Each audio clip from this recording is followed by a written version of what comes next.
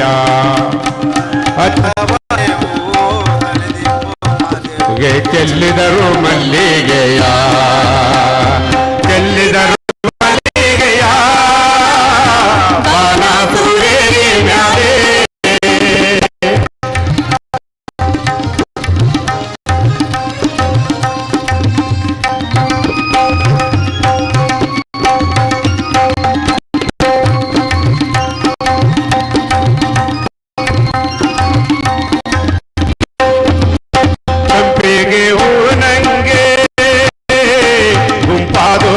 ಪರುಸೆ ಸಂಪಿಗೆ ಕುಂಪಾದೋನಿನ ಪರುಸೆ ಕುಂಪಾದೋನಿನ ಪರುಸೆ ಕೌದುಳ್ಳಿ ಬಯಲಾಗಿ ಚೆಲ್ಲಿದರು ಮಲ್ಲಿಗೆಯ ಗುಂಪಾದೋನಿನ ಪರುಸೆ ಕೌದುಳ್ಳಿ ಬಯಲಾಗಿ ಚೆಲ್ಲಿದರು ಮಲ್ಲಿಗೆಯ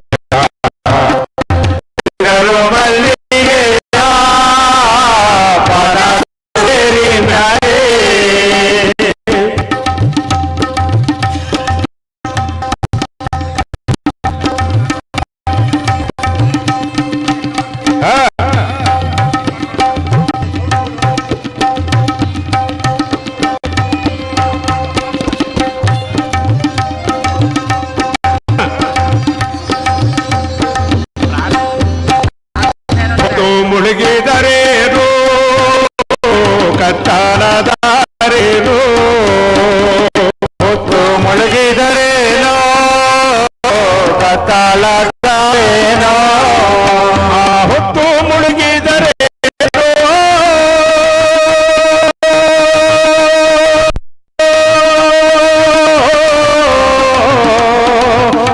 ಕತ್ತಾಲದಾರೇನು ಹೊತ್ತು ಮುಳುಗಿದರೆ ಕತ್ತಾರೇನು ಅಪ್ಪ ನಿನ್ನ ಪರಸೆಗೆ ಬರಬೇಕು ನಾವು ಚೆಲ್ಲಿದರು ಮಲ್ಲಿಗೆಯ ಅಪ್ಪ ನಿನ್ನ ಪರಸೆಗೆ ಬರಬೇಕು ನಾವು ಚೆಲ್ಲಿದರು ಮಲ್ಲಿಗೆಯ ಚೆಲ್ಲಿದರು ಮಲ್ಲಿಗೆಯ ಬಾಣಾಸುರೇರಿ ಮ್ಯಾಲೆ ಅಂದಾದ ಚಂದಾದ ಮಾಯ್ಕಾರ್ ಮಾದೇವನಿಗೆ ಚೆಲ್ಲಿದರು ಮಲ್ಲಿಗೆಯ ಅಂದಾದ ಚಂದಾದ ಮಾಯ್ಕಾರ್ ಮಾದೇವನಿಗೆ ಚೆಲ್ಲಿದರು ಮಲ್ಲಿಗೆಯ ಚೆಲ್ಲಿದರು ಮಲ್ಲಿಗೆಯ ಓಹೋ ಚೆಲ್ಲಿದರು ಮಲ್ಲಿಗೆಯ ಚೆಲ್ಲಿದರು ಮಲ್ಲಿಗೆಯ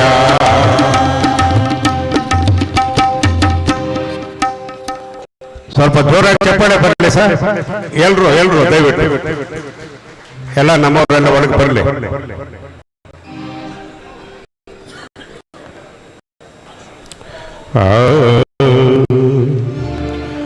ಬಿದಿರೋ ನಾನಾರಿಗಲ್ಲಾದವಳು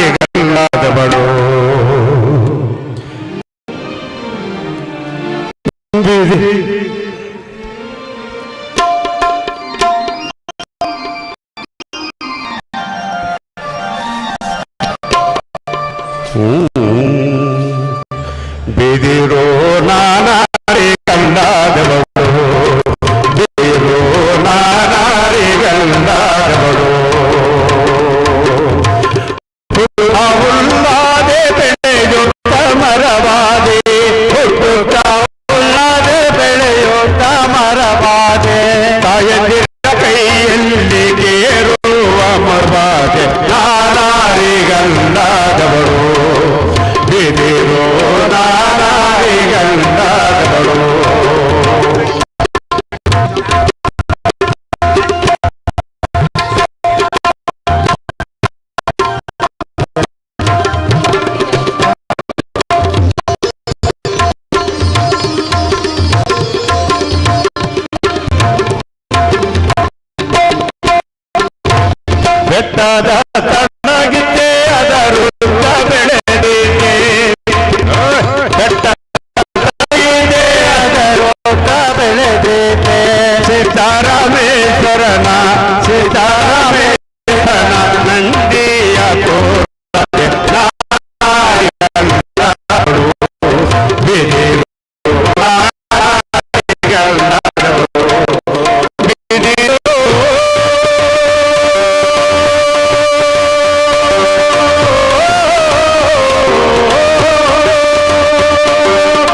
ಕಾರ್ಯಕ್ರಮ ಆರಂಭ ಆಗ್ತಾ ಇದೆ. ನಿರೂಪರ ಕೈಗೆ ನಾವು ಮೈಕನ್ನ ಹ್ಯಾಂಡ್ ಓವರ್ ಮಾಡ್ತಾ ಇದ್ದೀವಿ. ಕಾರ್ಯಕ್ರಮ ಮುಂದುವರಿತಾ ಇದೆ. ದಯವಿಟ್ಟು ಎಲ್ಲರೂ ಆ ಸಭಾಂಗಣದೊಳಗಡೆ ಬರಬೇಕು ಅಂತ ಕೋರ್ತಾ ಇದ್ದೀವಿ. ಮುಂಜಾನೆ ಸಾತ್ ಅವರಿಗೆ ಧನ್ಯವಾದಗಳು. ಸುಗಮ ಸಂಗೀತದ ಕಾರ್ಯಕ್ರಮ ನಂತರ ಮುಂದುವರಿಯುತ್ತೆ. ವೇದಿಕೆಗೆ ಎಲ್ಲ ಅತಿಥಿಗಳನ್ನು ಬರಮಾಡ್ಕೋಬೇಕು ಅಂತ ನಮ್ಮ ಸಂಶೋಧನಾ ನಿರ್ದೇಶಕರಾದ doctor H M Shivarama sir ಹತ್ರ ನಾವು ಕೇಳ್ಕೊಳ್ತಾ ಇದ್ದೀವಿ. ಕೃಷಿ ವಿಶ್ವವಿದ್ಯಾನಿಲಯದ ಸಂಶೋಧನಾ ನಿರ್ದೇಶಕರು, ಈ ಕಾರ್ಯಕ್ರಮದ ಸಂಘಟನಾ ಕಾರ್ಯದರ್ಶಿಗಳು ಆದ ಶಿವರಾಮ್ ಸರ್ ಅವರು ಎಲ್ಲ ಅತಿಥಿಗಳನ್ನು ವೇದಿಕೆ ಮೇಲೆ ಬರಮಾಡ್ಕೋಬೇಕು. ದಯಮಾಡಿ ಎಲ್ಲ ಅತಿಥಿಗಳು ವೇದಿಕೆ ಮೇಲೆ ಬರಮಾಡ್ಕೋಬೇಕು ಅಂತ. ಇವತ್ತಿನ ಕಾರ್ಯಕ್ರಮದಲ್ಲಿ ಅಧ್ಯಕ್ಷತೆಯನ್ನ ವಹಿಸಲಿದ್ದಾರೆ ರಾಯಚೂರು ಕೃಷಿ ವಿಶ್ವವಿದ್ಯಾನಿಲಯದ ಕುಲಪತಿಗಳಾದ ಡಾಕ್ಟರ್ ಎಂ ಹನುಮಂತಪ್ಪ ಅವರು. ಇವತ್ತಿನ ಕಾರ್ಯಕ್ರಮದ ಉದ್ಘಾಟನೆಯನ್ನ ವಿಶ್ರಾಂತ ಕುಲಪತಿಗಳಾದ ಬೆಂಗಳೂರು ಕೃಷಿ ವಿಶ್ವವಿದ್ಯಾನಿಲಯದ ಡಾಕ್ಟರ್ ಎಂ ಎನ್ ಶಿವವಂತ ಸಾಹೇಬರು ವಹಿಸಿಕೊಳ್ಳಿದ್ದಾರೆ. ಅದೇ ರೀತಿ ಇವತ್ತಿನ ಕಾರ್ಯಕ್ರಮಕ್ಕೆ ನಮ್ಮ ಬೇಸಾಯ ಶಾಸ್ತ್ರ ವಿಭಾಗದ ವಿಶ್ರಾಂತ ಕುಲಪತಿಗಳು, ಧಾರವಾಡ ಕೃಷಿ ವಿಶ್ವವಿದ್ಯಾನಿಲಯದ ಕುಲಪತಿಯಾದ ಡಾಕ್ಟರ್ ಡಿ.ಪಿ. ಬಿರದರ್ ಸಾಹೇಬರು ಇದ್ದಾರೆ. ಮತ್ತೆ ನಮ್ಮ ವಿಶ್ವವಿದ್ಯಾನಿಲಯದಲ್ಲೇ ಓದಿ ಕುಲಪತಿಗಳಾದ PDKVಯಲ್ಲಿ ಕುಲಪತಿಯಾದ ಡಾಕ್ಟರ್ ವಿ.ಎಂ. ಬಾಳೆ ಸಾಹೇಬರು ಇದ್ದಾರೆ. ಸೊ ಎಲ್ಲ ಅತಿಥಿಗಳು ಈಗ ಗೌರವ ಸಮರ್ಪಣೆಯನ್ನ ನಮ್ಮ ಸಂಘಟನಾ ಕಾರ್ಯದರ್ಶಿಯಾದ ಶಿವರಾಮ ಸರ್ ಅವರು ಮಾಡ್ತಾ ಇದ್ದಾರೆ. ಎಲ್ಲ ಅತಿಥಿಗಳಿಗೆ ಜೋರಾದ ಚಪ್ಪಾಳೆಗಳೊಂದಿಗೆ ಅವರನ್ನ ಸ್ವಾಗತಿಸಬೇಕು. ಇನ್ನೇನು ಕೆಲವೇ ನಿಮಿಷಗಳಲ್ಲಿ ಈ ಒಂದು ಕಾರ್ಯಕ್ರಮ ಪ್ರಾರಂಭ ಆಗ್ತಾ ಇದೆ. ಇವತ್ತಿನ ಕಾರ್ಯಕ್ರಮದ ಅಧ್ಯಕ್ಷತೆಯನ್ನ ರಾಯಚೂರು ಕೃಷಿ ವಿಶ್ವವಿದ್ಯಾಲಯದ ಕುಲಪತಿಗಳಾದ ಡಾಕ್ಟರ್ ಎಂ ಹನುಮಂತಪ್ಪ ಅವರು ವಹಿಸಿಕೊಂಡಿದ್ದಾರೆ.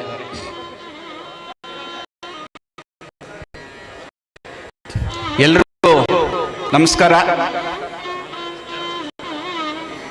ರಾಜ್ಯದ ಸಮಸ್ತ ಬೇಸಾಯ ತಜ್ಞರುಗಳು ಇವತ್ತು ಒಂದು ಸಮಾವೇಶ ಇವತ್ತು ನಡೀತಾ ಇದೆ.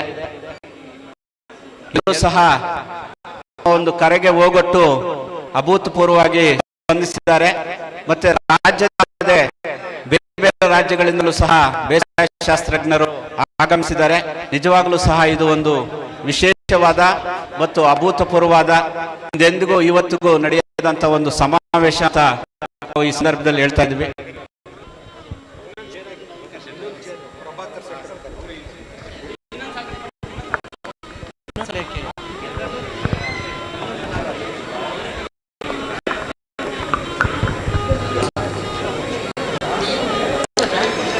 ಇವತ್ತಿನ ಈ ವೇದಿಕೆಯಲ್ಲಿ ಮುಖ್ಯ ಅತಿಥಿಗಳಾಗಿ ಧಾರವಾಡ ಕೃಷಿ ವಿಶ್ವವಿದ್ಯಾನಿಲಯದ ಡಿ.ಪಿ. ಬಿರದರ್ ಸಾಹೇಬ್, ಅಥವಾ ವಿಶ್ರಾಂತ ಕುಲಪತಿಗಳಾದ ಅಕೋಲಾ PDKV ವಿಶ್ರಾಂತ ಕುಲಪತಿಗಳಾದ ಡಾಕ್ಟರ್ ವಿ.ಎಂ. ಬಾಳೆ ಸಾಹೇಬ್ರಿದ್ದಾರೆ. ಹಾಗೆ ಇವತ್ತಿನ ಕಾರ್ಯಕ್ರಮದ ಅಧ್ಯಕ್ಷತೆಯನ್ನ ರಾಯಚೂರು ಕೃಷಿ ವಿಶ್ವವಿದ್ಯಾನಿಲಯದ ಡಾಕ್ಟರ್ ಎಂ ಹನುಮಂತಪ್ಪ ಅವರು ವಹಿಸಿಕೊಂಡಿದ್ದಾರೆ. ಎಲ್ಲ ಅತಿಥಿಗಳು ಸಹ ವೇದಿಕೆಯಲ್ಲಿ ಆಸೀನರಾಗಬೇಕು ಅಂತ ಕೇಳ್ಕೊಳ್ತಾ ಇದ್ದೀವಿ. ಎಲ್ರಿಗೂ ನಮಸ್ಕಾರ. ಕಾರ್ಯಕ್ರಮವನ್ನು ಅಧಿಕೃತವಾಗಿ ಪ್ರಾರಂಭ ಮಾಡೋದಕ್ಕೆ ಮುಂಚೆ ನಮ್ಮನ್ನು ಅಗಲಿದ ಎಲ್ಲ ಹಿರಿಯ ಬೇಸಾಯ ಶಾಸ್ತ್ರಜ್ಞರು ಕೆಲವರಿದ್ದಾರೆ. ನಮ್ಮ ನಿವೃತ್ತ ಉಪಕುಲಪತಿಗಳು HR ಅರಕೇರಿ ಸಾಹೇಬರು, SV ಪಾಟೀಲ್ ಸಾಹೇಬರು, ಹಾಗೆ K. ಕೃಷ್ಣಮೂರ್ತಿ ಅವರು, ಅವರೆಲ್ಲರಿಗೂ ಸಹ ಆದಿಯಾಗಿ ಇನ್ನೂ ನಮ್ಮನ್ನ ಬೇಸಾಯ ಶಾಸ್ತ್ರ ಕುಟುಂಬವನ್ನು ಅಗಲಿದ ಬೇಸಾಯ ಶಾಸ್ತ್ರಜ್ಞರಿಗೆ ಒಂದು ನಮನಗಳು ಅಥವಾ ಕಂಡೋಲೆನ್ಸಸ್ ಅನ್ನು ಮಾಡಿ ನಾವು ಈ ಕಾರ್ಯಕ್ರಮವನ್ನು ಮುಗಿಸ್ತಾರೆ. ಎಲ್ಲರೂ ಸಹ ಒಂದು 2 ನಿಮಿಷ ಮೌನಾಚರಣೆಯನ್ನು ಮಾಡಬೇಕು ಅಂತ ನಾವು ಈ ಸಂದರ್ಭದಲ್ಲಿ ಕೇಳ್ಕೊಳ್ತೇವೆ.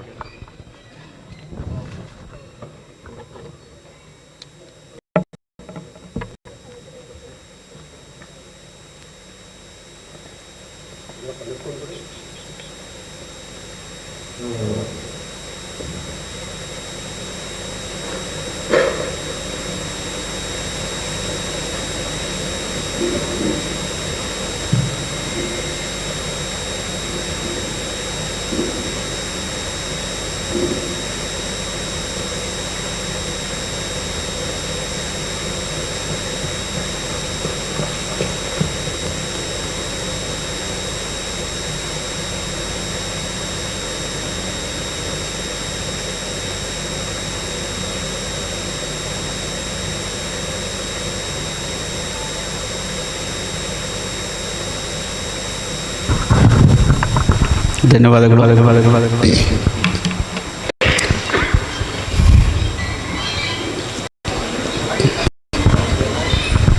ಎಲ್ಲ ಗುರು ಹಿರಿಯರಿಗೆ, ಆಹ್ವಾನಿತರಿಗೆ, ವಿದ್ಯಾರ್ಥಿ ಮಿತ್ರಗಳಿಗೆ ಎಲ್ರಿಗೂ ಸಹ ನನ್ನ ನಮಸ್ಕಾರಗಳು.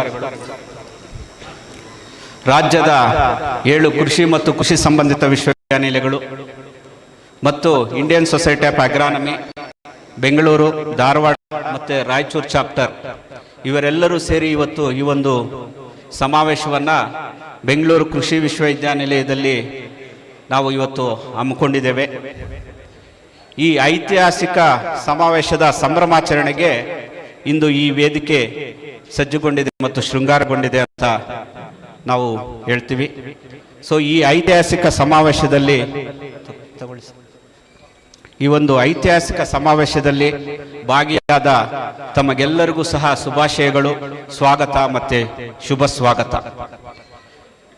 ಕೃಷಿ ಅಂದು, ಇಂದು ಮತ್ತು ಎಂದೆಂದಿಗೂ ದೇಶದ ಬೆನ್ನೆಲುಬು ಅಂತ ನಮಗೆ ತಿಳಿದಿದೆ. ಅದೇ ರೀತಿ ರೈತರ ಜೀವನಾಡಿ.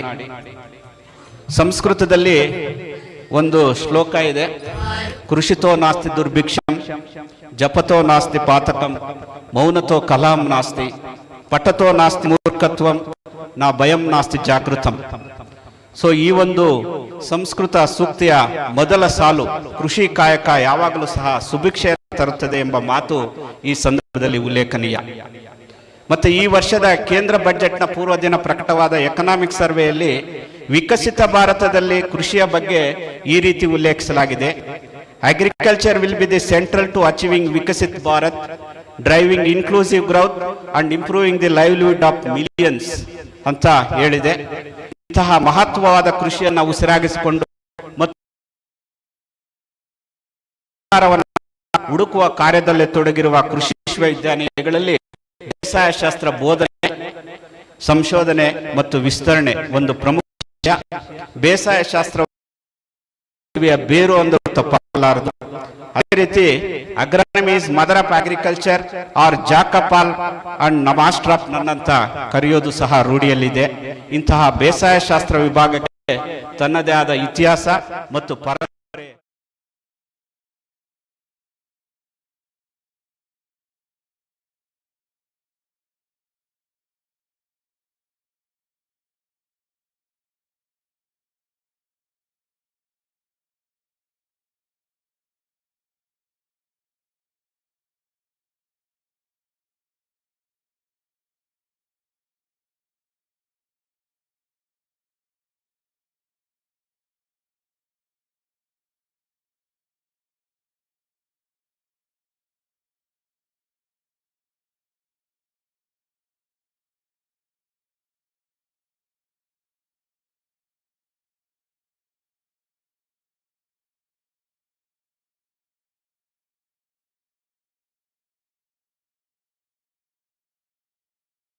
ನಾಡಿನ ರೈತರ ಬದುಕಿನಲ್ಲಿ ಹೊಸ ಭರವಸೆ ಮೂಡಿಸಿ ಚೈತನ್ಯ ಮತ್ತು ತುಂಬಬೇಕಾದ ಜವಾಬ್ದಾರಿ ನಮ್ಮೆಲ್ಲರದು ಎಂದು ಆಶಿಸುತ್ತಾ ಈ ಭಾವಪೂರ್ಣ ಮತ್ತು ಅರ್ಥಪೂರ್ಣ ಕಾರ್ಯಕ್ರಮವನ್ನ ಸಂಪ್ರದಾಯದಂತೆ ದೇವರ ಪ್ರಾರ್ಥನೆಯೊಂದಿಗೆ ನಾವು ಪ್ರಾರಂಭಿಸೋಣ.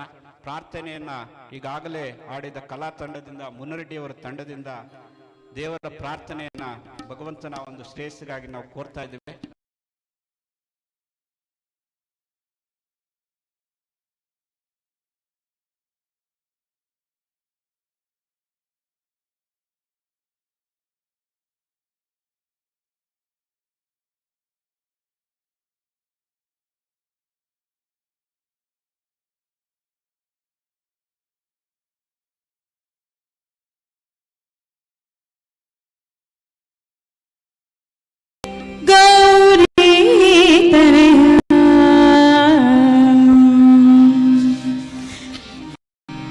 ಗಜವದನ ಬೇಡುವೆ ಗೌರಿ ತನಯ, ಗಜವದನ ಬೇಡುವೆ ಗೌರಿ ತನಯ, ತ್ರಿಜಗವಂದಿತನೇ ಸುಜನರ ಪೂರಿವನೇ, ತ್ರಿಜಗವಂದಿತನೇ ಸುಜನರ ಪೂರಿವನೇ, ಗಜವದನ ಬೇಡುವೆ ಗೌರಿ ತನಯ, ಗಜವದನ ಬೇಡುವೆ.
ಗಜವದನ ಬೇಡುವೆ ಗೌರಿ ತನಯ ಗಜವದನ ಬೇಡುವೆ.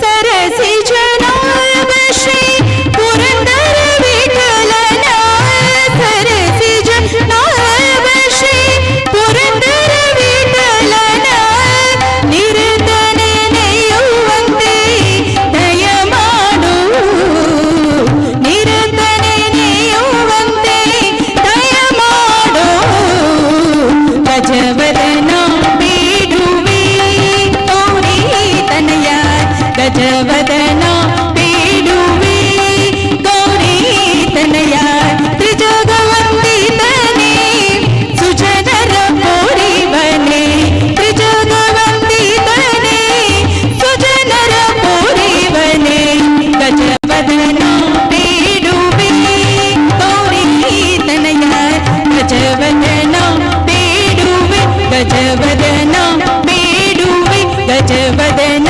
ಬೇಡುವೆ ಗೌರಿ ತನಯ. ಧನ್ಯವಾದಗಳು. ಗೀತೆ ಎಲ್ಲರೂ ಎದ್ದು ನಿಂತಬೇಕಾಗಿ ಕೇಳ್ಕೊಳ್ತಾ ಇದ್ದೀನಿ.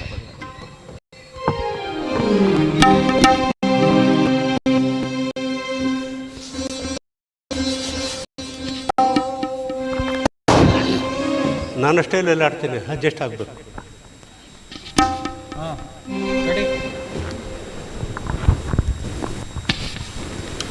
ವಿಜಯ್ ವಿಜಯ್ ವಿಜಯ್ ವಿಜಯ್ ಹಲೋ.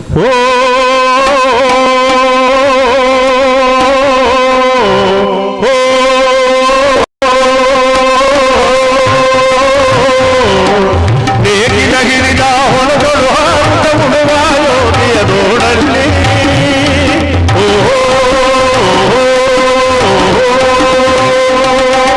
ಬಲವನ್ನು ವಯಸ್ಸದ ಸೇವೆಯ ಪೂಜೆಯು ಕರ್ಮದ ಇಷ್ಟಪರ ಸಾಧನವು ಕಷ್ಟದೊಳನ್ನ ಬದುಡುಬನ ತ್ಯಾಗು ಸೃಷ್ಟಿ ನಿಯಮದೊಳಗವನೇ ಹೋಗಿ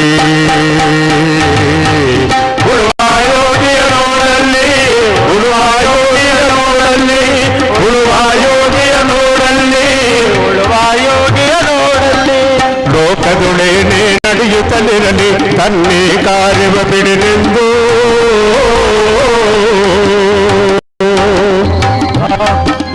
ರಾಜ್ಯಗಳು ದಿಸಲಿ ರಾಜ್ಯಗಳಲ್ಲಿಯಲ್ಲಿ ಹಾರಲಿ ಗದ್ದುಗೆ ಮುಕುಟುಗಳು ಮುತ್ತಿಗೆ ಹಾಕಲಿ ಸೈನಿಕರೆಲ್ಲ ಮುತ್ತಿಗೆ ಹಾಕಲಿ ಸೈನಿಕರೆಲ್ಲ ಬಿತ್ತುಳುವುದನವ ಬಿಡುವುದೇ ಇಲ್ಲ ಬಿತ್ತುಳುವುದನವ ಬಿಡುವುದೇ ಇಲ್ಲ ಉಳುವ ಯೋಗಿಯ ನೋಡಲ್ಲಿ ಉಳುವ ಯೋಗಿಯ ನೋಡಲ್ಲಿ ಉಳುವ ಯೋಗಿಯ ನೋಡಲ್ಲಿ ಉಳುವ ಯೋಗಿಯ ನೋಡಲ್ಲಿ ಬಾಳಿತು ನಮ್ಮಿ ನಾಗರಿಕತೆ ಸಿರಿ ಮಣ್ಣೋನೆ ನೇಗಿಲ ನಾಶ್ರಯ ಗಿಡಿದ ಕೈಯಾದಾರದಿ ದೊರೆಗಳ ತರ್ಪದೊಡಾಡಿದರು ನೇಗಿಲ ಬಲದೊಳು ವೀರರು ಬರಿದರು ಶಿಲ್ಪಿಗಳೆದಿದರು ಕವಿಗಳು ಬರಿದರು ಗಳಿಸಿದರು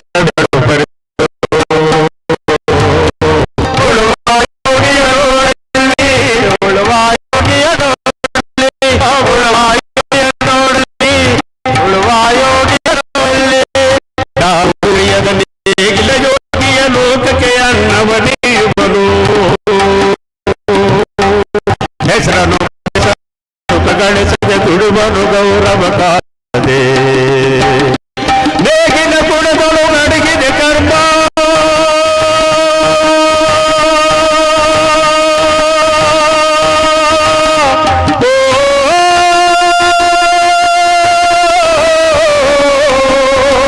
ನೇಗಿನ ಕುಣಗಳು ನಡಗಿದೆ ಕರ್ಮ ನೇಗಿಲ ಮೇಲೆಗೆ ನಿಂತಿದೆ ಧರ್ಮ ನೇಗಿಲ ಮೇಲೆಯ ನಿಂತಿದೆ ಧರ್ಮ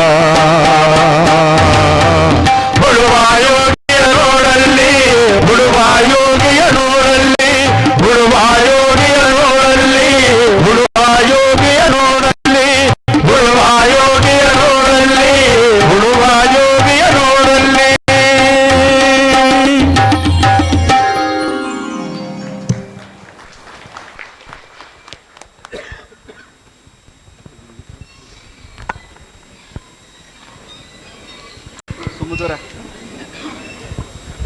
ಸುಮಧುರ ಕಂಠದಿಂದ ಪ್ರಾರ್ಥನೆ ಮತ್ತು ಸುಶ್ರಾವ್ಯವಾಗಿ ರೈತಗೀತೆಯನ್ನು ಪ್ರಸ್ತುತಪಡಿಸಿದ ಮುನ್ರೆಡ್ಡಿಯವರ ತಂಡದವರಿಗೆ ಅಭಿನಂದನೆಗಳು ಮತ್ತು ಧನ್ಯವಾದಗಳನ್ನು ಸಲ್ಲಿಸ್ತಾ ಇದ್ದೇವೆ. ಬಸವಣ್ಣವರು ಕೃಷಿ ಕಾಯಕ ಮಾಡುವವರನ್ನು ಸದ್ಭಕ್ತರು ಅಂತ ಕರೆದರೆ, ಕೃಷಿಗೆ ಉಪದೇಶ ಮಾಡಿದವರನ್ನು ಸದ್ಗುರುಗಳು ಅಂತ ಕರೆದರು 12ನೇ ಶತಮಾನದಲ್ಲಿ. ಅವರ ಒಂದು ವಚನದ ವಾಚನ ಈ ರೀತಿ ಇದೆ: ಕೃಷಿ ಕೃತ್ಯ ಕಾಯಕದಿಂದ ಆದೊಡೇನು ತನುಮನ ಬಳಲಿಸಿ ತಂದು ದಾಸೋಹ ಮಾಡುವ ಪರಮ ಸದ್ಭಕ್ತನ ಪಾದವ ತೋರಯ ಎನಗೆ. ಅಹಂತನೇ ಆತನ ತನುಶುದ್ಧಿ, ಆತನ ಮನುಶುದ್ಧಿ, ಆತನಿಗೆ ಉಪದೇಶ ಮಾಡಿದಾತನೇ ಪರಮ ಸದ್ಗುರು ಕಾಣ. ಅಂತಹ ಸದ್ಭಕ್ತನ ಮನೆಯ ಕೈಲಾಸವೆಂದುವಕ್ಕೂ ಲಿಂಗಾರ್ಚನೆ ಮಾಡುವ ಜಂಗಮನ ಜೀವನವೇ ಜಗತ್ಪಾವನ. ಇಂಥಪ್ಪವರ ನೆರನಂಬಿ ನಾ ಪೂಜಪನ ಸೊ ಅಂತಹ ಸದ್ಗಳ ದಿವ್ಯ ಸಾನ್ನಿಧ್ಯ ಎಲ್ಲರನ್ನು ಸ್ವಾಗತಿಸಲಿದ್ದಾರೆ. ನಮ್ಮ ಈ ಒಂದು ಕಾರ್ಯಕ್ರಮದ ರೂವಾರಿ ಮತ್ತೆ ಸಂಘಟನಾ okay sir. Yes sir. So ಈ ಒಂದು ಸ್ವಾಗತಕ್ಕೆ ಮುಂಚೆ ಈ ಒಂದು ಕಾರ್ಯಕ್ರಮದ ಕುರಿತಾಗಿ ಪ್ರಾಸ್ತಾವಿಕವಾಗಿ ಈ ಒಂದು ಮಾತನಾಡ್ತಾರೆ ನಮ್ಮ ಹಿರಿಯ ಬೇಸಾಯರು ಮತ್ತು ಕೃಷಿ ವಿಶ್ವವಿದ್ಯಾನಿಲಯದ ಆಡಳಿತ ಮಂಡಳಿ ಸದಸ್ಯರಾದ doctor T K Prabhakar Shetty sir ಅವರು.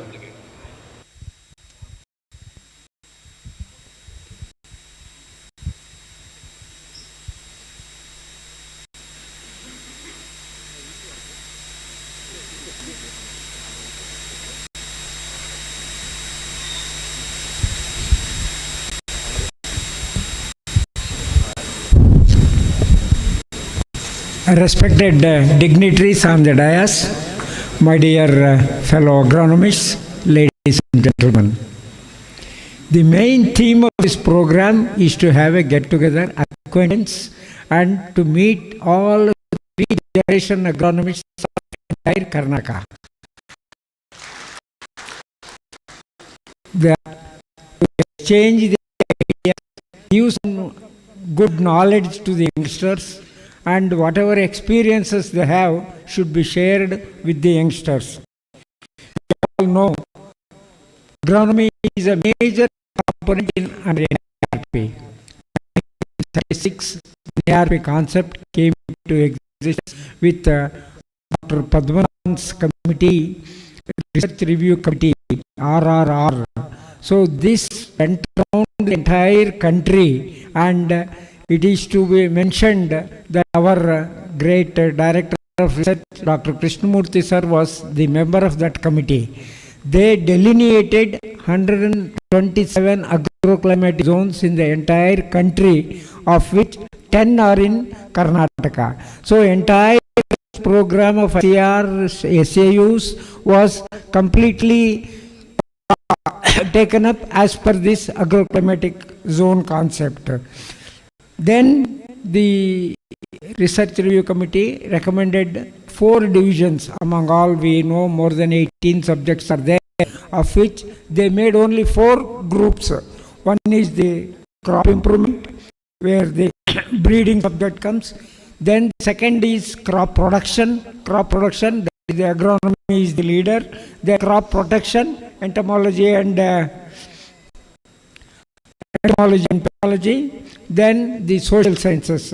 These 4 categories or groups were made in this NRP concept. And the crop production, as you all know, was led by agronomy team.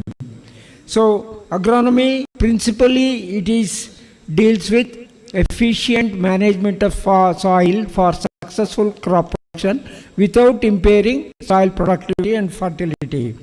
So agronomy encompasses, as you all know, soil management, nutrient management, water management, feed management, besides field operations such as land preparation, sowing, planting, intercultivation, irrigation, harvesting, threshing, cleaning, bagging, marketing. All these aspects come under agronomy.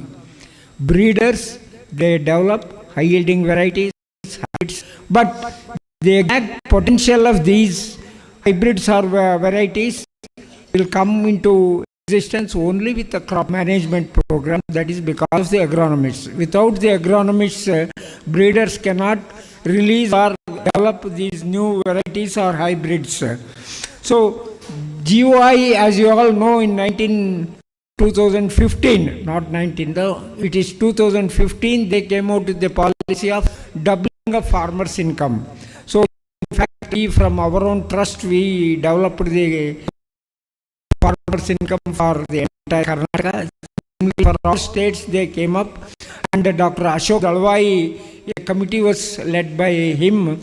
They came out with volumes under this doubling of farmers' income. But the major achievement in this, after 10 years, we could see the productivity. Productivity, if you know, or if you just see the records, it was hardly about 50 million tons in 1950s, which went on increasing. By 2000, it came to 200 million tons. By now, it is 358 million tons of food production with the same land or even reduced land. But the development in research, especially crop breeding or the agronomic research, has helped so much. We are getting the production of so much of 358 million tons. In fact, the target for 2047, that is Viksit Bharat, that is 450 million tons. We have every chance of giving a lot of importance for agronomy so that we can achieve this target very easily in the next couple of 20 years. But the real crux, what we are seeing in these days, is the production or the area of oilseeds is decreasing to a great extent. For example, Karnataka, groundnut we had about 10 lakh hectares. Now it is around 5 lakh hectares. Sunflower, once upon a time in 90s, it was about 16 lakh hectares.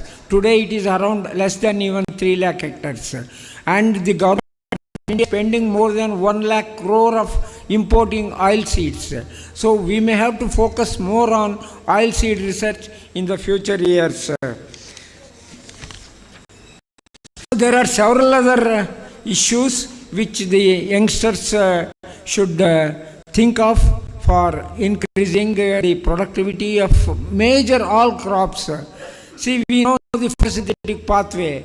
C3 crops, both rice and wheat, they are all C3 crops.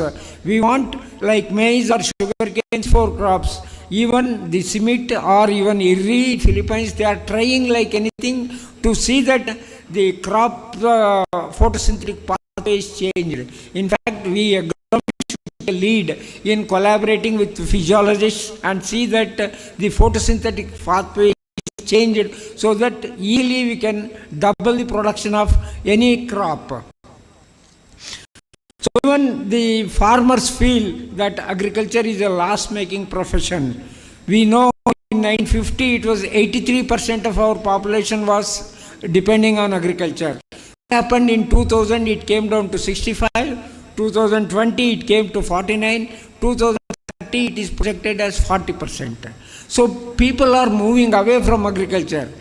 If I make a statement that people do not want to give their girls for any farmer, that is a situation the farmers are facing in rural areas. So agronomists should develop a farmer-friendly, even instruments, labor problem to overcome, because small and marginal farmers more than 83%. So the recent thrust the government of India is giving on natural farming. Natural farming is excellent, like organic farming, natural farming, biodynamic farming, method of zero cultivation. All these systems are excellent, but the basic philosophy or fundamental principle of agronomy should not be forgotten. Any quantity of nutrients taken up by the crop should be supplied back.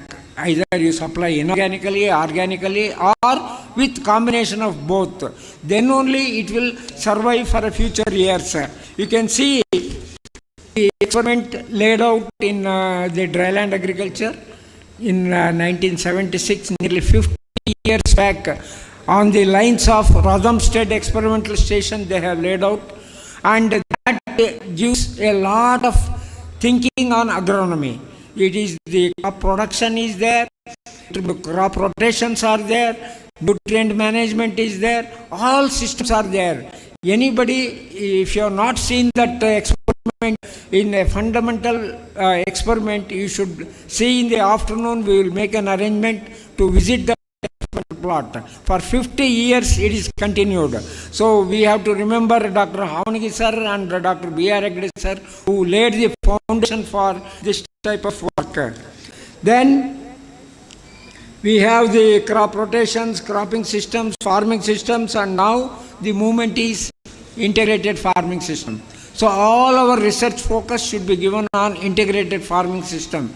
Just to quote an example, see when Patnaik sir was the commissioner in Government of India, so he gave us a project, both Mr. Lokesh Bharat and myself, we took up the studies in both Kolar and Chikbalapur district. You may wonder, the number of suicides every year is nearly 1,000 to 1,200. But if you look at the district data, Kolar and Chikbalapur, the number of suicides are hardly less than 5. And even those 5 also not for agriculture reasons. It is for some other personal disputes or like that. We may have to think of why such a situation is there. So we cover nearly more than 1,000 farm families and see it is the silk milk integrated farming system approach existing. All of them are small and marginal farmers. Everybody is having 2 or 3 cows, and they will go for milking and supply to KF, and they have the sericulture unit, horticulture unit, agriculture, everything is there in those 2 districts.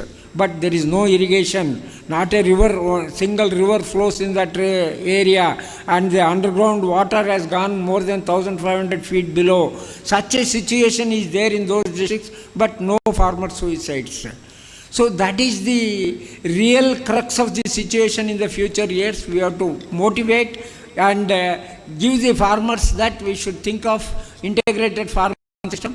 The government of Karnataka, they launched this project after we gave the report, and that IFS is now being given in all 31 districts, more than 50 crores.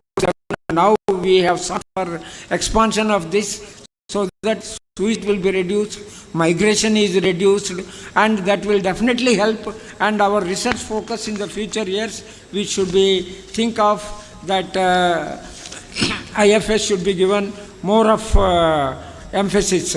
In the future years, agronomists should concentrate on, see what the theme of the today's brainstorming session is: productivity, profit, and planetary health.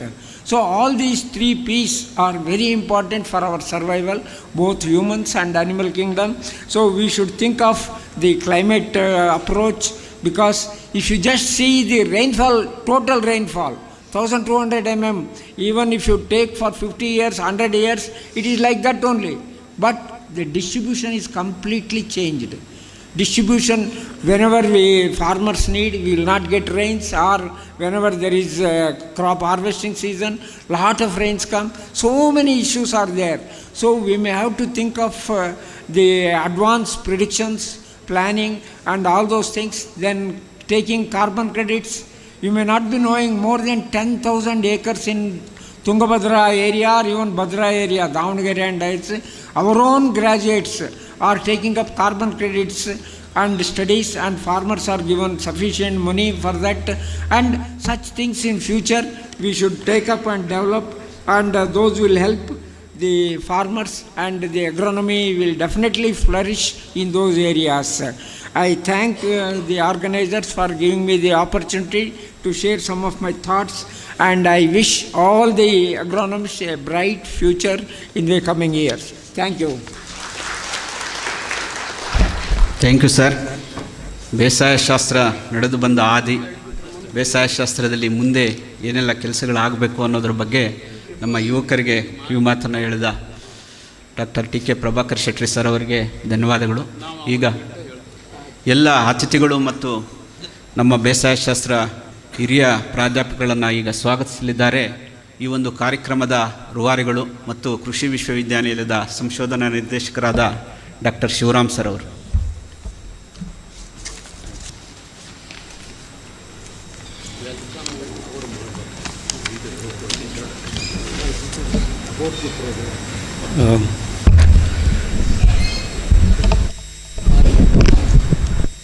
Morning to you all, the dignitaries on the dais and dignitaries off the dais and my fellow agronomists. Sir, in 1981, I landed on this sacred land of GKVK campus. 45 years elapsed. During this time, I was a student, I was a faculty in the campus and outside of the campus and also outside of the state. Now, we three are left with 1981 to 85 batch. One among them is the most important person is our Vice Chancellor, Dr. S.V. Suresha. Of course, he should have been here. He has assured me, but because there was a blow from Vidhan Soda, that is why he went off. But definitely he will join in the afternoon. And the second, our ಶೀಲವಂತರ್ ಅಂದ ತಕ್ಷಣ ನಮಗೆ ಜ್ಞಾಪಕ ಬರೋದೇನಪ್ಪ ಅಂತಂದರೆ GKVKಗೆ ಕವಚವನ್ನು ತೊಡಿಸಿದವರು, ಬೌಂಡ್ರಿಯನ್ನು identify ಮಾಡಿ ಟ್ರೆಸ್ಪಾಸಿಂಗನ್ನು avoid ಮಾಡಿದಂತಹ ವ್ಯಕ್ತಿ. We really proud is a agronomist. That is most important. Sir, I welcome you for this important Karnataka Agronomist meet.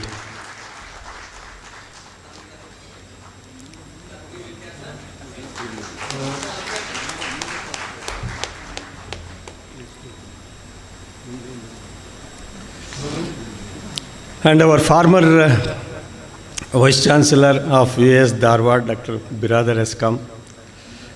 Biradar ಅಂದ ತಕ್ಷಣ ನನಗೆ ಜ್ಞಾಪಕ ಬಂದಿದ್ದಿಷ್ಟೇ. He is the first person in Karnataka to start the Department of Agrometeorology. At that time, Venkatesh anta idru, avaru he was a meteorologist. Now, why should we not start? ನಮ್ಮಲ್ಲಿ problem ಇತ್ತು. ಏನಪ್ಪ ಅಂತಂದರೆ, where are the agrometeorologist? Sir, agronomist will definitely do this job ಅಂತ ಹೇಳ್ಬಿಟ್ಟು we have convinced and then we followed it. So in 2 universities we have the Department of Agrometeorology.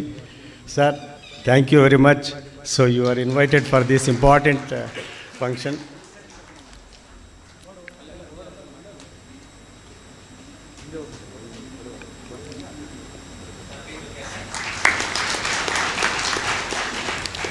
Our present Vice Chancellor, Dr. Hanmantappa avaru, UAS Raichur. Before that, he was, for a very long time, he was ADR of Brahmavar, ZDRS Brahmavar, and then Dean of College of Horticulture, Moodigere, and then number of positions, officers' positions in Shumaga Agriculture University, Agriculture and Horticulture University. So now he is the VC of US Raichur. In fact, for this program, he is also one of the sponsors. So, sir, I welcome you for this important function.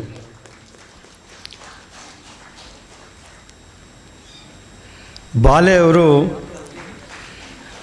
many may not be knowing, Dr. Bale is an alumni of our university in late 80s. He was the Vice Chancellor of PDKV Akola. Akola ಅಂದ ತಕ್ಷಣ ನಾಗ್ಪುರ್ ಅಂತಾರೆ Akola. So Vidarbha region. PDKV Panjabrao Deshmukh Krishi Vidyapeeth ಅಂದ ತಕ್ಷಣ ನಮಗೆ ಜ್ಞಾಪಕ ಬರೋದೇನಪ್ಪ ಅಂತಂದರೆ, he was the first president of Indian Society of Agronomy. way back in 1955. So he was the Vice Chancellor of that PDKV Akola. From such a long distance he has come with so much of affection. Sir, thank you very much. Please, I welcome him for this important function.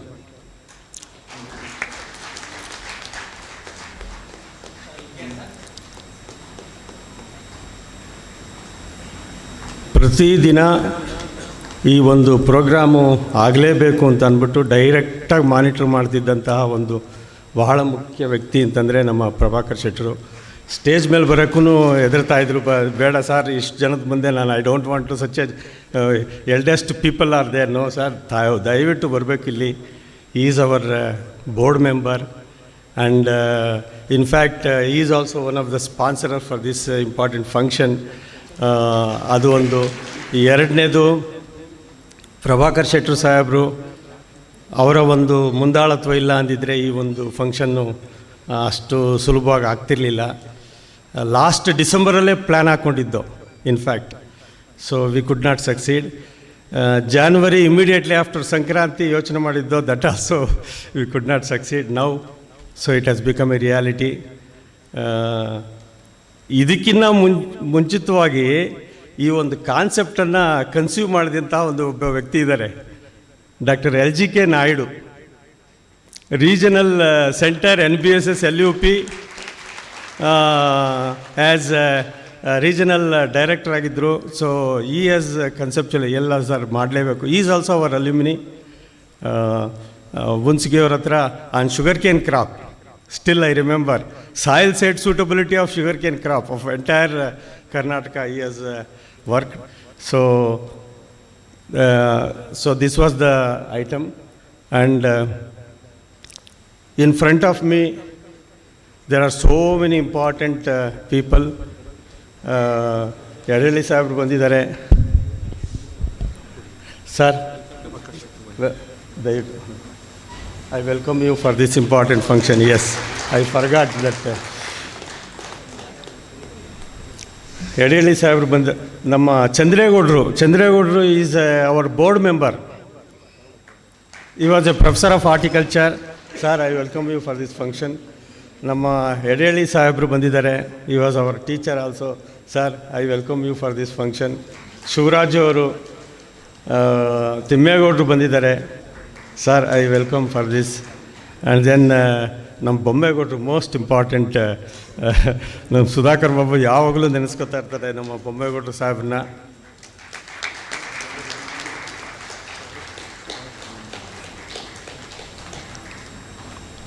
SCV Reddy ಅವರು ಬಂದಿದ್ದಾರೆ. So ಅವ್ರಿಗೂ ಸಹ ನಾನು, ವಸಂತಕುಮಾರ್ ಅವರು ಬಂದಿದ್ದಾರೆ, and Nanjappa ಅವರು ಬಂದಿದ್ದಾರೆ, registrar, earlier registrar. ನಮ್ಮ MA ಶಂಕರ್ ಸಾಹೇಬರು. Sir, please.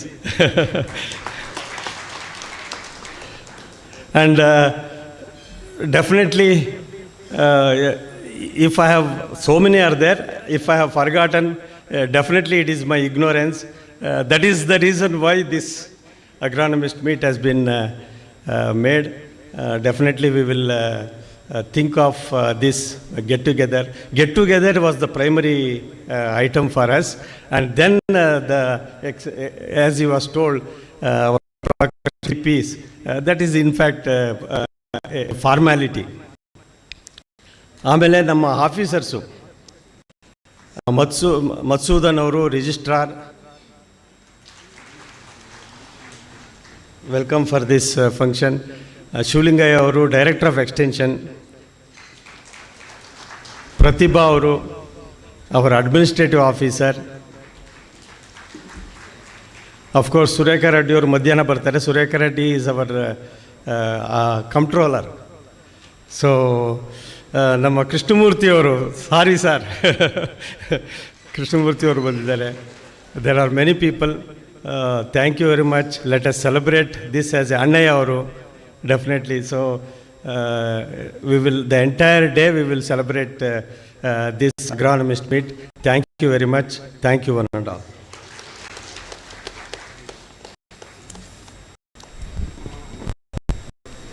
ಎಲ್ಲ ಅತಿಥಿಗಳು, ಹಾಗೂ ನಮ್ಮೆಲ್ಲ ಹಿರಿಯ ಬೇಸಾಯಶಾಸ್ತ್ರಿ ಮತ್ತು ವಿದ್ಯಾರ್ಥಿಗಳನ್ನು ಸ್ವಾಗತಿಸಿದ ನಮ್ಮ ಸಂಘಟನಾ ಕಾರ್ಯದರ್ಶಿ ಡಾಕ್ಟರ್ ಶಿವರಾಮ ಸರ್ ಅವರಿಗೂ ಸಹ ಎಲ್ಲರ ಪರವಾಗಿ ಆತ್ಮೀಯವಾದ ಸ್ವಾಗತವನ್ನು ಕೋರ್ತಾ ಇದ್ದೀನಿ.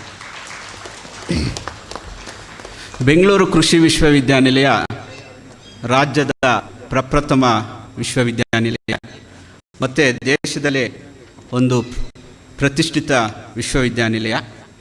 2025ರಲ್ಲಿ UGC autonomous body national assessment accreditation ಕೌನ್ಸಿಲಿಂದ ನಮ್ಮ ವಿಶ್ವವಿದ್ಯಾನಿಲಯಕ್ಕೆ A+ ಶ್ರೇಣಿ ದೊರೆತಿರುವುದು ಹೆಮ್ಮೆಯ ಸಂಗತಿ. ಅಂತೆಯೇ ರಾಷ್ಟ್ರ ಮಟ್ಟದಲ್ಲಿ ಕೃಷಿ ವಿಶ್ವವಿದ್ಯಾನಿಲಯಕ್ಕೆ NIRF ರ್ಯಾಂಕಿಂಗಲ್ಲಿ 11ನೇ ಸ್ಥಾನ ದೊರೆತಿದೆ. ಮತ್ತು ರಾಜ್ಯದ ಪಬ್ಲಿಕ್ ಸೆಕ್ಟರ್ ಕೆಟಗರಿಯಲ್ಲಿ 37ನೇ ಸ್ಥಾನ 37th ರ್ಯಾಂಕ್ ನಮ್ಮ ವಿಶ್ವವಿದ್ಯಾನಿಲಯಕ್ಕಿದೆ. ಮತ್ತು ಓವರಾಲ್ ಕ್ಯಾಟಗರಿಯಲ್ಲಿ ನಮ್ಮ ಬೆಂಗಳೂರು ಕೃಷಿ ವಿಶ್ವವಿದ್ಯಾನಿಲಯಕ್ಕೆ 95ನೇ ಸ್ಥಾನ ಇದೆ. ಇದು ತಮ್ಮೆಲ್ಲರ ಮಾಹಿತಿಗಾಗಿ ಈಗ ಮುಂದೆ ಈ ಕಾರ್ಯಕ್ರಮವನ್ನು ಉದ್ಘಾಟನೆ ಮಾಡಬೇಕು ಅಂತ ಈ ಒಂದು ಕಾರ್ಯಕ್ರಮದ ಕೇಂದ್ರ ಬಿಂದು ನಮ್ಮ ಡಾಕ್ಟರ್ ಶೀಲವಂತರ ಸಾಹೇಬರನ್ನು ಕೇಳ್ಕೊಳ್ತಾ ಇದ್ದೀವಿ. ಎಲ್ಲ ಅತಿಥಿಗಳು ಸಹ ಈ ಒಂದು ಉದ್ಘಾಟನಾ ಕಾರ್ಯಕ್ರಮಕ್ಕೆ ಭಾಗಿಯಾಗಬೇಕು.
ಉದ್ಘಾಟನೆಯನ್ನು ನೆರವೇರಿಸಿದ ಎಲ್ಲ ಅತಿಥಿಗಳಿಗೆ ಧನ್ಯವಾದಗಳನ್ನು ಹೇಳ್ತಾ, ಬೆಂಗಳೂರು ಕೃಷಿ ವಿಶ್ವವಿದ್ಯಾನಿಲಯದ ನಂತರ ಈಗ ರಾಜ್ಯದಲ್ಲಿ 7 ಕೃಷಿ ಮತ್ತು ಕೃಷಿ ಸಂಬಂಧಿತ ವಿಶ್ವವಿದ್ಯಾನಿಲಯಗಳು ಕೆಲಸ ಮಾಡ್ತಾ ಇದ್ದಾವೆ.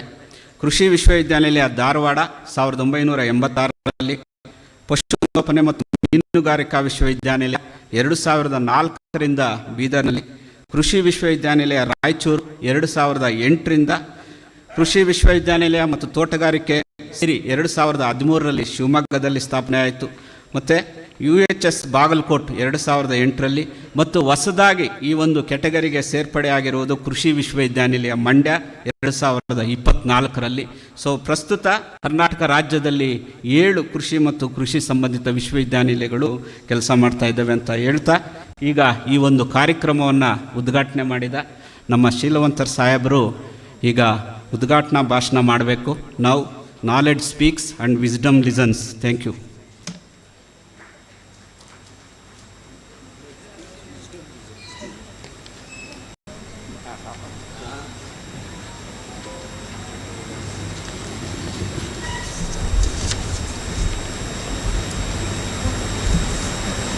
ನನ್ನ ಎಲ್ಲ ಕೃಷಿ ಬ್ರಹ್ಮರಾದಂಥ ಮತ್ತು ಕೃಷಿ ಬ್ರಹ್ಮ ಅಂದರೂ ಒಂದೇ, ಕೃಷಿ ಅಗ್ರಾನಮಿ ಅಂದರೂ ಒಂದೇ, ಅಗ್ರಿಕಲ್ಚರ್ ಅಂದರೂ ಒಂದೇ. ಇವೆಲ್ಲ ಇಂಟರ್ಲಿಂಕ್ಡ್ ಇವು. ಅದಕ್ಕೆ ನಾ ಎಲ್ಲ ಕೃಷಿ ಬ್ರಹ್ಮರಿಗೆ ನಾ ಎಲ್ಲ ನಮಸ್ಕಾರ ಮಾಡಿ,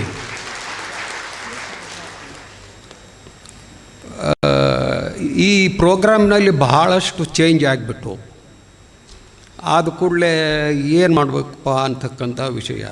ನಾನು ಅವರು ಸಿ ಅವರು ಉದ್ಘಾಟನೆ ಮಾಡಬೇಕಾಗಿತ್ತು, ಪ್ರಭಾಕರ್ ಶೆಟ್ಟರು ನೀವು ಮಾಡಬೇಕು ಅಂತ ಹೇಳಿದರು. ಈಗ ಅವರು ಹೇಳಿದರು. ಆಮೇಲೆ ಮತ್ತು ಈಗ ನಾನು ಇನಾಗ್ರಲ್ ಸೆಷನ್ನದು ನೀವೇ ಭಾಷಣ ಮಾಡಿರಿ ಅಂದಾಗ ನನಗೇನೋ ಒಂಥರ ಕನ್ಫ್ಯೂಸ್ಡ್ ಸ್ಟೇಟ್ನಾಗ ಇದ್ದೀನಿ. ನಾನು ಏನು ಮಾತಾಡೋಕೆ ಏನು ನನಗೆ ಗೊತ್ತಾಗ್ತಾ ಇಲ್ಲ. Okay, it's all right. One thing first I would like to congratulate the organizers. Dr. Prabhakar Shetty and Dr. Sri Ramu. Otherwise, such a big gathering of all the ages, maybe more than 35 years back, we have gone and brought here. And also, congregation is such that it reminds me my whole life itself. Because it is a really, I am emotional, I am telling to you, my teacher is here, Shivraj, my teacher. Then, first when I entered the university, in the university, College of Agriculture, Hebbal, and I used to work with Bammegowda. Under Bammegowda, I was started taking his advisor for the teaching. We are under him. And they gave us the field plot work supervision, and then that is a crop production course. And there are many students. Wherever I see, I know them, but I won't remember their names. That is the whole problem. In the sense, first I have to start my addressing the guest, and then I will come back. Especially the president of the function of the day, Dr. H. Hanmantappa, is also my student. Such an occasion, I won't see. Dr. Prabhakar Shetty is my colleague. If at all we could do best thing during our period, he was the DR, and it was a very golden period for me. And D.P. Biradar is also my student. So it was very difficult for me to say anything. It looks like the ghost reciting the Bible. Because all our super seniors are there. We remembered super gods of agronomy we have seen here at the entrance of this one. And this program would not have been like this, yes, except Shivramu and present board member T.K. Prabhakar Shetty. From administratively, things are different, I am telling you. When I come to the real issues, first, here is the congregation of my seniors, my teachers, my students, and also PG students are there. And also younger agronomists are also there. In that context, I first, my obedience to the builders of agronomy in the state, and also who have made name in the whole country and also abroad. And they were the founders of this college. Because of that foundation, today we are all here. So, for the information of my students, young agronomists, I would like to give my obedience to the great people of agronomy, so that it may become an inspiration for some of the young people and also my PG students. For that reason, I will start with Dr. H.R. Arkeri. Dr. H.R. Arkeri was such a man. He was, initially he was a professor of agronomy in Dharwad in 1954. Then he became a deputy director of agriculture. and became a director of agriculture. See, at that time, director of agriculture means it is a great thing in the state. It did not go like that. Then, very important thing, I don't know whether all of you know it or not.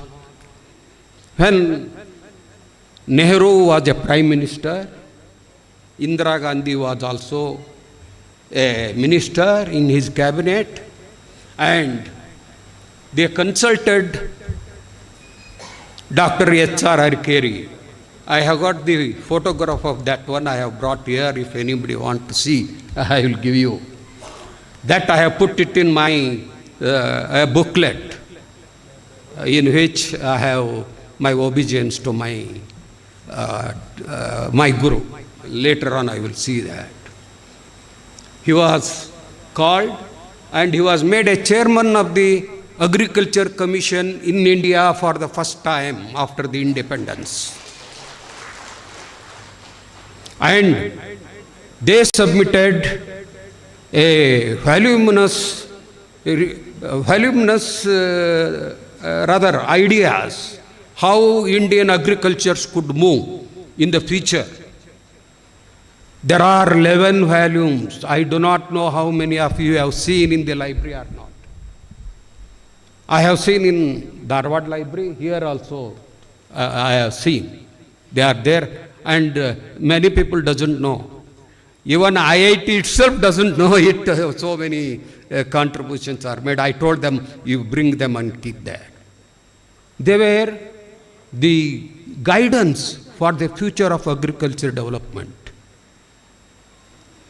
Perhaps you may be wondering, because of the recommendations in those commission, for the first time in the country, home science was established in the university. It is because of their recommendation. See. Then, for the first time in the country, the forestry colleges were established in our state first. Maybe Chintamani and Dharwad. They were the, see how, otherwise these foresters will never entertain our people. Perhaps everybody know that. But we entered, and we entered into the forestry also now in the service. See that, how visionary they were.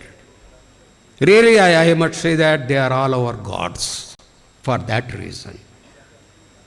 See, I am giving because how an agronomist can go and administer the whole country and the economy of the agriculture.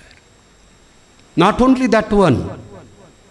And he was not only in India, in abroad also. He was FAO consultant to give the international outlook for the whole globe, for the agriculture. You think over how agronomist can go. Not only that one, and later he became a ASRV chairman. Not only, there are many things I am telling to you. And he was the first man in the Mysore state. He was planning for the agriculture research. Task was given when the erstwhile Mysore state was there. He gave the plan for development of drought-prone area in the state. That was the first thing he did it. Of course, for the reference was how to increase the, how to develop the research in the state, in the erstwhile, when erstwhile Mysore state was there. And he gave for all these, what you say is watershed and other things have started from that. So, why I say, if an agronomist empowered with all the knowledge of all the sciences of agriculture, he will become a best person to administer whole, and he can manage the whole agriculture whole in the country. So, we have to remember them at this stage, and also my obedience to him, and I pray God to him. Next, Dr. S.U. Patil. Perhaps many of you know that, and students may not be knowing. Dr. S.U. Patil was a very humble and a Gandhian philosopher.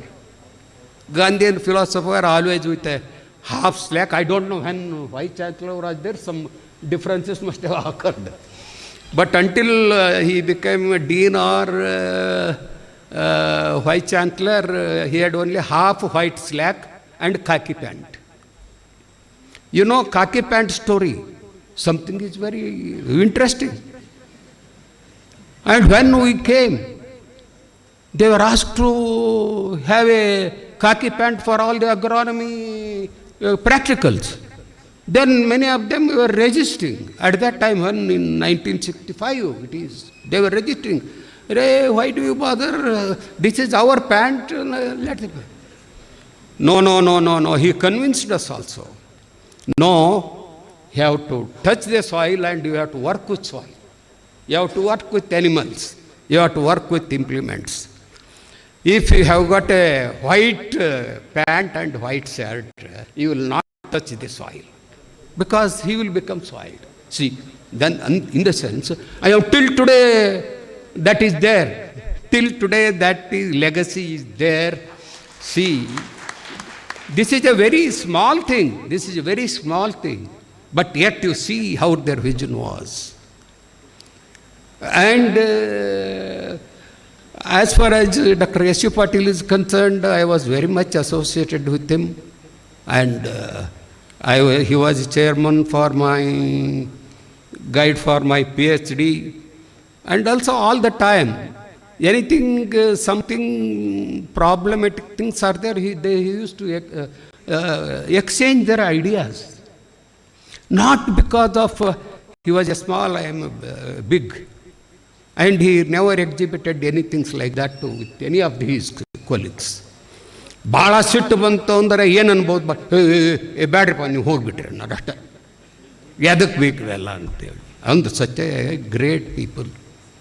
And now I will tell to you, you are so many agronomists in the state, in the country. And there is some contribution for that of Dr. S.U. Patil. When university became in 1964-65, he was the head of the Department of Agronomy. He was there as a professor of agronomy. There are a lot of things, but I am taking only few things for your memory and also for our students, for sake of our students, how the people were, so that it can be they become an inspiration for the future. As a department of agronomy, he was there as a professor of agronomy. I was also there as a student. Okay, but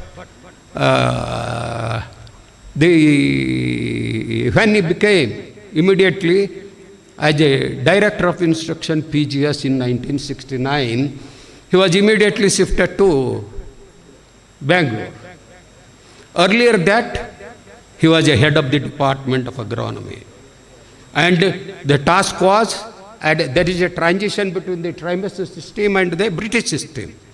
In the trimester system, all what syllabus is there today,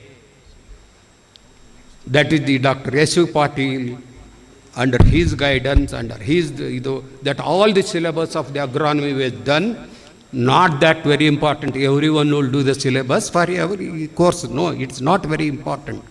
What is more important is, he got for agronomy 24 credits for the undergraduate students. 24 credits, that is the highest in the all departments. Because of this, there is a lot of human resources developed in the agronomy. And also in my department, outside also, and whenever you used to go any project without the agronomist, he never used to pass it. Although that was his thinking, see. No project. It may be ICR project, it may be anything. Without the agronomist, no project can be there. See how they used to do it. See, such a people we never really see. Apart from that, when he became DIPGS, there were few postgraduate. I have got the data and I have written a book on his. I will show you. You can see it. This is the whole story of Dr. S.U. Patil and his presentation. And he is my guru, and it is my ಅಂದರೆ ಗುರು ಕಾಣಿಕೆ ನಾನು ಮಾಡಿದ್ದೇನೆ ಅಷ್ಟೇ. ಅದರೊಳಗೆ ಎಲ್ಲನೂ ಇದೆ ಅವರು ಏನು ಮಾಡಿದ್ದಾರೆ ಅಂಥೇಳಿ. ಆಮೇಲೆ in the PG, hardly few PG courses were there, and hardly maybe less than 50 PG students were there. In Dharwad, only 2, genetics and plant breeding and agronomy. There were no any PG students at all. Only 2. In Bangalore, there were there many were there. Then somehow things went. The concept was all PG courses should be there in the main campus. That was the principle of our first university. It was also right in the context at that time concept. But as the time changes, as the population changes, everything should have to be expanded. Today, there may be one house. After 10 years, there will be 100 houses, something like that. As the population grows, these expansion should also be there. We are doing. And at that time, they immediately stopped the PG courses at Dharwad. Then Dr. S.U. Patil struggled hard. No, we were recognized by the Karnataka University. Dr. Medicine Kai and Dr. S.U. Patil, they were the 2 people. So we will not leave that one. Then there was nothing because they were already established by the Karnataka University and they did it. Only 5 students they used to admit at that time. See, only 5 for agronomy and genetics. And there were, see how teachers were there at that time.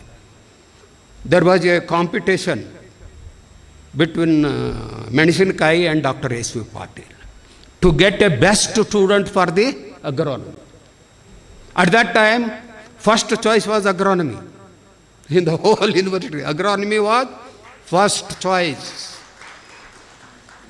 And all the rank holders used to come to agronomy only. See, in my own batch, there were 3, myself first rank there at Dharwad, and I won't remember, Bangalore first rank student, I won't remember, and also my friend Ramanagoda, he was also, all were rank holders. And they used to call us, hey, you take agronomy, it's very good, you will get like that. See, can you find such a teachers? Okay, it's all right. There are several things like that of Dr. S.U. Patil, and especially he made a silent revolution in developing the human resource, higher human resources for MSc and PhD that is required for all the industry, country, and also for the universities. That is most important thing. Such a thing we will never get it. We won't remember. And he was also, then he became a dean of this university, and also he became a vice chancellor. And Dr. S.U. Patil was not enamored about any functions, any speeches. And when I wanted to prepare this one. I asked the university, can you give me any biodata of Dr. S.U. Patil? We could not get anything. I got only 3 pages. 3-page biodata of Dr. S.U. Patil. It is there. He has not written anything about what he contributed. Today, if you ask the biodata of our people, it may be a very big one. Because several reasons we shall not bother. We shall not bother. There are several reasons to do that. Because for everything there is a mark and they have to compile it and do it. There was no mark for him. And there were many lessons we have learned from him. That is simplicity, high thinking, and also he used to tell us, if anybody come before you for your fight or for a fight or anything, if you become a quarrel or criticize him or do anything, ಬಾಳ್ ಇದನ್ನ ಮಾಡ ಮಗ್ಗಲ್ದಾಗ ಹೋಗ್ಬಿಡೋದ್ರಿ ಸುಮ್ಮನೆ ಅಂದ್ರೆ go by the side of him, don't bother about it. And also at one stage it came, godfathers will be there for always. For movement of anything, godfathers are required. Then say I don't have any godfather, why I should do it? Then he told me, if you have no godfather, there is a God for you. See how you are there. For anything, it comes like that, I am telling to you. And also he used to, especially students, he used to confess himself, I am not an intelligent man. Dr. S.U. Patil confessed, I am not intelligent. But if you are not intelligent, then you have to read more times, twice, thrice, and go to the highest level. In the sense, you work hard for you. You have to work hard, and then repeatedly you do it, you will certainly beat the top ranking persons, and it became true for many people. Many people say they are right. It is true also, it is also true. Like that, if I go on telling, there are several things. But now, I accepted his as my guru, and then I have compiled all his work right from the beginning. That was my intention to do it. And that is the second part. And as far as his contributions to the agriculture is concerned, there are, I don't want to say much. Even at the first time, the drainage research was started in College of Agriculture, Dharwad. For his PhD, some student, his name I won't remember. First time, drainage. And I have to remember all those things also. He asked me to work on soybean for my MSc. Then it became a precursor for AICRP safflower in Hanigiri because of my work on the MSc. I worked under him for soybean. And that became a precursor for becoming a AICRP soybean at Dharwad. Perhaps you don't know, because of that work, Bangalore and Dharwad, the soybean spread through all these project areas, not only here, elsewhere in the country. In the sense, small thing, introduce that crop there. And you don't know how, if you look to the history of that soybean, actually soybean is, black kulti was there at Bailavangal area, many may not know it. Black kulti, Americans took it as a soybean. In 10 years, they have brought the varieties of all kinds of climate requirements. In the sense, We won't believe in revolution. We believe in evolution. Even P.F. Knowles took A1 safflower to the US. Even still today, A1 percentage of oil is 29 to 30%. You are till all, whatever it is. Americans took and then brought this safflower paper coated, paper like 49 to 50% oil. Why we can't repeat such things here? It is, see, if I go on talking, there will be several things. Agroforestry for his contribution. Perhaps you must remember. First time in Dharwad, agroforestry department was established with the forestry people. B.S. Nadagowda is here.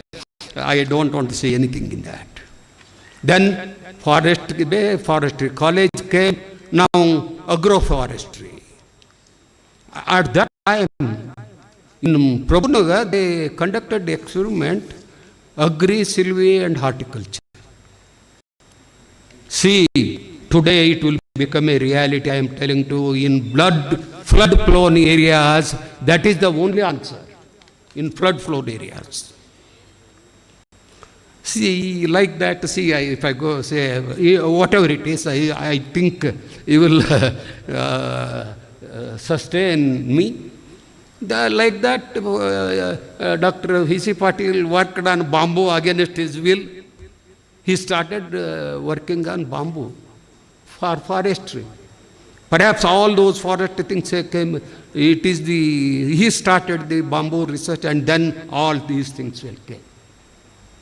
In the sense, a visionary. Agronomy is a visionary, he can go across. Not only for crops, no crops, animal, all the components are integrated in agronomy. You people say Brahmanda, everything was there, it was there already. These things are not very new. When I say many things, I say, okay, Baba. This is all for your stomach, you people will have to do certain things, you will be doing. But how you do it? See, if I tell to you, men will come and men will go in all the institutions. But what remains is what you have contributed to the country, what you have contributed to your institution, what you have contributed to the social development. ದೇವ ಉಳಿತ ಹೊರತಾಗಿ ಏನಾಗೋದಿಲ್ಲ. ಅದಕ್ಕೆ ನಾನು ಅಗ್ರಾನಮಿಸ್ಟ್ಗೆ ಏನು ಹೇಳ್ತಾ ಇದ್ದೇನೆ ಅಂದರೆ ಈ ಸಂದರ್ಭದಲ್ಲಿ you have to work hard. Agronomist will have to be there in the field. You have to work hard. If you are in the laboratory, you can't do anything for the country. I remember what the Nobel laureate, our Borlaug, agronomist should remember this. He said, in the sense, he was telling, plants can speak to you. Plants can speak to you as what it wants. What is it is required? What is its symptoms of deficit and other things? In the sense, he says, plants cannot shout, but they can speak. If you are in the office, you cannot hear it. In the sense, always you must be there in the field and see the crop. Then only it is possible for you to do anything and develop anything. Such were the thinking given to us. Okay, there are, I can talk many things. Now I will come to the another great person, Dr. K. Krishnamurti. Dr. K. Krishnamurti, I worked with him when I was instructor at Dharwad. He was a professor. I worked with him. And he was also learnt in abroad, in the UK. His son-in-law is here. If there are any things I am leaving, he can just add to me. Just with my memory I am telling to you. The Krishnamurti, he was entirely a different type of a person and different type of thinking. His thinking was entirely distinct and different. Not like agronomist, what we think, spacing, this, that, fertilizer. No. He was an expert in plant growth and analysis, you please remember. Plant growth and analysis. Through which he used to advocate the breeders as how the plant should be, how ideal plant should be there. Through his project, PL40 project, he projected it, how sorghum should be there, how many leaves, how its canopy and pattern and other things. Such a wonderful things. Perhaps crop growth and yield analysis, no thesis in agronomy, maybe either PhD or MSc, without the crop and growth analysis, that there will not be any thesis at all in agronomy, because they are the tools. They are the tools. Without that, you cannot interpret the real agronomic production or whatever it is your projects. And also, he wrote a book. It may be in the library also. PL40 project is there. One can read it. And he was a very good orator. Good orator, you cannot imagine. If we start talking on any subject, it is so fluent and so magically composed. Excellent orator, such an agronomist I never have seen till today in any. After that, not only that one, he had an idea, he also told me once. He wanted to write a book on accidental discovery. His thinking is entirely different. He wanted to write a book on accidental discoveries. I think it is, he wrote and published, I think. Somebody told he has already done it. I don't know. His son-in-law maybe correct me. And I think he did it and done it. And they were all hard workers. I don't want to say much more on these people. And all the people what we are here, and if it is in a mob, if it is a development, it is because of their foundation. Today agronomy is moving. Not his syllabus, everything you must have touched up here and there, but they remain the same. They remain the same. Okay, now come to some of the things facing the country.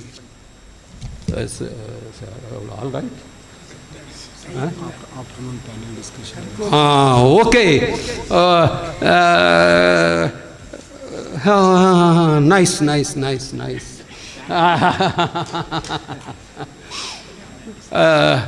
Thank you very much, and especially when I see Sivaraj and Bommegoda and also Reddy and Dr. Visi Patel and myself, we are all, every day we talk about it, agronomy and other things, how we are doing, what is happening, we know everything.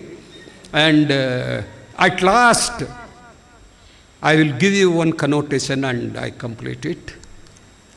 There was a say there, our agronomy feeds the world.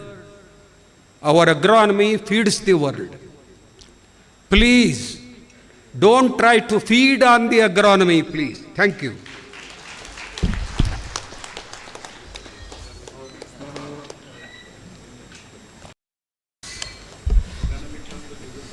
Sir, ತಮ್ಮ ಮಾತುಗಳು ಸದಾ ಸ್ಫೂರ್ತಿ ಮತ್ತು ಹೊಸ ಹೊಸ ವಿಚಾರಗಳಿಗೆ ಯಾವಾಗಲೂ ಸಹ ತಮ್ಮನ್ನು ತಾವು ತೊಡಗಿಸ್ಕೊಳ್ತಾ ಇರ್ತೀರ.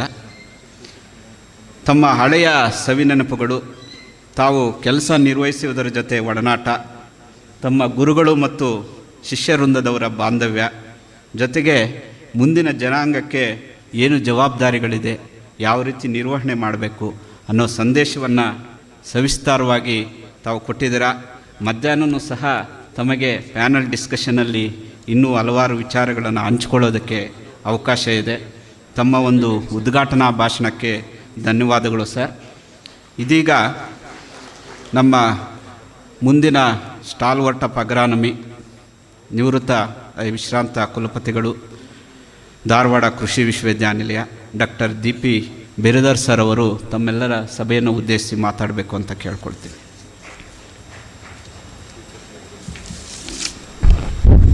ಎಲ್ಲರಿಗೂ ನಮಸ್ಕಾರ. Doctor H Hanumanthappa, Honorable Vice Chancellor of UAS Raichur, President of today's function. Dr. M.N. Silvantar, my teacher, former Vice Chancellor of UAS Bangalore. My good friend from Maharashtra, Dr. Balaji, former Vice Chancellor of Akola. Then Dr. Prabhakar Shetty sir and Dr. Shivaramu. We have a lot of stalwarts from different generations. And of course, we have my teacher, Dr. V.C. Patil, who is going to really tease your brains when you listen to his keynote speech. I want all of you to, because of course Dr. Silvantar narrated all his personal reports with the stalwarts of agronomy. Let me not repeat, because I wanted to tell about something about Dr. Arkeri and all, but he has already touched. We are basically teachers. We don't stop anything till 50 minutes. You are all students now. So, but I will not take 50 minutes. I will not speak more than 10 minutes. But whatever some reports that I had with other two stalwarts, I will try to narrate. But nevertheless, ಇದೊಂಥರ ಹೆಂಗೆ feeling ಇದೆ ಅಂತಂದರೆ, ಬೆಂಗಳೂರು ವಿಶ್ವವಿದ್ಯಾಲಯ ಭಾಗವಾಗಿ 7 ಆಗಿದೆ. ಅಂದರೆ ಈಗ ಅಣ್ತಂಬರು ಮನೆಯಾಗ ಹಂಚ್ಕೊಂಡು ಬೇರೆ ಬೇರೆ ಹೋಗಿಬಿಟ್ಟಿರ್ತಾರೆ. ಅವ್ರ ಮಕ್ಕಳು ಮೊಮ್ಮಕ್ಕಳು ಒಬ್ರನ್ನೊಬ್ರು ನೋಡ್ತಿರೋದಿಲ್ಲ. ಇದು ಡಾಕ್ಟರ್ ಪ್ರಭಾಕರ್ ಶೆಟ್ಟಿ ಅವರು ಮತ್ತು ಶಿವರಾಮ್ ಅವರು ಎಲ್ಲ ಮಕ್ಕಳನ್ನ ಮೊಮ್ಮಕ್ಕಳನ್ನ ಮರಿಮಕ್ಕಳನ್ನ ಒಂದು ಕಡೆ ಕೂಡಿಸ್ದಂಗೆ ಆಗಿದೆ. I am sure you all agree with me. And also doctor Silvantar rightly pointed out, this is a reconnection of different generations. Of course, he told 3 generations are there. Maybe agronomists, super agronomists, senior super agronomists, whom we are going to, I think, felicitate today, 80 plus agronomists. In fact, I am fortunate, our chairman, Dr. V.S. Patil, should have been here. He is the one who is the senior most agronomist, I think 96 years old. I am his master student.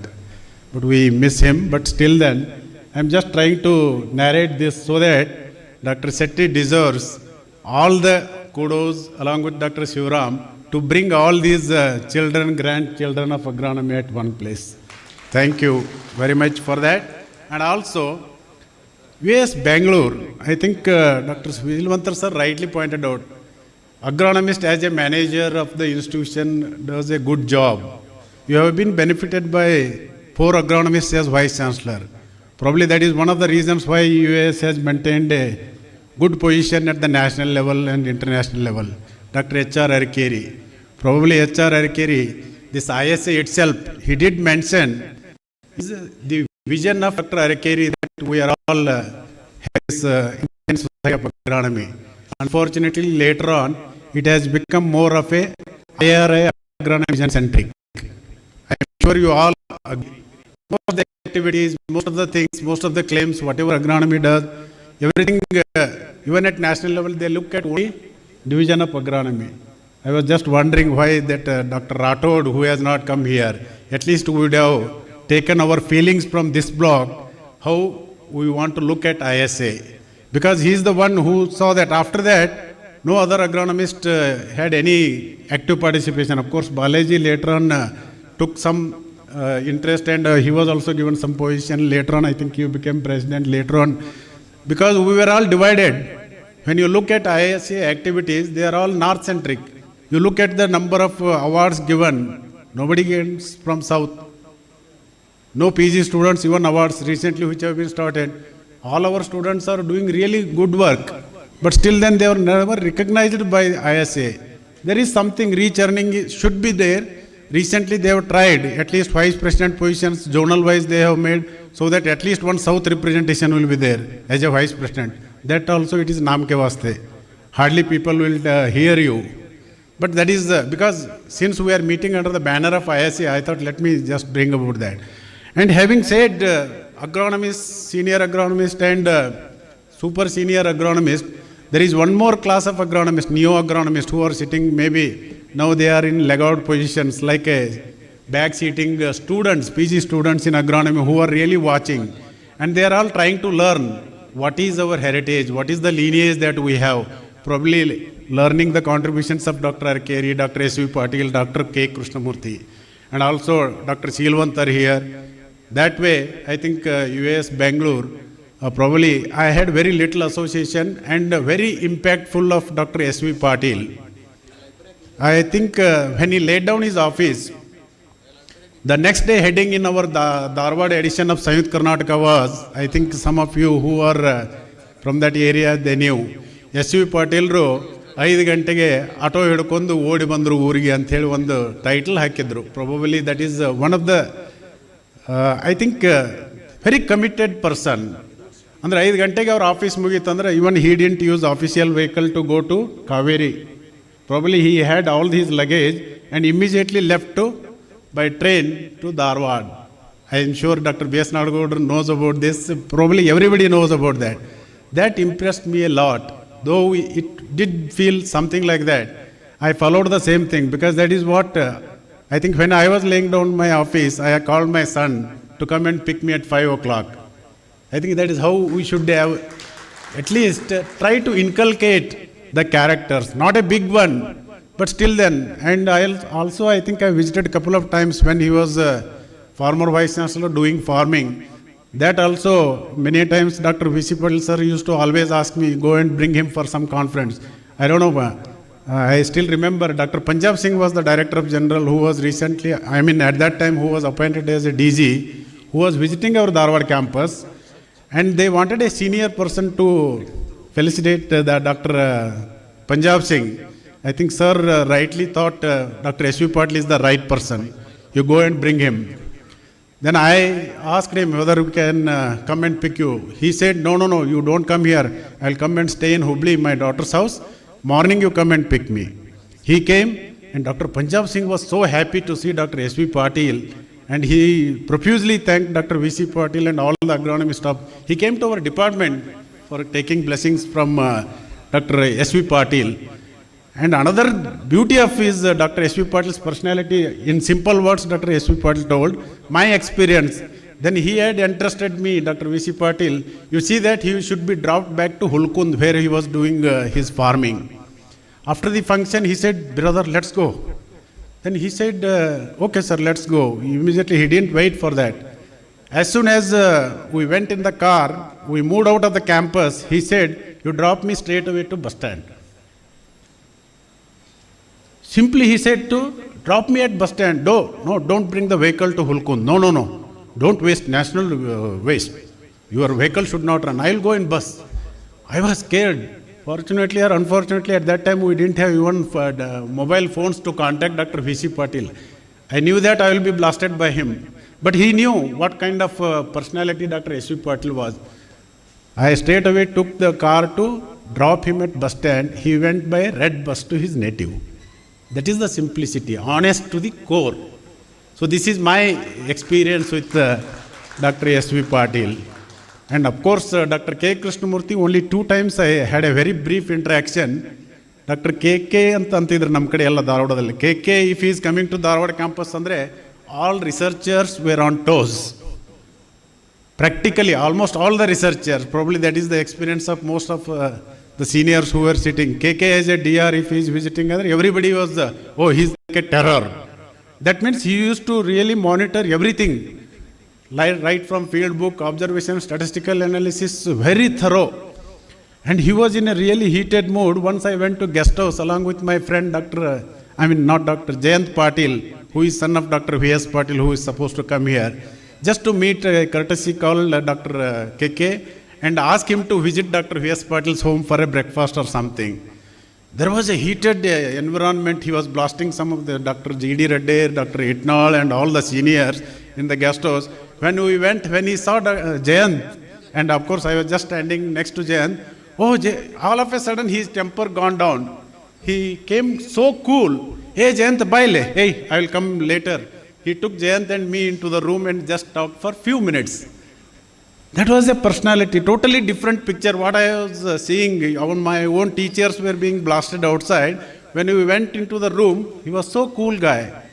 I thought it is a personality we should really watch.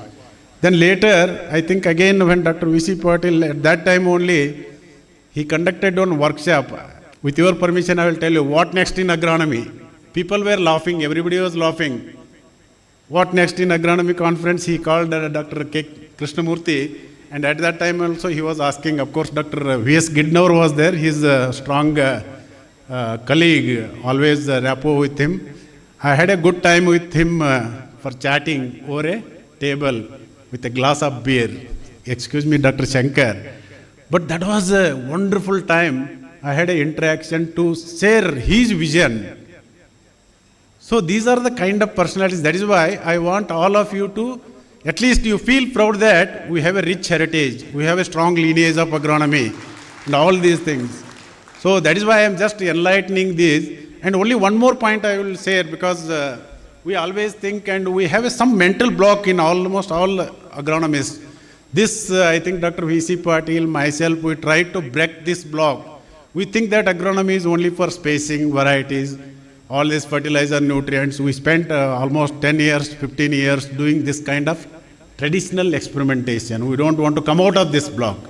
But fortunately, this new generation students, neo-agronomists, that's why instead of 3 classes, I said 4th class, neo-agronomists, the PhD students are very receptive minds. They are very far ahead. In fact, I always used to appeal to my agronomy colleagues in Dharwad. You try to give a lot of leverage to the PG students in selection of problems. They are more receptive. They want to learn something new. Because in our system, if a chairman is not good in allowing the freedom, in fact, students, once they complete their degrees, chairman is the #1 enemy, you remember. I am sure some of you must have experienced also. If you are not given a proper training or proper direction to the students, till they complete, they will be very obliging. They will be very submissive. They will not say anything in front of you. But once they complete their degree, if you are really routine in there, because they know what I am doing, it is just for earning a degree, though he has a totally different thing. So that kind of approach I used to appeal to all my young agronomists. So again, to quote my own example, I think I must be having my student Dr. S.B. Manjunath somewhere in the audience. He was allotted to me for his PhD. We had seminars and other things, but I was asking him, what is your interest? Sir, I want to do on nanotechnology. My God, nanotechnology, Dharwad, there was no facility. What I can do? Then I had a couple of friends in TNAU. I sent him for TNAU to undergo for 1 or 2 weeks visits and expose yourself. And he became so much interested, but unfortunately we didn't have funds. At that time I was only faculty. And very difficult to get funds for that of work, you know. So that is why I asked him, and I asked him to get information and write a seminar on that. Give seminar on that. He gave seminar also. And in fact, seminar campaign we published as a review paper in our own Karnataka Journal of Agriculture Sciences. Later on, we called it as a Journal of Farm Sciences. Today, I think it is having the highest number of citations. I think he used to count, sir, today we got 100, 200. Now I think 550 citations for that review article on nanotechnology. See, this is the freedom if you give to your PG students, I think you will be rewarded. So I want all our younger agronomists to think on this seriously. I think sir rightly told, yeah, I am very dull compared to all of you. That means we have to put in more efforts to learn so many things. So that is why when I became Vice Chancellor, I think Suramo rightly pointed out, I was very much interested in starting agrometallurgy. Along with that, we were the first one to start nanotechnology labs. And in fact, later on, when I was Vice Chancellor, of course, Dr. V.C. Patil was there. We fought with the university administration to have biotechnology lab in agronomy. Can you think of that? People used to ask, how come agronomy people are having biotechnology lab?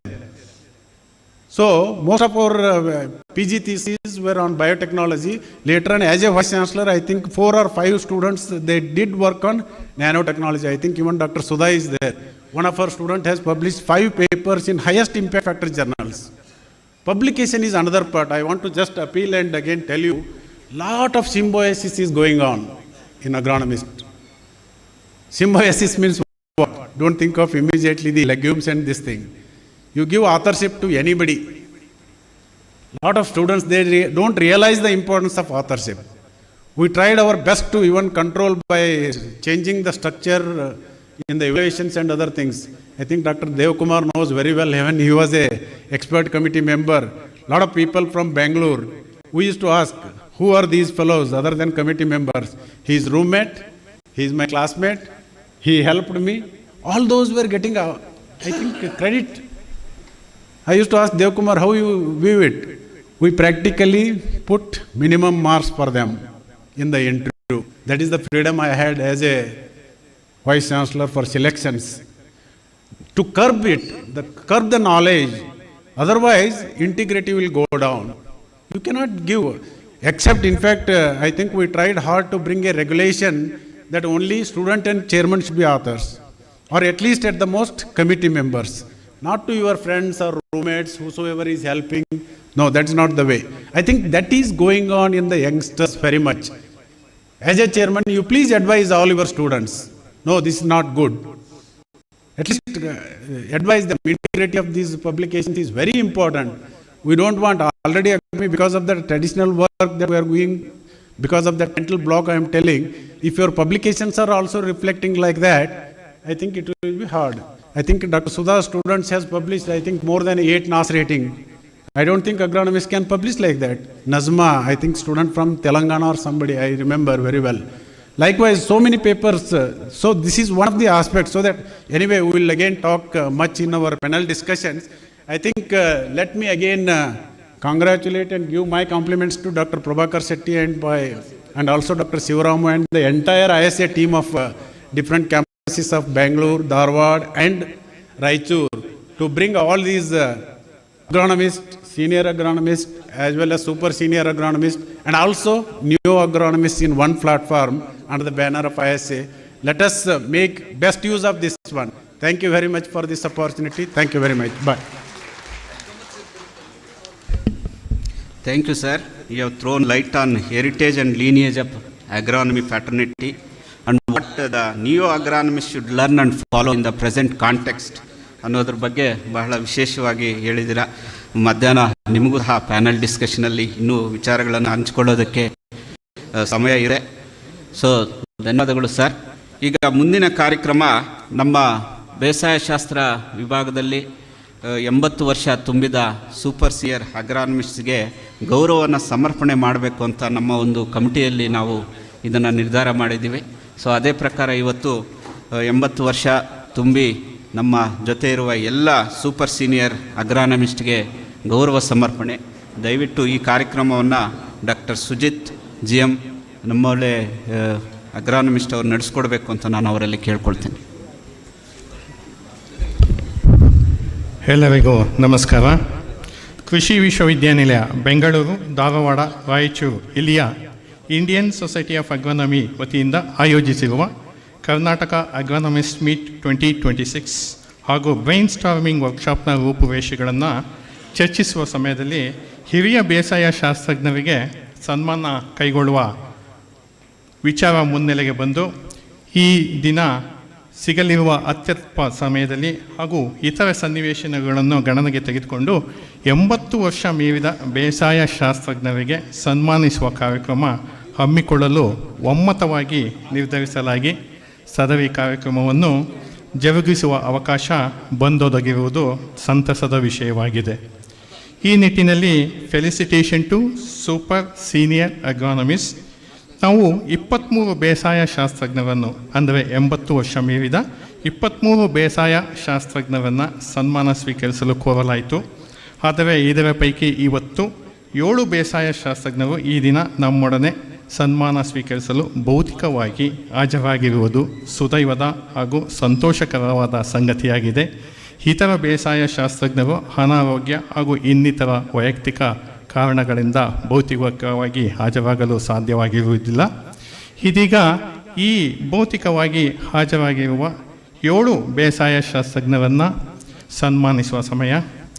ಮೊದಲನೆಯದಾಗಿ doctor ಬೊಮ್ಮೇಗೌಡರವರು 1984ರಿಂದ 95ರ ತನಕ ಇಲ್ಲಿ ನಮ್ಮ ಕೃಷಿ ವಿಶ್ವವಿದ್ಯಾನಿಲಯ ಬೆಂಗಳೂರು ಇಲ್ಲಿಯ ರಾಷ್ಟ್ರೀಯ ಬೀಜ ಪ್ರಾಯೋಜನೆಯಲ್ಲಿ special officer ವಿಶೇಷ ಅಧಿಕಾರಿಗಳಾಗಿ ಬೀಜ ಆಗಿ ಕಾರ್ಯನಿರ್ವಹಿಸುತ್ತಿದ್ದರು. ಎರಡನೇದಾಗಿ ಡಾಕ್ಟರ್ ನಾಡಗೌಡರು ನಿವೃತ್ತ ವಿಸ್ತರಣಾ ನಿರ್ದೇಶಕರು, ಕೃಷಿ ವಿಶ್ವವಿದ್ಯಾನಿಲಯ ಧಾರವಾಡ. ಇವರು ವೇದಿಕೆಗೆ ಬರಬೇಕಾಗಿ ವಿನಂತಿಸಿಕೊಳ್ತೇನೆ. ಅದೇ ರೀತಿಯಾಗಿ ಡಾಕ್ಟರ್ MN ಶೀಲವಂತರವರು ಇಲ್ಲ ಎಲ್ಲ ಓಕೆ. ಡಾಕ್ಟರ್ B ಶಿವರಾಜ್ ಅವರು ಕೃಷಿ ವಿಶ್ವವಿದ್ಯಾನಿಲಯ ಬೆಂಗಳೂರು ಇಲ್ಲಿ ನಮ್ಮ ಅಗ್ರಾನಮಿ ಡಿಪಾರ್ಟ್ಮೆಂಟಲ್ಲಿ ಮುಖ್ಯಸ್ಥರಾಗಿ 1998ರಿಂದ 2003ರವರೆಗೆ ಕೆಲಸ ನಿರ್ವಹಿಸಿದ್ದರು. ಡಾಕ್ಟರ್ ಸಿಂಗಳಾಚಾರ್ MA ಇವರು 1989ರಿಂದ 92 ಹಾಗೂ 98ರಿಂದ 99 ಇಲ್ಲಿ ಈ ಅವಧಿಯಲ್ಲಿ ಸಹ ಸಂಶೋಧನಾ ನಿರ್ದೇಶಕರು ಹಾಗೂ ಸಂಶೋಧನಾ ನಿರ್ದೇಶಕರಾಗಿ ಕಾರ್ಯನಿರ್ವಹಿಸಿದ್ದರು. ಇವರಿಗೂ ಸಹ ವೇದಿಕೆ ಬರಬೇಕಾಗಿ ವಿನಂತಿಸಿಕೊಳ್ತೇನೆ. ಡಾಕ್ಟರ್ S ತಿಮ್ಮೇಗೌಡರವರು ಇವರು ಬೇಸಾಯ ಶಾಸ್ತ್ರ ವಿಭಾಗದಲ್ಲಿ ಮುಖ್ಯಸ್ಥರಾಗಿ ಕಾರ್ಯನಿರ್ವಹಿಸಿದವರು. ಅವರನ್ನು ಸಹ ವೇದಿಕೆಗೆ ಬರಮಾಡ್ಕೊತಾ ಇದ್ದೇನೆ. ಡಾಕ್ಟರ್ TH ಹೆಡಳಿ ಅವರು 2002-2003ರ ಅವಧಿಯಲ್ಲಿ ಸಹ ಸಂಶೋಧನಾ ನಿರ್ದೇಶಕರು ಹಾಗೂ ಸಂಶೋಧನಾ ನಿರ್ದೇಶಕರಾಗಿ ಕಾರ್ಯನಿರ್ವಹಿಸಿದವರು.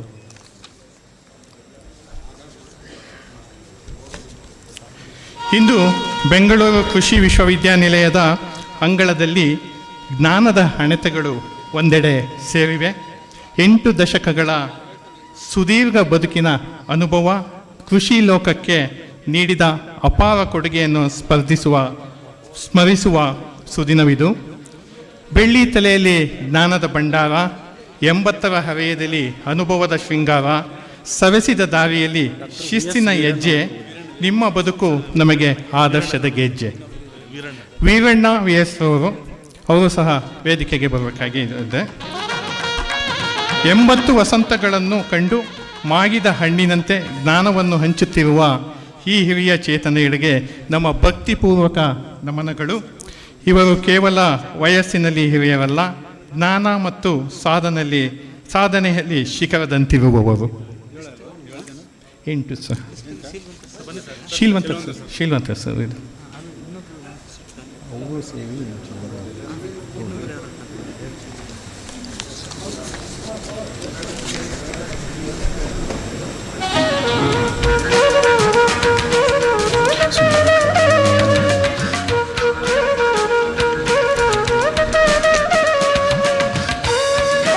ಸರ್, ತರಗತಿಯಲ್ಲಿ ನೀವು ಜ್ಞಾನದ ದಾವೆ, ಹೊಲಗದ್ದೆಯಲ್ಲಿ ರೈತರ ಆಸರೆ, ಸಂಶೋಧನಾ ಫಲವ ಮನೆ ಮನೆಗೆ ತಲುಪಿಸಿ ಬೆಳೆಸಿದ್ದೀರಿ ನೀವು ಸಾವಿರಾರು ಕೃಷಿ ವಾರಸುದಾರರನ್ನು.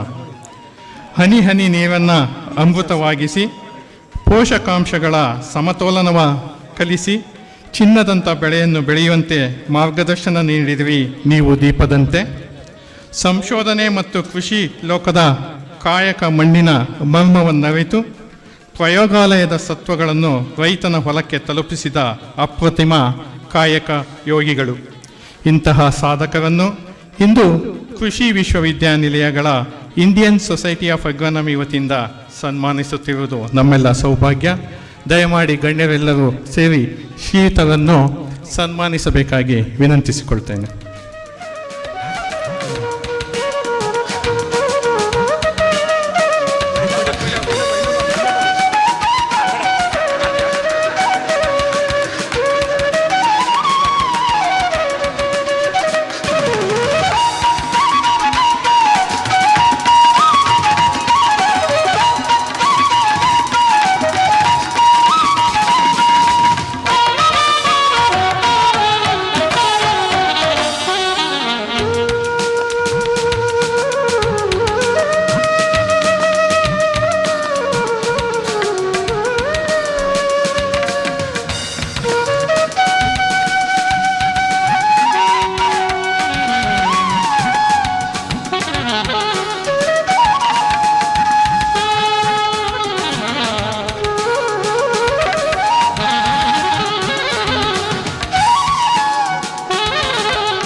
ದಯಮಾಡಿ ಎಲ್ಲ ಬೇಸಾಯ ಶಾಸ್ತ್ರಜ್ಞರು ಎದ್ದು ನಿಂತು ಈ ಸೂಪರ್ ಅಗ್ರಾನಮಿಸ್ಟ್ಗಳಿಗೆ ಒಂದು ಚಪ್ಪಾಳೆ ಸ್ಟ್ಯಾಂಡಿಂಗ್ ಒವೇಷನ್ ಕೊಡಬೇಕಾಗಿ ವಿನಂತಿಸ್ಕೊಳ್ತೇನೆ.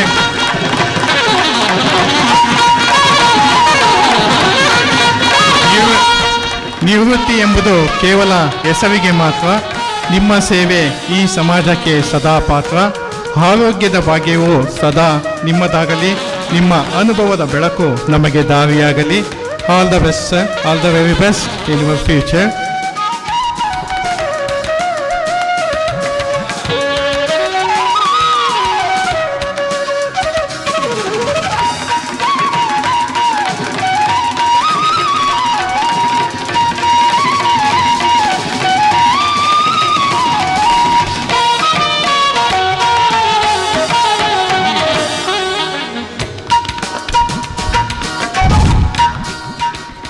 ಈ ಸಮಯದಲ್ಲಿ ನಮ್ಮೊಡನೆ ವಿವಿಧ ಕಾರಣಗಳಿಂದಾಗಿ ನಮ್ಮೊಡನೆ ಈ ಸನ್ಮಾನವನ್ನು ಸ್ವೀಕರಿಸದೇ ಇರತಕ್ಕಂಥ ಡಾಕ್ಟರ್ ಚಂದ್ರಶೇಖರ್ ಅವರು, doctor Kidnavar VS, doctor Halemani HL, doctor BR Hegade, doctor Hugar PV, doctor CJ Hitnal, doctor Janawade H D, doctor Kachchapur, doctor Lingegowda, doctor Manchegowda, doctor Patil VS, doctor Prabhakar AS, doctor Shantaveerabhadraiah, doctor Shetty RA, doctor Subhash K Gumaste ಅವರನ್ನು ಸಹ ಈ ಒಂದು ಸನ್ಮಾನಕ್ಕೆ ಭಾಜನರಾಗಬೇಕೆಂದು ಕೇಳಿಕೊಡ್ತಾ, ಅವರ ಆರೋಗ್ಯವೂ ಸಹ ಸದಾ ನೆಮ್ಮದಿಯಿಂದ ಇರಲಿ ಅಂತ ಹೇಳುತ್ತಾ ಅವರಿಗೂ ಸಹ ನಾನು ಶುಭಾಶಯಗಳನ್ನು ತಿಳಿಸಲು ಇಷ್ಟಪಡುತ್ತೇನೆ.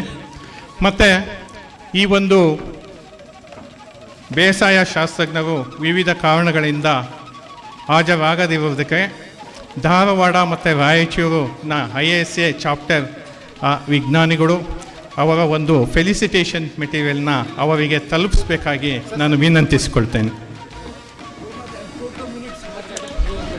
ಸೊ ಈ ಒಂದು ಅಪೂರ್ವ ಮತ್ತು ಅವಿಸ್ಮರಣೀಯ ಕ್ಷಣಕ್ಕೆ ಸಾಕ್ಷಿಯಾದ ನಾವೆಲ್ಲರೂ ಸಹ ಭಾಗ್ಯವಂತರು ಮತ್ತು ಈ ಒಂದು ಕಾರ್ಯಕ್ರಮದಲ್ಲಿ ಭಾಗವಹಿಸಿದ ಎಲ್ರಿಗೂ ವಂದನೆಗಳನ್ನು ಸಲ್ಲಿಸ್ತಾ, ಈಗ ನಮ್ಮ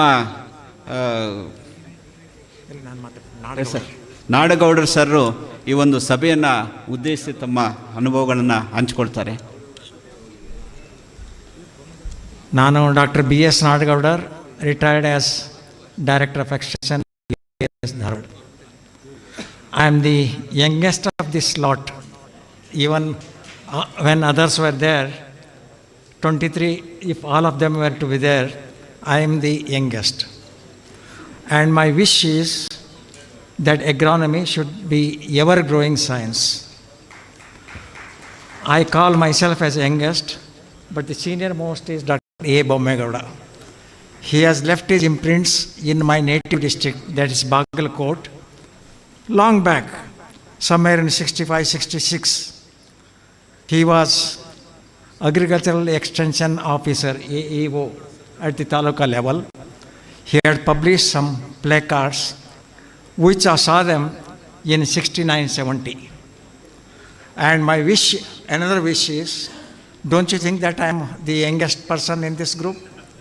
So, I wish to be alive up to 100 years.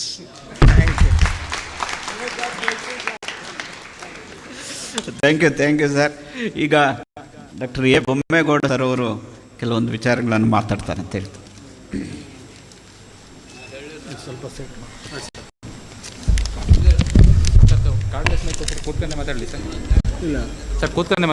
ಇಲ್ಲ ಬೇಡ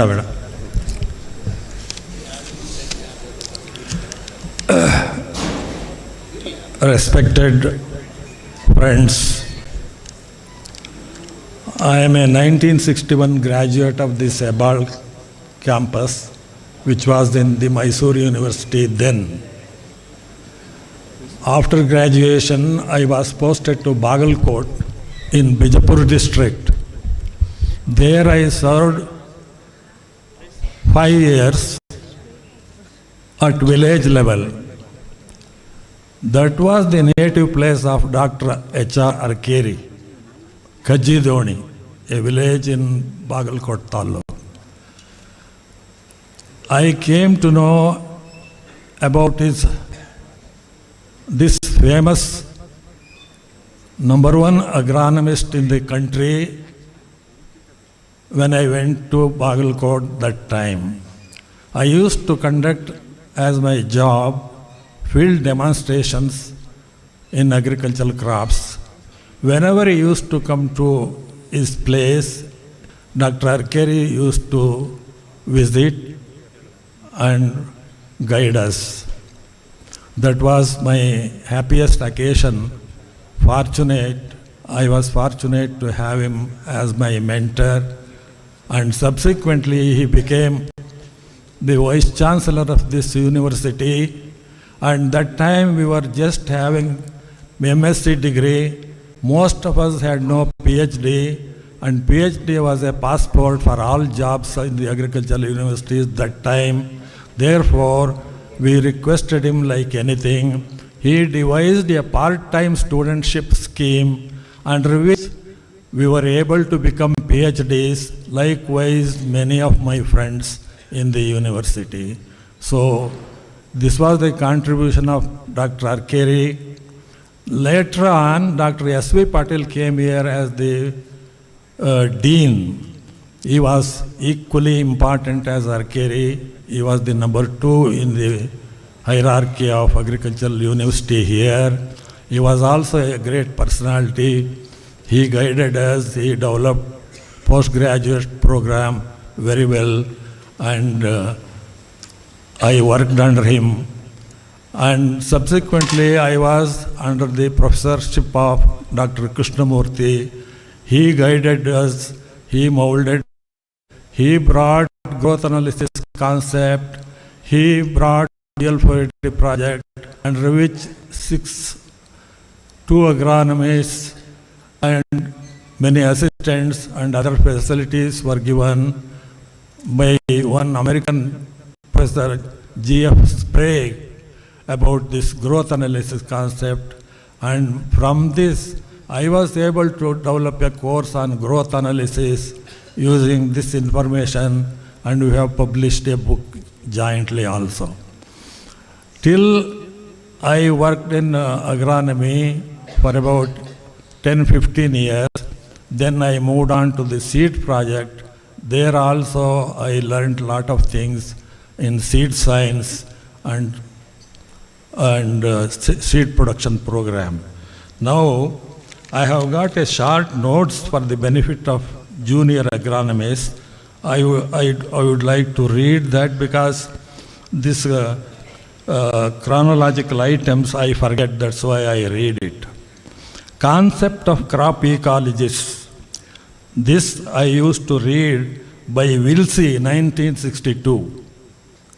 Crop Ecology and Geography was a book written by Wilsey, W-I-L-S-I-E, 1962. Perhaps agronomists should read this book.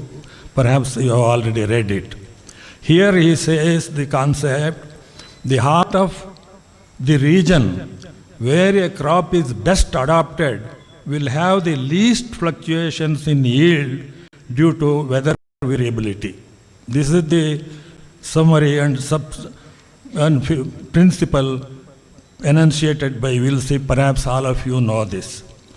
Or in other words, in a crop region, or what we say crop belts, cotton belt, like that in America you have read. Even in India, wheat belt, like that. So in these belts, crop regions, weather approaches the optimum. Then agronomical concept of crop production. This is by Wilcox. Perhaps agronomists should read this, should know the principles he has enunciated in 1930 and 1937. This agrobiology consists of 3 concepts. This is the mixtureless equation. Agronomists should not forget this. The second law, the nitrogen constant 318. And the third one, the inverse yield nitrogen law. I believe all of you are conversant with these things and their applications and philosophy behind this. Even today, all these hold true. Growth and yield of all kinds of crops are subject to the law of diminishing returns or the law of diminishing increments of yields in agriculture. Perhaps all agronomists have worked out the response curves in nutrient studies and many other things. There you have worked out the optimum level of plant population, the optimum level of fertilizers, and yield maximizing level also you have worked out. Yield maximizing level is not enough. It just increases the yield, but we must concentrate on the profit maximizing level. So the yield maximizing level and the profit maximizing levels, these are different concepts and different approaches. We are interested in profit maximizing level. That we should remember. How yields increase by diminishing increments. The measureless ball concept have helped the crop production by using a limited amount of fertilizer. Perhaps you have understood this. Measureless rule, as said, using the limited amount of fertilizers. Further, I will tell, Germans used this concept during the World War II and thereby prevented a greater degree of starvation because to maintaining the production of crops by using this concept. For example, even as agronomists, you have seen the yield maximizing level is 100 kg. But if there is a shortage of these fertilizers because of many reasons, then you need not go to this yield maximizing level. You can reduce that level to 50 or 70 and thereby increase more area under this in the absence of adequate supply of fertilizers. That is the meaning of that.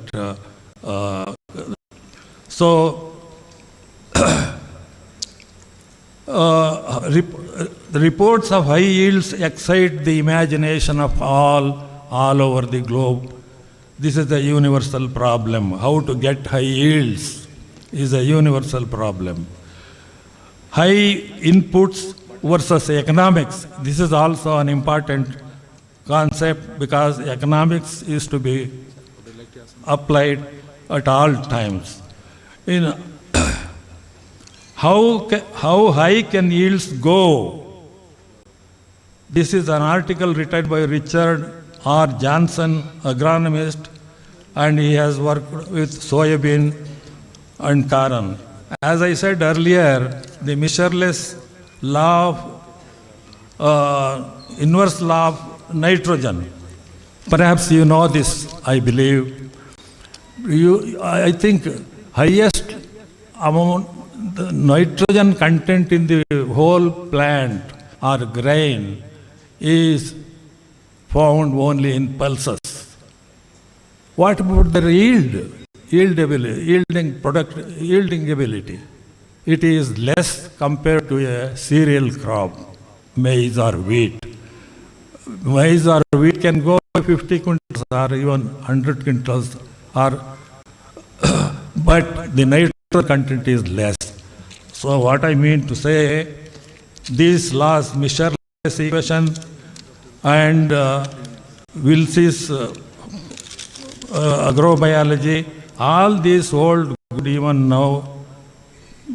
The law of Liebig's law of minimum, even though it is a old concept law, all those theories and concepts hold good. They have got some truth in it, and all our junior agronomists, if they have not read, they should read all these articles in Journal of Agronomy and Advances in Agronomy. This is what I wanted to convey to the junior agronomists. Thank you.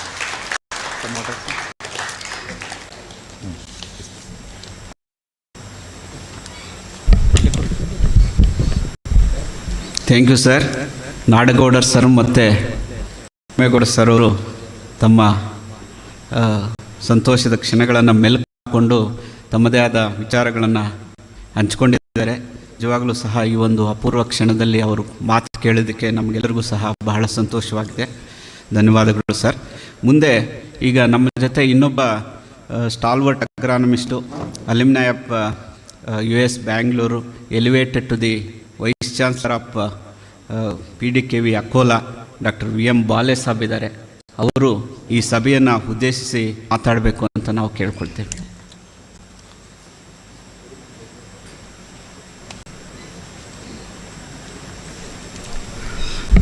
ನಮಸ್ಕಾರ. ನಾನು ಕನ್ನಡ ಸ್ವಲ್ಪ ಬರ್ತಾಯಿತ್ತು.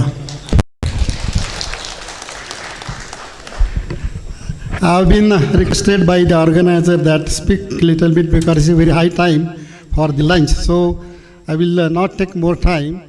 So friends, this is an unique calling all the agronomists of the Karnataka. So thanks to the H.S. Shivaramu, Manjunathan, all of these senior agronomists. Little bit, just 2 minutes. I am the graduate of this Vasantrao Naik Marathwada Vidyapit, BS Agri, admitted for MSc. Earlier I was admitted in breeding and then lastly admitted in agronomy after 2 weeks. I was last admitted but become a topper in agronomy and awarded gold medal. Then after joining this university without interview as a senior SRA and remains in the university in 2008, I appear for the ICR fellowship, and in that ICR fellowship we were 5 from the national level. And Dr. H.S. Shivaramu was the topper among the 5. Bhaskar was second, mine was third, and another one, Naglikar, was third in the ICR senior fellowship. So that was the, all India level, 3 were from the Karnataka ICR senior fellowships. So this was the credit of the Karnataka. And after appearing for the PhD, I got admission for 3 universities, Ananda, Dharwad, Bangalore. I preferred to be in Bangalore for the PhD program. And it was very interesting. My senior teachers are here. I have very good regards with them, particularly Dr. H. Nanjappa, then Shivaramu, then Shivraj, then my great my PhD guide, Dr. Hunsugi. These all are very cooperative teachers and we enjoy a lot. My Anani Gowda, then AP Vishwanath, all are, we become as a friendly for this PhD program and enjoy a lot. Now friends, after joining, after completion of the PhD, I have been posted to the Parbhani again and selected as associate professor. But I was very much active in the Indian Society of Agronomy national level, and 2010-11 I was elected as a joint secretary, and 2012-13 I was elected as a vice president of the ISA. And very recently the international conference was held at New Delhi in the November 22nd, and I was awarded as a Lifetime Achievement Award. This entire credit goes to my Karnataka ISA fellows. Because see our strength, as very rightly pointed out Dr. Virajdar sir, that there is almost the preference is given by the northern state, particularly 2-3 states, and it is being neglected all the time by the South India, including Maharashtra. They represented many times. When I was vice president of the ISA, I then proposed that there should be a vice president regional wise, and 5 vice president was made ISA. But still, this year, luckily I find I was there for some evaluation, and most the medal awards, it was gone to the Karnataka student. And this is the good initiative that we should represent at ISA. As we know that the stalwarts are here, particularly Dharwad and US Bangalore. Many teachers, they did lot of work and good publications also. Somehow the third generation are here. We, our teachers, our students, and the third generation of the teachers. What we needed actually agronomy. We say that agronomy feeds the nation. But I feel that agronomy globally feeds the nations. Globally it feeds. What is needed that in the other way, during this second session, we'll discuss what is needed in agronomy, actually what we today and what is needed in the futures. That we'll address during that meeting. And hopefully, this spirit of Karnataka ISA, Shivramu will take lead and other generation will take that. We should come on and let us involve me, those I am from Maharashtra, but I will be working in ISA Karnataka. So thank you very much. Thank you, sir, for completing sweet and short. Agronomists not only feed the nation, but globally they feed. That is the message given by V.M. Balesa. Dr. S.S. Rathore, Secretary, Indian Society of Agronomy, New Delhi.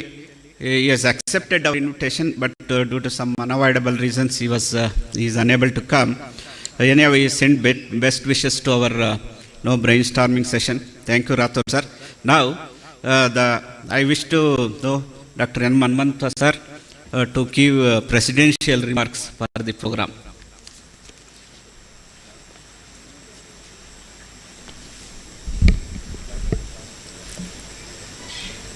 ವೇದಿಕೆ ಮೇಲೆ ಆಸೀನರಾಗಿರ್ತಕ್ಕಂಥ ಎಲ್ಲ ನನ್ನ ನೆಚ್ಚಿನ ಗುರುಗಳು, ಮುಖ್ಯವಾಗಿ doctor M.N.. ಶೀಲವಂತ sir ಹಾಗೂ VC. Patil sir, ಇವರಿಬ್ಬರು ನಮಗೆ MScಯಲ್ಲಿ ಮ್ಯಾಕ್ಸಿಮಮ್ ಕೋರ್ಸಸ್ ಕಲಿಸ್ತಕ್ಕಂಥ ಗುರುಗಳು.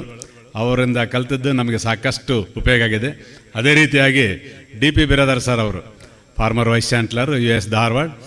ಸೊ ಅವರು ಸಹ ನಮಗೆ ಒಳ್ಳೆ ಒಂದು ಹಿಂಟ್ಸ್ ಕೊಡ್ತದೆ. ನಾವು ಪಿ ಜಿ ಮಾಡಬೇಕಾದ್ರೆ ಯಾವ ಪ್ರಾಬ್ಲಮ್ ತಗೋಬೇಕು, ಯಾವ ತಗೋಬೇಕು, ಹೇಗೆ ತಗೋಬೇಕಂತ ಸಾಕಷ್ಟು ನಮಗಿದ್ರು. ನಾಗಭೂಷಣ ಅವರಿದ್ದರು, RS ಹೆಗ್ಡೆ ಅವರಂತಿದ್ರು.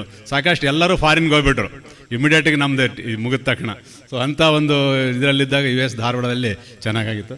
ಅದೇ ರೀತಿಯಾಗಿ ನಮ್ಮ TK ಪ್ರಭಾಕರ್ ಶೆಟ್ಟರ್ ಅವರು ಸಹ ಸಾಕಷ್ಟು ನಮ್ಮ ಗುರುಗಳು. ಅವರು ಸಾಕಷ್ಟು ನಮಗೆ ನಮ್ಮ ಕರಿಯರ್ನಲ್ಲಿ ಸಾಕಷ್ಟು ಗೈಡೆನ್ಸ್ ಮಾಡಿದ್ದಾರೆ. ಸೊ ಅವರು ಒಂದು ನಮ್ಮ ಗೈಡೆನ್ಸ್ನಲ್ಲಿ ನಾವು ಈ ಒಂದು ಮಟ್ಟಕ್ಕೆ ಇವರೆಲ್ಲ ನಮ್ಮ ಗುರುಗಳು. ಅದೇ ರೀತಿಯಾಗಿ ನಮ್ಮ V.M. ಬಾಲೆ ಅವರು PDKV ವೈಸ್ ಚಾನ್ಸಲರು ಮತ್ತು ಈ ಒಂದು ಕಾರ್ಯಕ್ರಮಕ್ಕೆ ಮುಖ್ಯ ಕಾರಣಕರ್ತರಾಗಿರ್ತಕ್ಕಂಥ ಡಾಕ್ಟರ್ ಶಿವರಾಮ್ ಅವರು ಮತ್ತು ನಮ್ಮ ಡಾಕ್ಟರ್ ಉಮೇಶ್ ಅವರು. ಇವರು ಇಬ್ಬರು ನಾವೇ ಅಂತಂದರೆ ಈ soil science immediately they have conducted a conference. After that we have thought that we have also conducted this one Raichur. We are thinking in that in sense we have to conduct at Raichur, but that has been not materialised due to the far up places. Nobody wants to come Raichur. That's why we have immediately after the Indian Congress we have thought that this has been put in Bangalore. So we have discussed immediately after that we have to conduct it by January, but it has been not materialized. So it has been conducted by this and it has been happened very well. I congratulate and compliment the organizer, especially for the under the able leadership of the Dr. TK Prabhakar Shetty and Dr. Shivram, Dr. Umesh and all the Bangalore GKVK staff members, especially Agronomy, MN Megoda and all other, they have contributed a lot, particularly conducting this one. So particularly our super seniors, we have a 3 to 4 generation agronomist. The contribution of agronomist is huge for the nation as well as the state. So that we have our, especially we have to interact with the super senior. This interaction meet really wants to be a very good platform for exchange of our ideas. So for that this has been arranged for our organizers, and also we have having a young agronomist as well as a dear students. So this is a very important forum to exchange what way forward we we have to either teaching, research or extension. All the three wings we have to discuss thoroughly, especially agronomy is the biggest subject in the agriculture sector. As our former Vice Chancellor, UAS Bangalore, Dr. M. Silvanthar is clearly highlighted with particularly about the stalwarts of agronomy. Agronomy is a big history with respect to these concerned. So we have from Arkeri to many other stalwarts, we have especially S.V. Patil Foundation, we have already started with some of the series of lectures with the Silvanthar sir and as well S.V. Patil sir, they are doing, and we have to give already we have done sufficient with respect to the agronomy. We have to think in new line. So how we have to think, and we can discuss it thoroughly in the brainstorming session. So especially V.C. Patil sir, so really after his superannuation, he is working with the farmers. So he has made a group, and then in the group they have discussed regarding with respect to the carbon sequestration and biochar production and how it will be useful for the farming community. That we are working with the farming in the village level, so that our university is also joined with for that one. With respect to we have to work with the agronomists, engineers. We have to link to the engineers that we have to take, and the engineers to next we have to economically how it is profitable, and as well as productivity, profitability, and then we have to planetary health. That is our technology should be viable at environmentally feasible, economically viable, and socially acceptable. All things we have to concentrate. We have to work for the local situation. That way we have to think in the new line of agronomy, including the artificial intelligence, machine learning, deep learning, big data analysis. All these things we have to inculcate with our present agronomist manner. So that we have to think in GIS, all other things, we can definitely have a high productivity and sustainability. If the productivity is there, if we have use more number of these inputs, that we have to avoid, and we have to sustainability. So if the sustainability, then only it can be scalable. So that in this way we have to think in that line, and we can discuss in the brainstorming session and as a keynote address. That definitely helpful for the how we have to feature plan of research. That will be helpful for our young agronomist. We have a different agriculture university in the state, nearly 6 agriculture university. Definitely we can bring a very good agronomist. It is highly competent for the global level. It will be helpful for our young agronomist, and seniors can be guide. With this, I complete my president remark. I wish you all the best to everyone to discuss and deliberate the issues thoroughly with respect to the research as well as teaching activities, and also how we can reach the extension. That all the three wings we can discuss in the panel discussion as well as a brainstorming session. I hope definitely we have a very good useful of this meet. Particularly with respect to the seniors and as well as juniors. This is very useful. Once again, I thanks to the organizers giving me the opportunity to share a few things with you. Thank you one and all. I wish you all the best. Sir, you are also one of the pillar in organizing this mega event. We organizing committee, thank you for your constant support and encouragement. And also we thank you for the presidential remarks, sir. Anyhow, the session will be continued in the panel discussion. Now, I wish to make 2 announcements. So immediately after this formal inauguration program, we have a group photo on IT. Okay. So after that, we will have a brainstorming keynote address. So that is our pre-lunch program. And in the post-lunch program, we have a panel of discussion. So now I request Dr. Ramurthy sir to present vote of thanks. Yes, sir. Huh? Yes, sir. For this program, sir. This session. ಗುರು ಹಿರಿಯರಿಗೆ ನಮಸ್ಕಾರಗಳು. ಈಗ ನಾನು vote of thanks ಹೇಳೋದಕ್ಕಿಂತ ಮುಂಚೆ ನಮ್ಮಲ್ಲಿ super senior ಅಂದರೆ ಭಾಳ ಹಿರಿಯರಾದಂಥ doctor ಶ್ರೀಲವಂತ್ sir ಇದ್ದಾರೆ. ಅವರು ಫೆಲಿಸಿಟೇಷನ್ ಮಾಡಿಸ್ಕೊಳ್ಳಿಲ್ಲ. Once again I request Sir, please come for felicitation.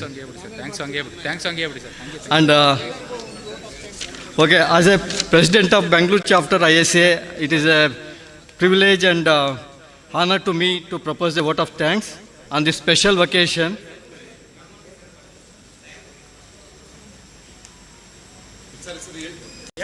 Yeah, okay.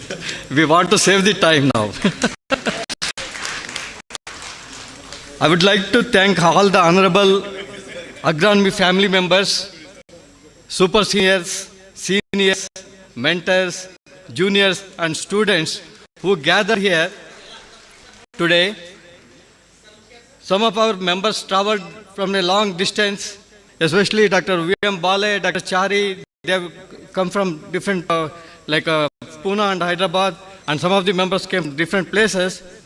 I appreciate and thank all of you for your commitment to come and join us today.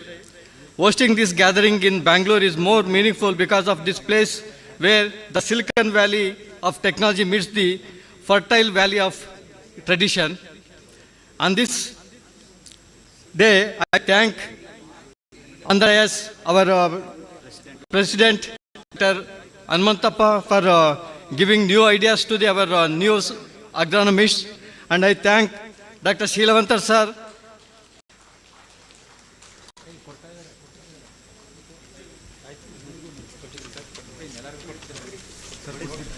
Dr. Sheelavantar sir just showed us the three Dians of our agronomists brief picture, how the Dians were there, and we have to learn a lot of things from our seniors.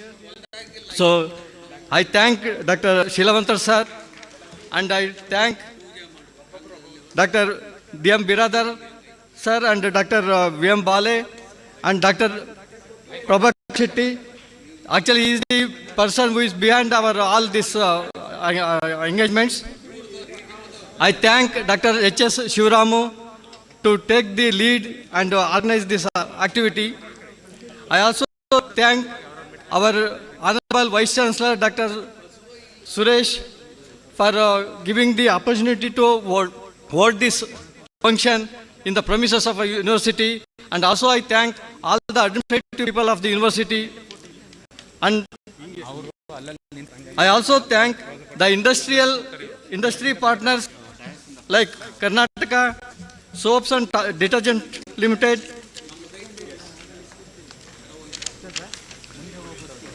Copec, UPL SAS, IIL, Sumitomo, Mahiko, Rallies, Sivsan Seeds, Syngenta, Farm Enterprises, Maristam Biotech, Rachna Seeds, Juvari, PI Industries, and also the financial support given by personnel, Dr. H. Shivaram, Dr. T.K. Prabhakar Shetty, Dr. M. Anmantappa, Somnath Patne supported for food, then Narayan Swamy, Assistant Commissioner Commercial Tax, Mohan Kumar R., Dr. Alad Katti, Dr. V.C. Patil, Dr. S.C.V. Reddy. I also, all support and collaboration play is important in the organization of this type of activity. The support given by the students and the faculty of Department of Agronomy, and especially the support of Dr. M.N. Timmegowda, Seenappa, Anand, and Dr. H. Shivaramu as a leader, he supported very much for organizing this activity.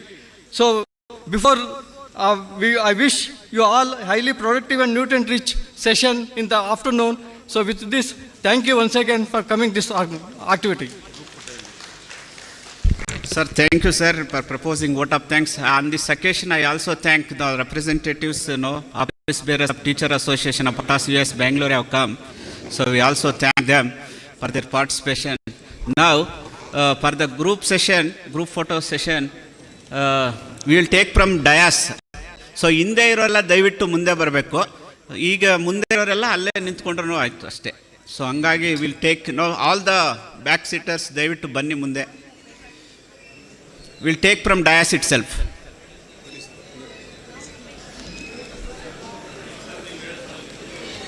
Group photo. So ದಯವಿಟ್ಟು ಯಾರು ಹೊರಗಡೆ ಹೋಗ್ಬೇಡಿ, students ಬನ್ನಿ ಹಿಂದೆಗಡೆ ನಿಂತ್ಕೊಳ್ಳಿ. So stage ತಗೊಂಡ್ರೆ ಎಲ್ಲರದು ಕರೆಕ್ಟಾಗಿ ಬರುತ್ತೆ.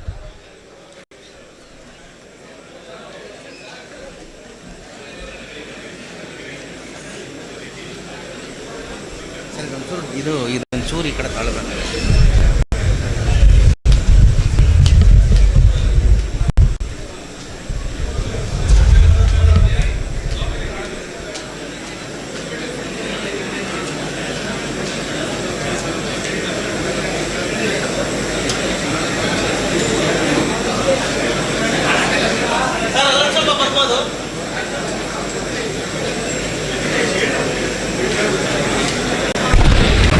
Attention please. ಸರ್ ಗ್ರೂಪ್ ಫೋಟೋಗೆ ದಯವಿಟ್ಟು ಎಲ್ಲ ಈ ಕಡೆನೂ ಬನ್ನಿ, ಸ್ವಲ್ಪ ಅಲ್ಲೆಲ್ಲ ಪ್ಯಾಸೇಜ್ ಇದೆ ಅಲ್ಲಿ ಬನ್ನಿ.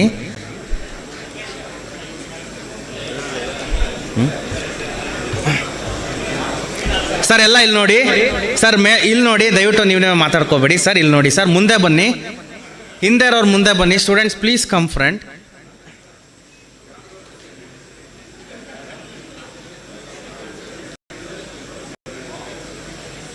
Sir ready sir? ಸರ್ ಎಲ್ಲ ಇಲ್ಲಿ ನೋಡಿ.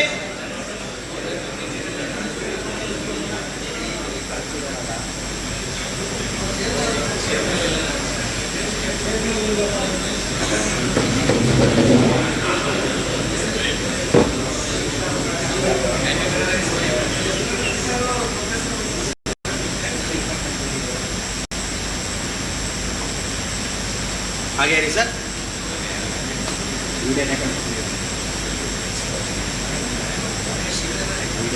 Thank you.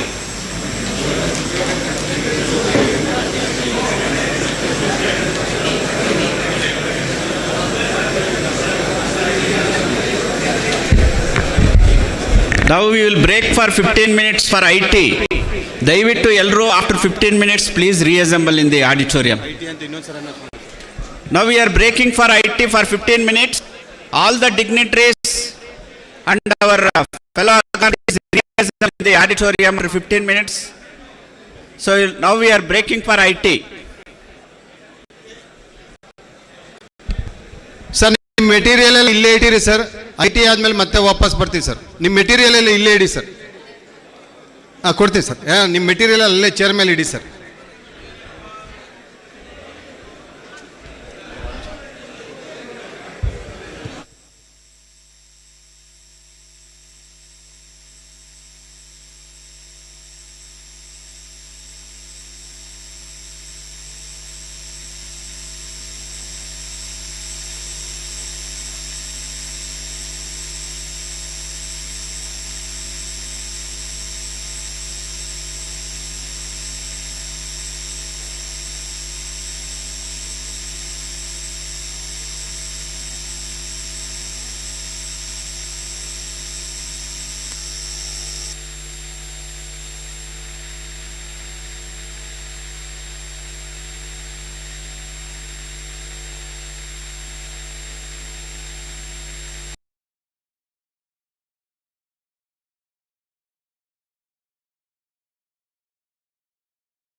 ಬಿದಿರಮ್ಮ ತಾಯಿ ಕೇಳೆ ನೀನಾರಿಗಲ್ಲದವಳೇ ಬಿದಿರಮ್ಮ ತಾಯಿ ಕೇಳೆ ಬಿದಿರಮ್ಮ ತಾಯಿ ಕೇಳೆ ನೀನಾರಿಗಲ್ಲದವಳೇ ಬಿದಿರಮ್ಮ ತಾಯಿ ಕೇಳೆ ಹುಟ್ಟುತ್ತ ಹುಲ್ಲುವಾದೆ ಬೆಳೆಯುತ್ತ ಬಿದಿರುವಾದೆ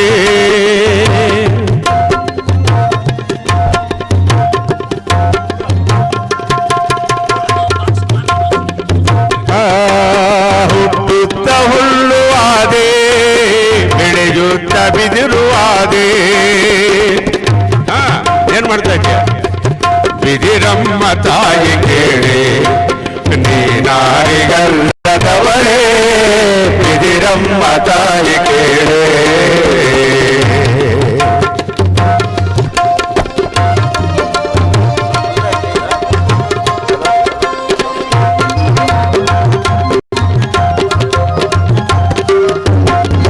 ಕಂದನಿಗೆ ತೊಟ್ಟಿಲಾದೆ ತಾತನಿಗೆ ಕೋಲುವಾದೆ ಕಂದನಿಗೆ ತೊಟ್ಟಿಲಾದೆ ತಾತನಿಗೆ ಕೋಲುವಾದೆ ಏರುವ ಏಣಿಯಾದೆ ಏರುವ ಏಣಿಯಾದೆ ಓ ಚಟ್ಟವಾಗಿದೆ ಬಿದಿರಮ್ಮ ತಾಯಿ ಕೇಳಿ ನೀನಾರಿಗಲ್ಲದವಳೇ ಬಿದಿರಮ್ಮ ತಾಯಿ ಕೇಳೆ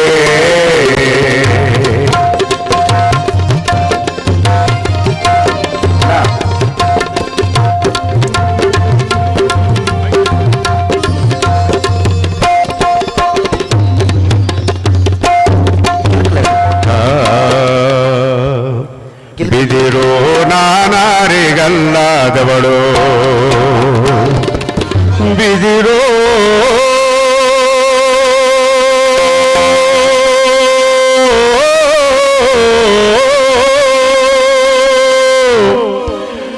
ಬಿದಿರೋ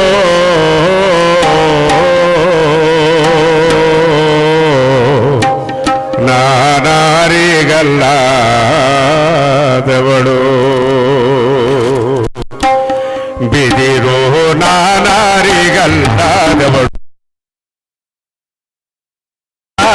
ನಾರಿಗಲ್ಲದವಳು ಹುಟ್ಟುತ್ತ ಹುಲ್ಲಾದೆ ಬೆಳೆಯುತ್ತ ಮರವಾದೆ ಹುಟ್ಟುತ್ತ ಹುಲ್ಲಾದೆ ಬೆಳೆಯುತ್ತ ಮರವಾದೆ ಹುಲ್ಲಾದೆ ಬೆಳೆಯುತ್ತ ಮರವಾದೆ ಹುಟ್ಟುತ್ತ ಹುಲ್ಲಾದೆ ಬೆಳೆಯುತ್ತ ಮರವಾದೆ ತಾಯಂದಿರ ಕೈಯಲ್ಲಿ ಕೇರುವ ಮೊರವಾದೆ ನಾನಾರಿಗಲ್ಲದವಳು ಬಿದಿರೋ ನಾನಾರಿಗಲ್ಲದವಳು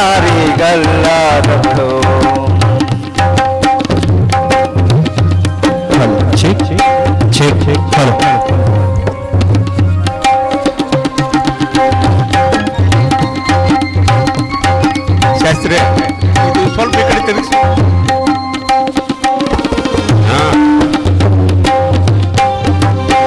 ಬೆಟ್ಟದ ತಡಗೀತೆ ಅದರುತ್ತ ಬೆಳೆದಿದ್ದೆ ಬೆಟ್ಟದ ತಳಗೀತೆ ಅದರುತ್ತ ಬೆಳೆದಿದ್ದೆ ಬೆಟ್ಟದ ತಡಗೀತೆ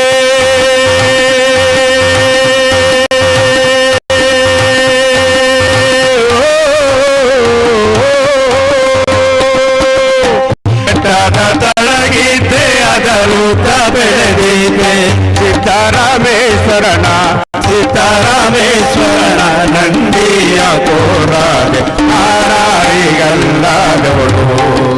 ಬಿದಿರೋ ನಾನಾರಿಗಲ್ಲದವಳು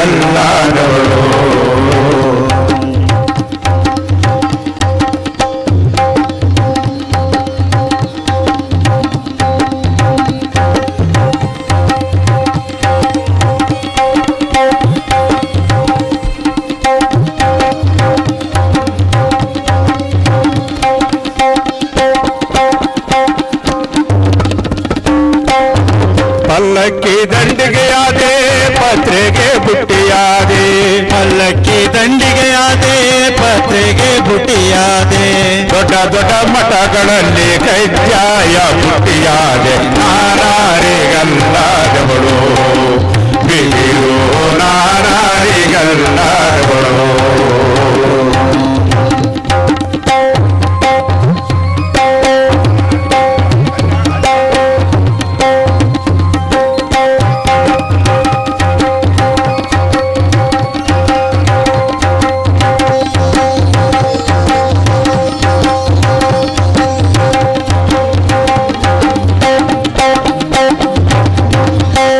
ಅಂಬಿಗನಿಗರಿಗೋಲಾದೆ ಗಂಡಿಗೆ ಬಾಸಿಂಗವಾದೆ ಅಂಬಿಗನಿಗರಿಗೋಲಾದೆ ಗಂಡಿಗೆ ಬಾಸಿಂಗವಾದೆ ಅಂಬಿಗ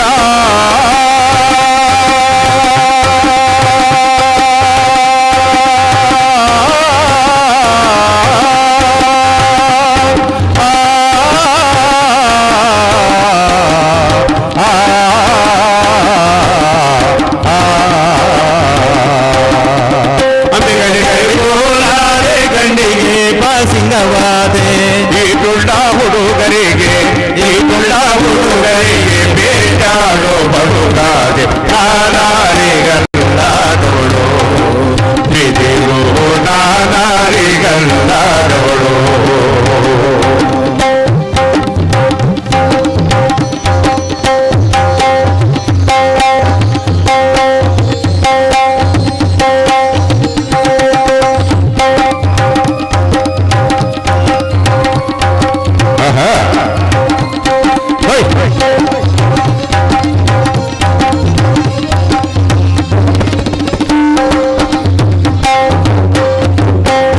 ದೇಶದೊಳು ಶಿಶುನಾಳ ಈಶಾನ ಮಠದೋಳು ದೇಶದೊಳು ಶಿಶುನಾಳ ಈಶಾನ ಮಠದೋಳು ಸಾಧುಗಳ ಕೈಯಲ್ಲಿ ಏಕತಾರಿ ನಾರಾಗೆ ನಾರಾರಿಗಲ್ಲಾದವಳು ಬಿದಿರು ನಾರಾರಿಗಲ್ಲಾದವಳು ಹುಟ್ಟುತ್ತ ಹುಲ್ಲಾದೆ ಬೆಳೆಯುತ್ತ ಮರವಾದೆ ಹುಟ್ಟುತ್ತ ಹುಲ್ಲಾದೆ ಬೆಳೆಯುತ್ತ ಮರವಾದೆ ತಾಯಂದಿರ ಕೈಯಲ್ಲಿ ಕೇರುವ ಮೊರವಾದೆ ನಾನಾರಿಗಲ್ಲಾದವಳು ಬಿದಿರು ನಾನಾರಿಗಲ್ಲಾದವಳು ಬಿದಿರು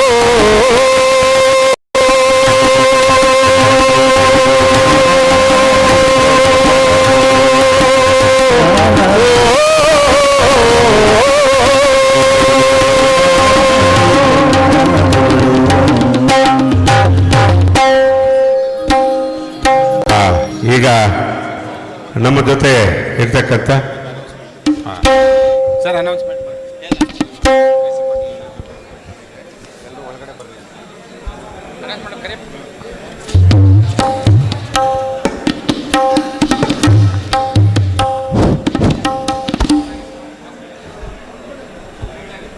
ದಯವಿಟ್ಟು ಆಡ್ಬಿಡೋಗ ಅಷ್ಟೇ. ದಯವಿಟ್ಟು ಎಲ್ಲ ಬೇಸಾಯ ಶಾಸ್ತ್ರಜ್ಞರು ಸಭಾಂಗಣದ ಒಳಗಡೆ ಬರಬೇಕು. ಈಗ ಬ್ರೈನ್ ಸ್ಟಾರ್ಮಿಂಗ್ ಸೆಷನ್ ಅಧಿವೇಶನ ಶುರುವಾಗ್ತಾ ಇದೆ. ದಯವಿಟ್ಟು ಎಲ್ಲರೂ ಸಭಾಂಗಣದ ಒಳಗೆ ಆಸೀನರಾಗಬೇಕು.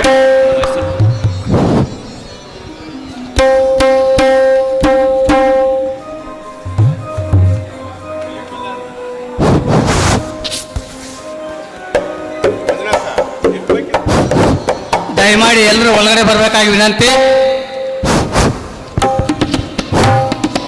ದಯಮಾಡಿ ಎಲ್ಲರೂ ಹೊರಗಡೆ ಬರಬೇಕಾಗಿ ವಿನಂತಿ. ಊಟಕ್ಕೆ ತಡ ಆಗುತ್ತೆ. ದಯಮಾಡಿ ಎಲ್ಲರೂ ಒಳಗಡೆ ಬರಬೇಕಾಗಿ ವಿನಂತಿ.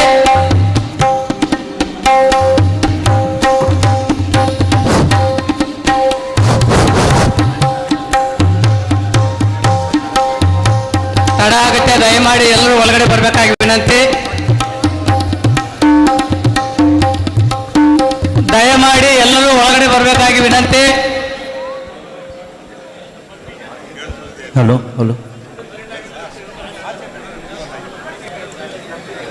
ತಡ ಮಾಡಿದಷ್ಟು ಊಟಕ್ಕೆ ಲೇಟ್ ಆಗುತ್ತೆ. ದಯಮಾಡಿ ಎಲ್ಲರೂ ಒಳಗಡೆ ಬರಬೇಕಾಗಿ ವಿನಂತಿ.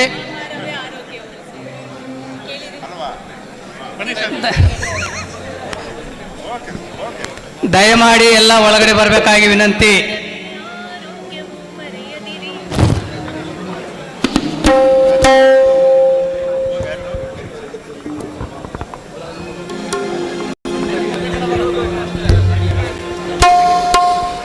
Doctor V C. ಪಾಟೀಲ್ ಸರ್ ಅವರು ದಯಮಾಡಿ ವೇದಿಕೆಗೆ ಬರಬೇಕು.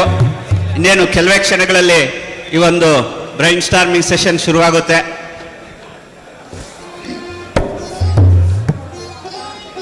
ಇಲ್ಲ ಸರ್, ಅದಿರಲಿ.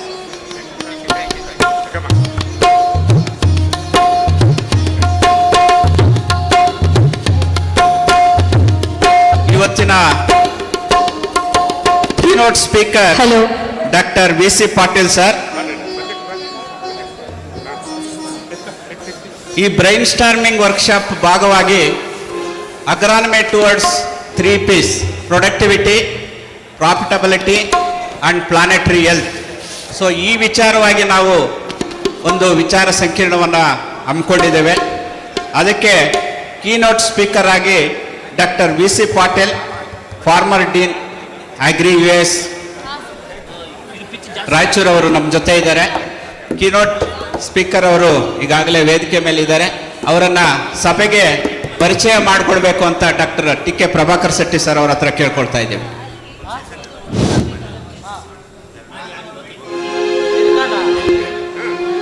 Okay, thank you, thank you.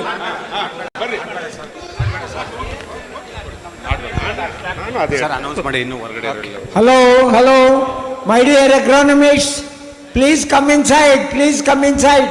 Hey, Karirappa ಹೊರಗಡೆ ಹೋಗಿ ಕರ್ಕೊಂಬರ್ರಿ. We are going to start the brainstorming session. The speaker is Dr. V.C. Patil, the former Dean, Agriculture College, Raichur. And Dr. V.C. Patil, I know him right from 1968. So we were in the third year and he joined Agriculture College as a BS Agri student. From then onwards, he has lot of leadership qualities. He has good organizing capability, good leadership capacity, and our committee listed 3 persons for inviting for brainstorming session. I only suggested Dr. V.C. Patil because he is not only an agriculturist, he is an agriculture entrepreneur. He has developed a biochar and its marketing, preparation, everything. And really it has caught the market, and I request him to speak on the present subject, agronomy, 3 P's: productivity, profitability and planetary health. So all these 3 concepts, he was requested to speak on these things so that all our agronomists will get full insight into the subject. I request Dr. Patil sir to kindly address the agronomists. Thank you, sir.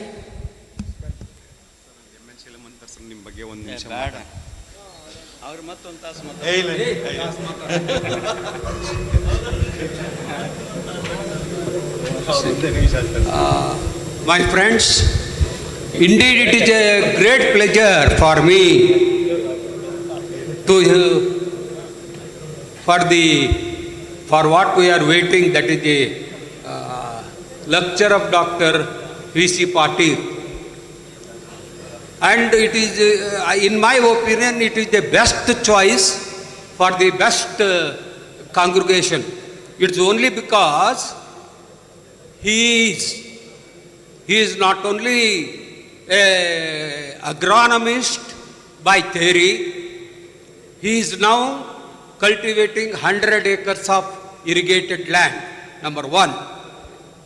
ಎಷ್ಟೋ ಜನ ನನಗೇನು ಹೇಳಿದರು ಅಂದರೆ, ನಮ್ಮ ಗುರುಗಳು ಹೇಳ್ತಾ ಇದ್ರು, ಎಲ್ಲರೂ ಹೇಳಿದರು, ಹೊಲಕ್ಕೆ ಹೋದರೆ ಎಲ್ಲ ಏನು ಹೇಳಿದರು ಅಂದರೆ, ಅಗ್ರಿಕಲ್ಚರ್ ಯಾಕೋ ಪ್ರಾಫಿಟೇಬಲ್ ಆಗೋದಿಲ್ಲ ಬಿಡ್ರಿ ಅಂತ ಹೇಳಿದ್ರು ಎಲ್ಲರೂ. ನಮ್ಮ ಗುರುಗಳು ಹಂಗೆ ಹೇಳಿ, ಯಾಕೋ ಒಂದು ಸ್ವಲ್ಪ ಅಗ್ರಿಕಲ್ಚರ್ ಪ್ರಾಫಿಟೇಬಲ್ ಆಗೋದಿಲ್ಲ ಅಂತೇಳಿ. ಅಂಥ ಒಂದು ಸಿಚುವೇಶನ್ ಆಗಿದ್ದಾಗ ಇವರು 100 acres ಮಾಡಿ now he is heading towards becoming an industrialist in agriculture, and he is preparing many formulations through ಯಾವುದ್ರಿ ನಿಮ್ದು carbon biochar based fertilizers he is preparing, and also he has identified one diabetic rice and which is being sold in the market, and also perhaps he is now exporting also. In the sense, how to make that agriculture viable and honorable job, and every farmer should emulate that one, then only it is possible our country will prosper, otherwise no. So his lecture you please try to hear, whether it is a harsh, whether it is a anything, you please try to absorb it. That is my request for you, that's all, otherwise.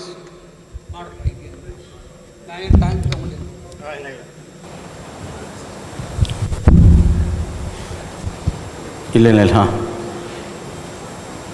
ಎಲ್ಲರಿಗೂ ನಮಸ್ಕಾರ. Respected teachers, colleagues and student friends,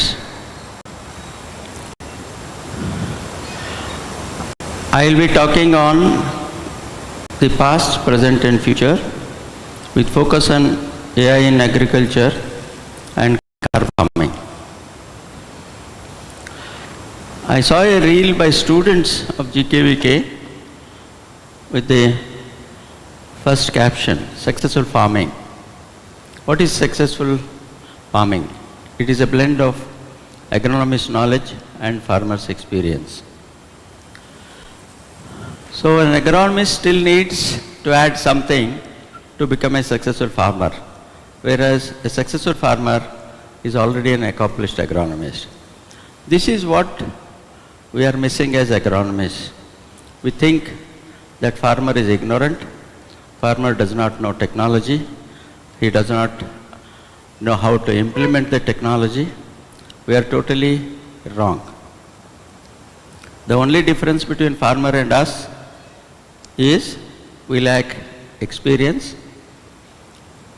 he lacks a bit of knowledge, but he is more than what all we can imagine. Because all of us, some of us have taken up farming after retirement with additional sources of income. You know, there is a clause in our admissions, a farmer's son. Who is a farmer's son? My son or daughter cannot become a farmer's son or a daughter because I have other sources of income which are higher than the farm income. So there is that we should try to understand and try to see farmer in the right perspective. The major difference between a farmer and us is we talk technology in English language. He practices the technology on his native soil. This is the major difference between farmers and agronomists. Now, future. How we should be. We all, Dr. Bammegoda sir, Shilwantar sir and all seniors, we were not farmer friendly, we were not innovative, we were not climate change compliant, we were not AI ready or enabled, and we were also not market focused. That means we were not agronomists at all. An agronomist must have all these capabilities in order to do justice to our profession. So I'm sorry to say that we have not done justice. It is for the people at the back who are going to build their careers in agronomy to take note of the changing times and changing demands from farmers so that we comply with the requirements of a future agronomist cadre. I'll quickly go through. This is how the technology has evolved over years since 1950s. because history tells us so many things. So we should know how our farm background was and how it is now and how we should move forward. Is it visible to the last bench people? Okay, fine. So agriculture 1 era,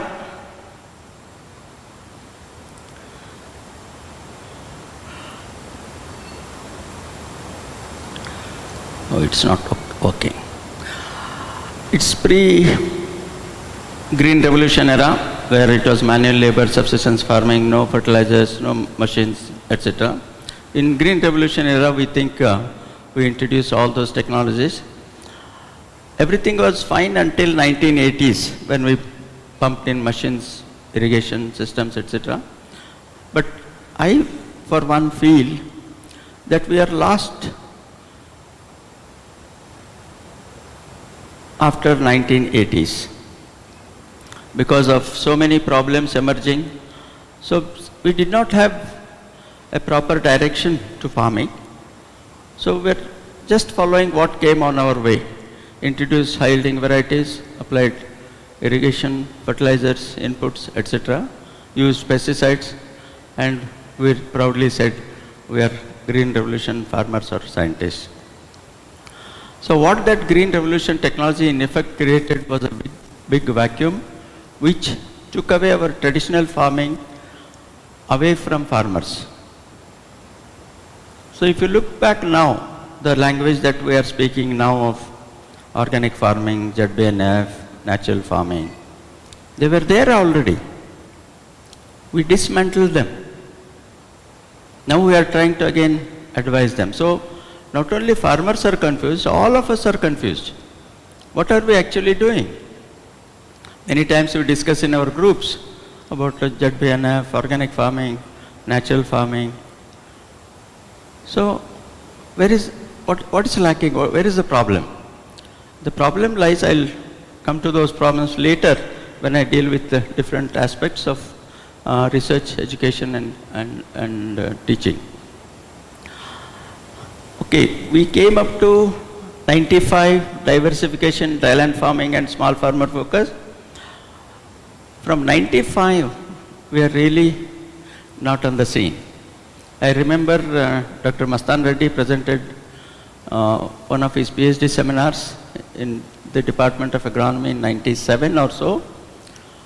That was the time when the first review article on precision agriculture was published in Advances in Agronomy. At that time, the technology was premature. It was stillborn. So nobody understood what he was talking.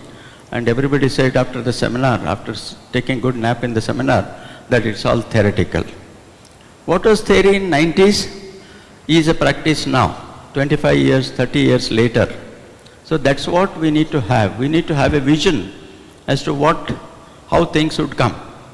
I'll present those visions also later and what we need to do to prepare for the future. Now 21 onwards, I think we're nowhere on the scene. I think Dr. Shetty was mentioning about carbon credits from Tungbhadra project. I'm not aware. We'll try to do some more homework on that. So AI-driven intelligence, carbon credits, regenerative systems, and circular economy. These are the areas.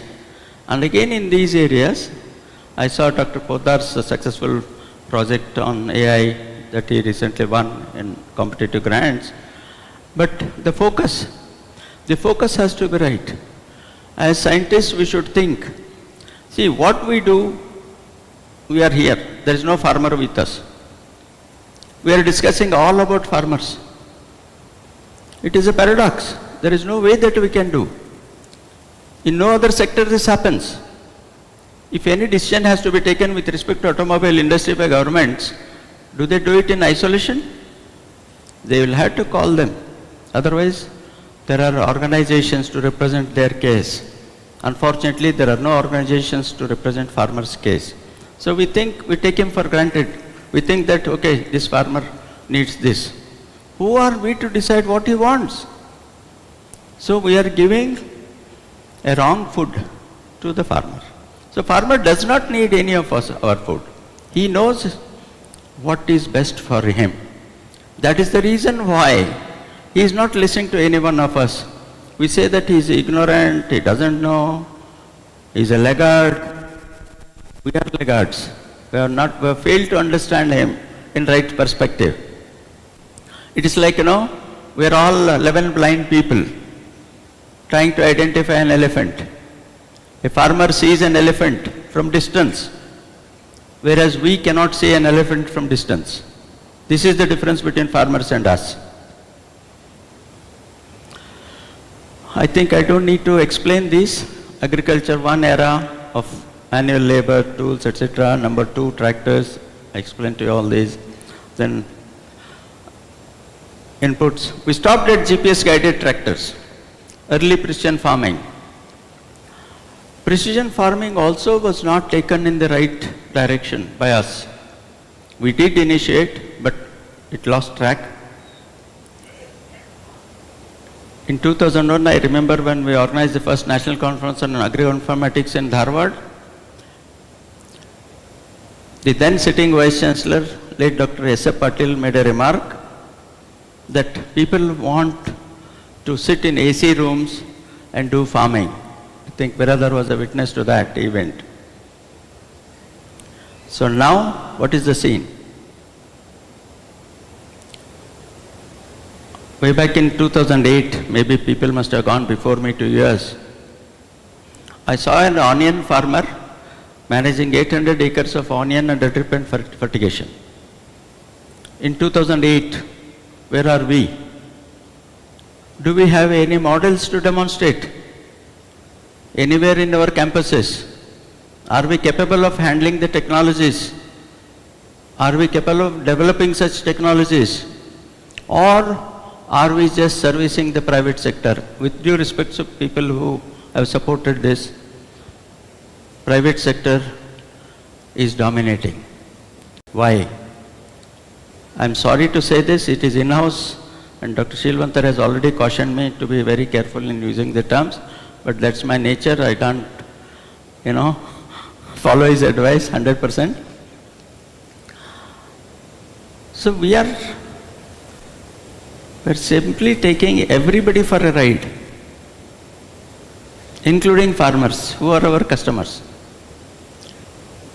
I worked in a private sector for a couple of years under Mr. Samir Somaya, who was a Cornell electrical engineer graduate and an MBA, and he still teaches his courses in Cornell. He used to make one statement, Patil, I'm happy if my farmers are happy. I don't mind even making losses, but I don't want to harm the farmer's interest. That should be our bottom line. We should have that as our prime focus. We should never say something, advocate something about which we ourselves are not convinced. So I'm coming to the point, maybe I don't use those slides, but I'll pass through quickly. Maybe when they are relevant, you can pick up those points. What are we doing as technology transfer activities in the universities? With due respects to people who are in service, Director of Research, Director of Extension, the whole university system. How are we conducting our Krishi Melas? How were our earlier Krishi Melas? We have witnessed Krishi Melas conducted by Dr. S.V. Patil in late 60s. The moment farmers used to come, buses, farmers used to alight from buses. All the graduate students were allotted spots for demonstrating the technologies in the field. Then at the end, when they came, there was one stall laid by Mr. Chandrakant Bellad. Now he became MLA later, his son is Arvind Bellad, is an MLA. Only one stall with zinc sheets. He had just started trading in agriculture inputs. So that was the kind. Now look at the change that has happened.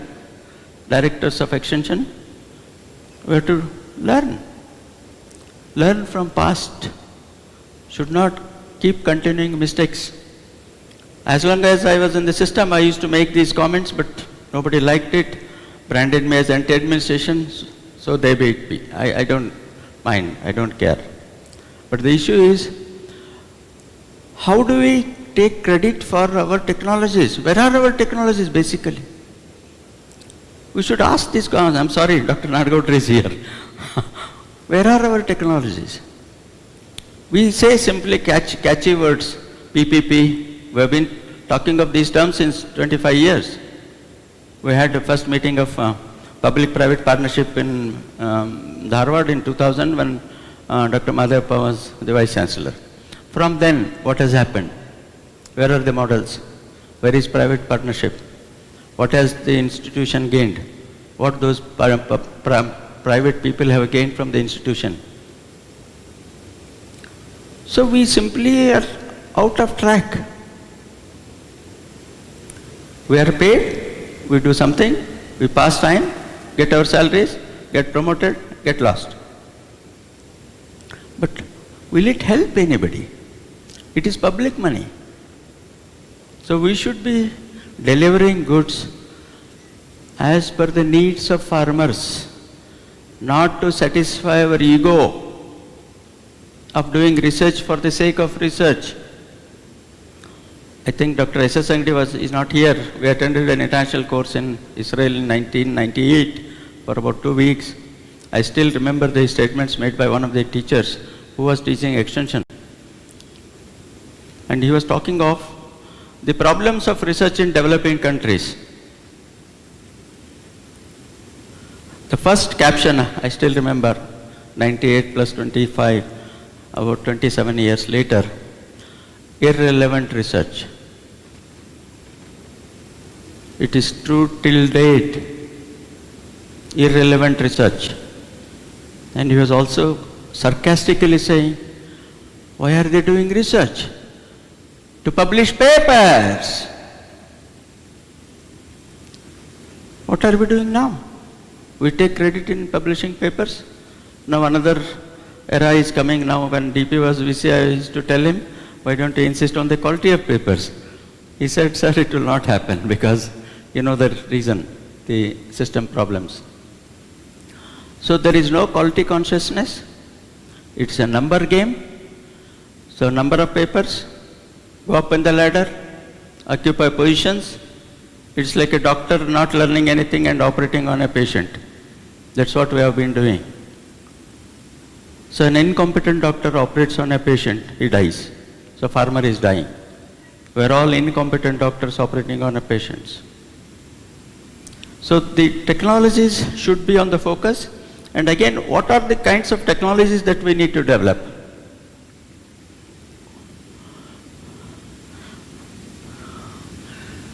These are the bottlenecks. I explained to them, maybe points I have made. Fragmented infrastructure, knowledge gaps, skill shortages, financial barriers. I think Dr. Hanmantappa and others may be facing these problems of finances. Why these problems are coming? We have created these problems. Why there is no money? Because nobody thinks that we are important. We ourselves pat our back saying that we are feeding the world. It's not we we should be saying that. They should be saying it. Unless we become important in the society, people will not look at us. They don't fund us. So how to make it happen? It can happen by projecting the technologies which are useful to farmers. Mr. Vishwanath, my classmate, is here and he is a farmer. He knows. He is an agronomist. His son is an agronomist, trained under Dr. KK. And I have no time to talk about my experience, which is all the three stalwarts. It will be too much, a heavy dose. So what he wants, have we ever asked? When I told him about biochar, he asked me a simple question. Patil, my carbon content of my soils is 1.25. Does biochar help? Then I said, yes. How? So we should try to understand as to how our technology is adding value to the existing knowledge or experience or technologies. Is it only the carbon or other features of biochar? That I will be explaining later. So there is no coordination, R&D, extension has become totally zero in the universities as I know. There is no extension now. No extension leaders, no extension guides, only ADR, Associate Director of Extension, sits in headquarters with DR, and Krishi Mela they observe by taking money from public, private sector. That's not the way we should be conducting Krishi Melas. They should come to us. We can't go and beg money to private sector. This is awkward, absurd. Why do we need sponsorship? Why do we need sponsorship? So we'll be under their obligation. As simple as that. We'll be required to say nano urea is good, nano DAP is good. That's what we have been saying. Despite the highest body in the country recommending that nano urea technology should not be, promoted, Government of India is all out pushing it forward, opening few more centers of nanotechnology manufacturing units in the country. At what cost? It is at the cost of public money. So what are we doing to do that? Are we countering with logic, with data, with demonstrations? How the technologies will spread? I'll quote one simple example, although it is out of context. I do not know how many of you know the history of Varalakshmi hybrid when it was released in 70s. I was a student then.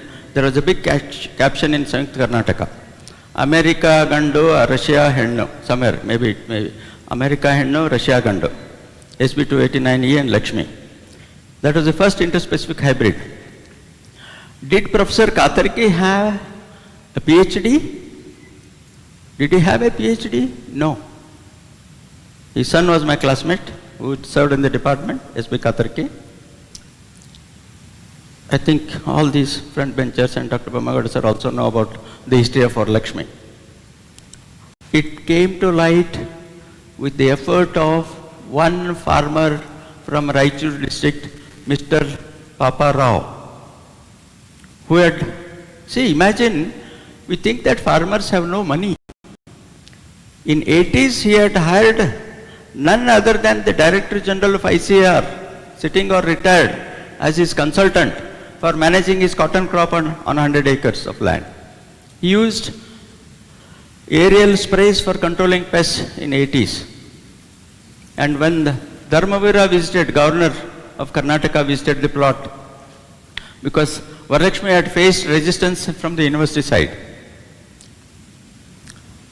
Dharmavira, when he visited, he was convinced. Then Dr. Krishnamurthy was the director of research then the instructions were given from the governor that yes, you should have relook at the Varalakshmi hybrid. They went, then did it, and everything happened. Lots of such stories. So technology, no, Katarki never went out of his room to tell somebody that I have bred an interspecific hybrid.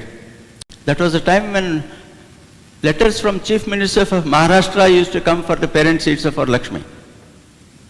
And farmers made billions, thousands of crores out of one technology, one person's effort, on whose laurels we all are surviving till date, including breeders from Ragi breeders, old breeders like Kajri.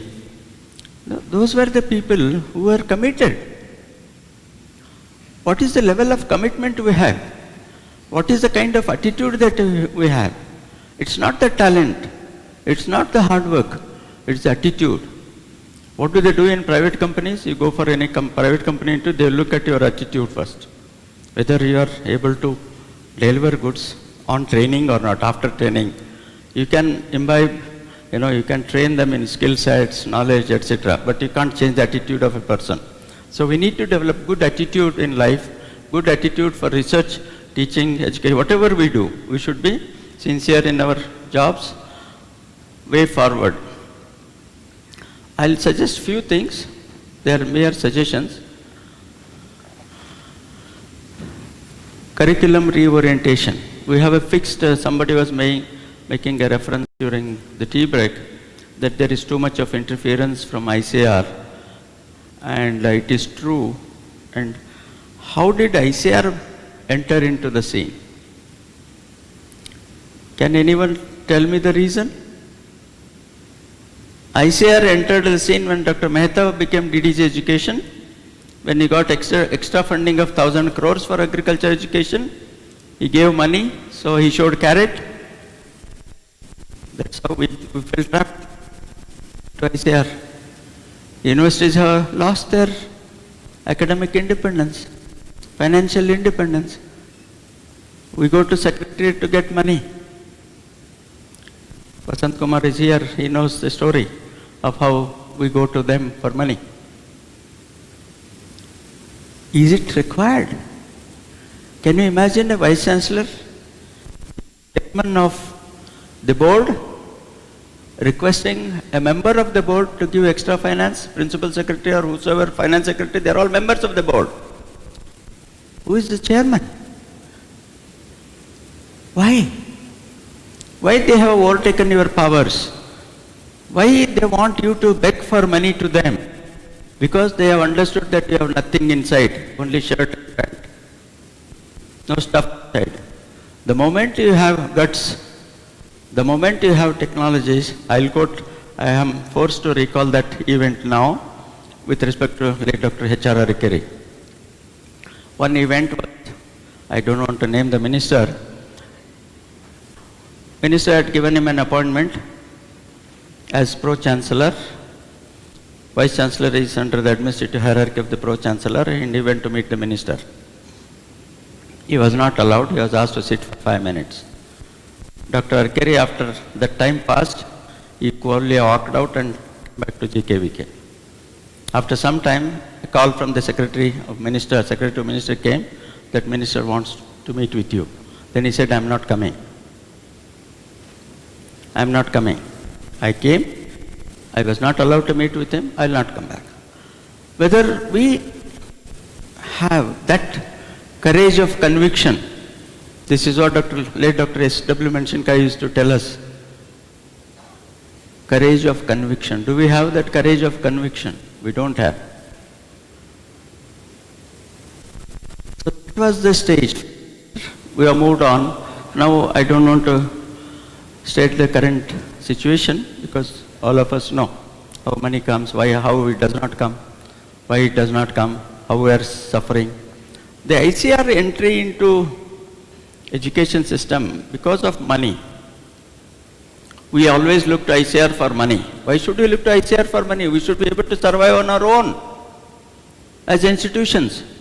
Have we met the basic requirement of land grant colleges, the principles on which universities were established?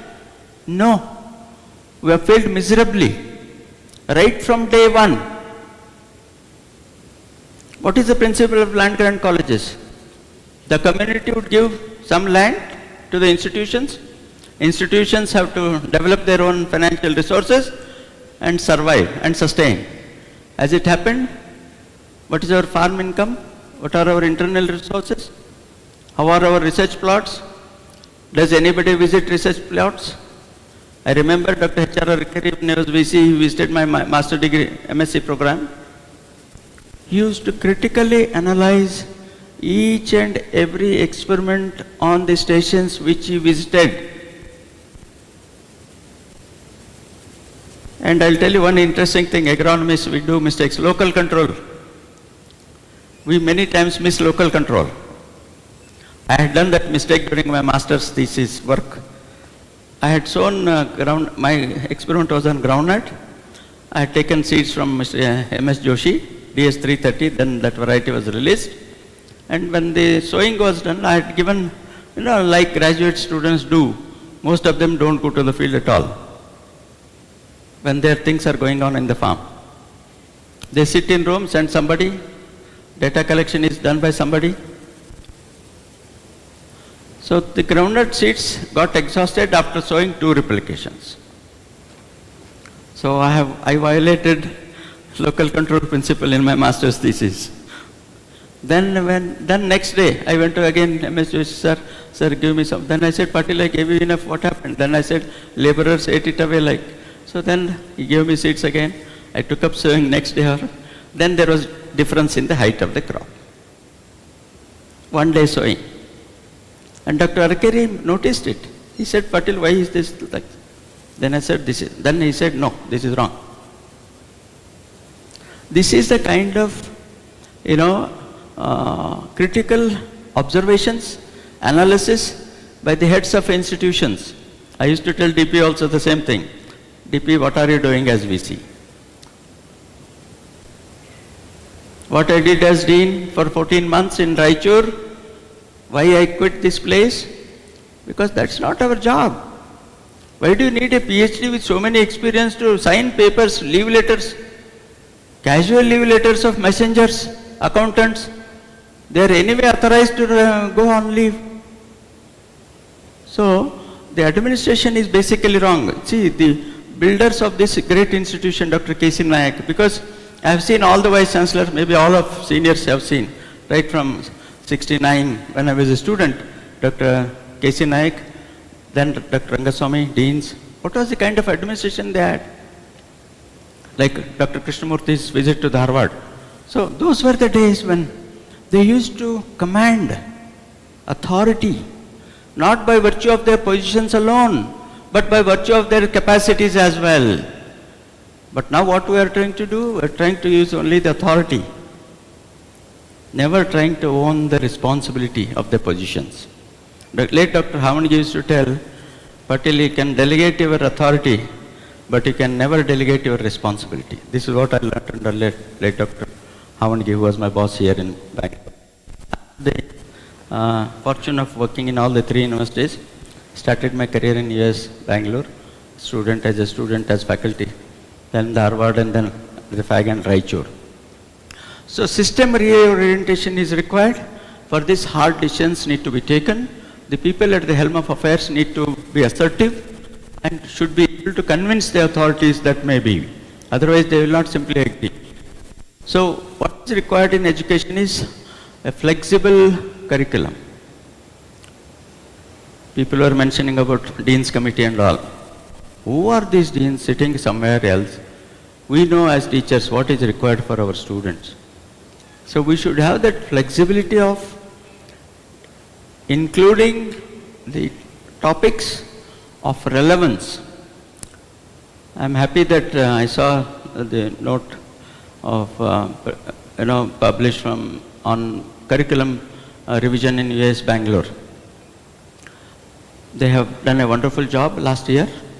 They have revised, and I don't think we have done it in Dharwad and Raichur.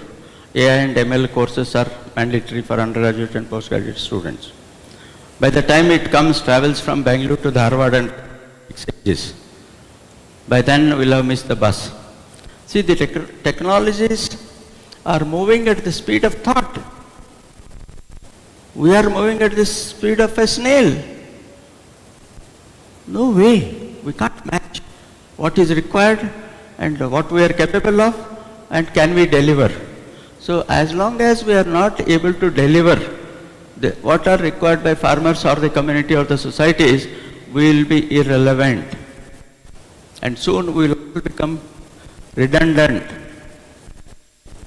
With the technology, we will all become redundant. Nobody will need us anymore. Take over not just IT jobs. Please remember, youngsters sitting behind, if you are not able to cope with the progresses made in AI, you will not have any place in the society, in whatever position you want to be, whether in government or in private. So people want that competency. We need to build that competency. That can happen through education. That should be the beginning point. Practical problem solving, skill sets. What skill sets do we have? Can I sow a crop? Make it successful? I'm sorry, I can't do it. Then what right have I got to tell a farmer to do a particular practice, farming practice in a particular fashion? Because we don't know it. We are shooting in the dark. Competency development is important. Send our students to farmers' fields. Farmers are the best teachers, not agronomists sitting in offices. Please send them to farmers. They will teach you 101 things. technology leverage. Technology is going to eat us all, so we should be very conscious, and we should consciously develop this. I see Dr. Patil here. I hope he will get some of the messages from us to the government. Forward integration. In one of the meetings of our classmates somewhere in Shivshankar Reddy had arranged a meeting. He was our batchmate, and I think A.B. Patil was there, Vishwanath was there. And I keep telling now, what is agriculture? Basically, we have gone wrong there. We have not understood what agriculture is in right perspective. Agriculture is an art, science, and business. And business. Where is that business? That business is missing. Business is being considered as a crime in Indian academia. This is the premise on which all our NAR system is built. We say, even take the name of our institutions, University of Agricultural Sciences. That means we are only worried about the science. What is science according to us? Experiments. Because that's what was taught to us by our teachers, and we taught the same thing. We never tried to see what beyond experiment.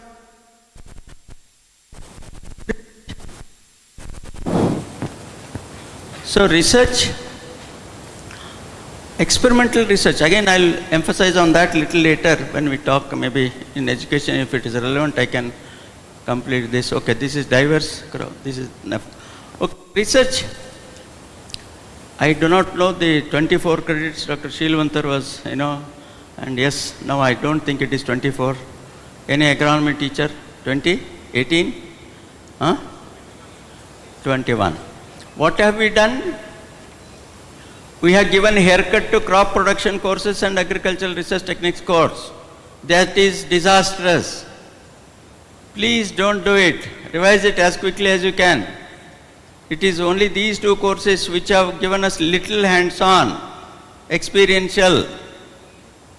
I remember having cultivated maize for myself on 10 guntas of land and harvested 2.3 quintals and got 56 rupees as my net profit in the year 1971. Right? So ask them. Nobody has done it. It was done by teachers. At least in Dharwad I know, I don't know in Bangalore or Raichur. What is this? Common sowing. I said, what is this common sowing? That means you pose so many problems for students can't do, then let them drop the course. Let them not get the degree. We are not here to please the student. We have to please the system. So common sowing had started way back when I was HOD. I think Shashidhar is not here, and Shashidhar was handling some course, crop production. I asked him what is going on. He said common sowing. Then like, what is this? Is common sowing practice? I think it is. Any student who has taken up sowing on his crop production plot, last bench, any undergraduate student? No? Any graduate student during his undergraduate program, has he ever sown a crop? ನೀವು ಮಾಡಿರ್ರೆ ಅವರು ಈ ಮುಂದ್ಲವ್ರಿಗೆಲ್ಲ ಹಿಂದ್ಲವ್ರಿಗೆ ಮಾಡಿಲ್ಲ, ಅಲ್ಲಿ ಮಾಡಿಲ್ಲ ಹಿಂದ್ಲವರು, ಅವ್ರು ಮಾಡಿದ ಕೈ ಎತ್ತಾರೆ. ಓಕೆ, ಅಂದರೆ this see we should try to see whether we can improve the systems. It's not just to make critical comments, it's for self-improvement because it's an in-house discussion. Okay, farm management. Okay, these are the areas. For those of you sitting at the back, if you are looking at future of agronomy, don't depend on us. Please don't depend on us. We are not qualified. We are not competent to teach you all these things. I remember a statement made by one of the American professors in one of the international conferences in Beijing in 2001. He was saying, with due respects to managers, the new technologies are being managed by old managers. You understand this? The new technologies are being managed by old managers. So the old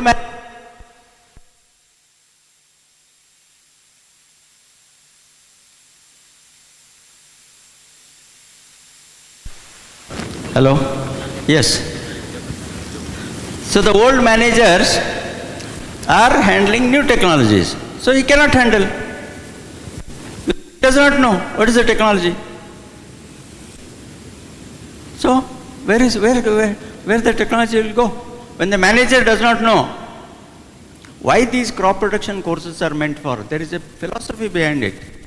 If you do farming by yourself, you will know all the intricacies and nitty-gritties of farming, so that you can add knowledge to it, share that experience with farmers. Manual work. In one of the first courses that I used to handle, crop protection courses for home science and undergraduate first year, I used to ask them to dig and remove hariali or cyanidon. Then the girl students came with hands full of bubbles. Then they said, sir, yes, you should have it. Only then you will understand the difficulties that a farmer undergoes during his life. Unless you know his difficulties, how can you solve his difficulties? That is the purpose of crop protection courses. And it's all gone with the wind. Okay, now at least try to survive. Now it is a survival mechanism for all agronomists. In order to survive, we need to be proficient in all these.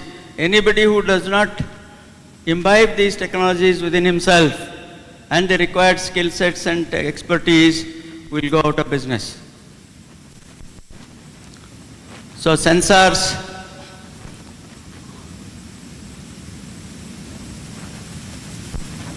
where did I go?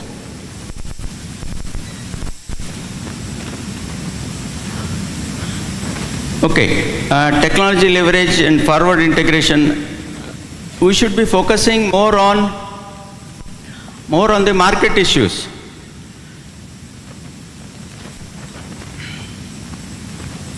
It's okay.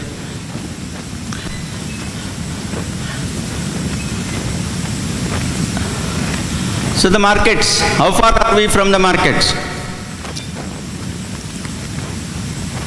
Farmers go to market to sell their produce at the mercy of market forces, lose money, commit suicides. What is our role as institutions? How are we guiding them on market intelligence, on real basis? Market intelligence on real-time basis is what is needed, and all this, I don't know, whenever you want me to stop, I'll stop. Okay. Oh, no issues. Okay, no issues. I am reminded of the formality by Dr. Shetty. Yes, okay. Education systems, yes, harness farm management, blockchain. Blockchain for traceability would be a big issue in food industry because people are becoming aware of what kind of food we are eating, how much we are paying for, where does it come from. For all this, you need traceability techniques, and for that, traceability techniques have to be known by all of us. Then digital marketing, research gaps, I told you all this, it's all. I'll quote two classic examples here. Soil health card. We're all party to soil health card. What are soil health cards? What do they do in effect? Honestly, any farmer, they don't know anything. It is like a blood test report. When we go to hospitals, we get our bloods tested. They get a report. So what? They say recommendations. And what are those recommendations? For village level, for taluka level, or agroclimatic zone level. Are they relevant to a farmer? If you are doing that, why do you analyze each sample? Why do you waste government money? So all these soil health card programs are not useful to farmers. Still we are spending so much of money, effort, etc. on that. So what do we know? We have been talking about precision nutrient management. How far have we gone? Where is precision in nutrient management? Where are crop-specific recommendations? Precision nutrient management. Aladkatti and Biradar were doing some work on site-specific nutrient management through an ICR project. Where has it gone? Did that technology move out of university campuses? This is where we need to be aware.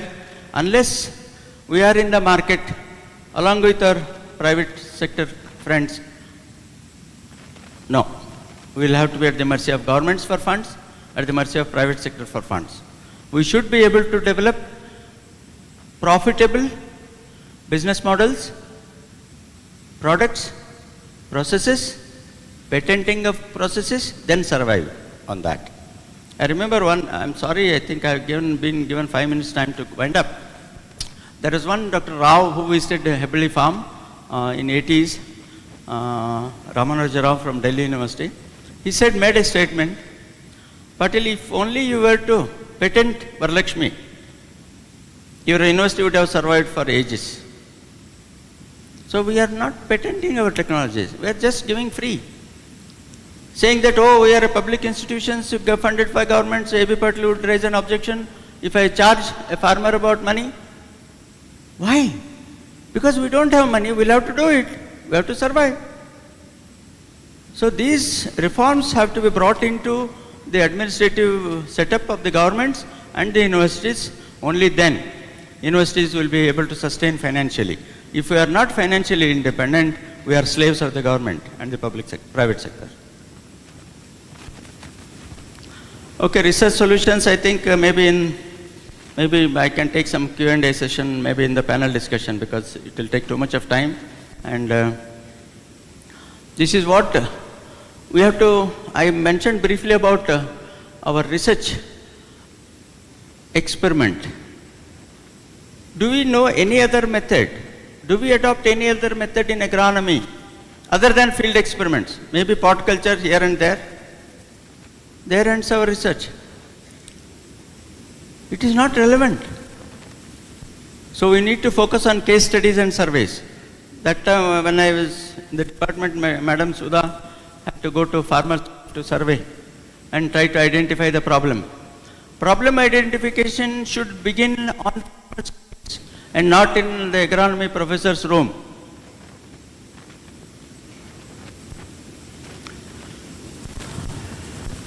Build on success stories of farmers, involve them as co-researchers. This is for Dr. Suresh. I don't know whether I am capable of suggesting to him and Dr. Hanmantappa, who are sitting vice chancellors. Try to think on these lines. Can we make farmers as partners in our research? Unless we make them our partners, what all we do will be not relevant to them.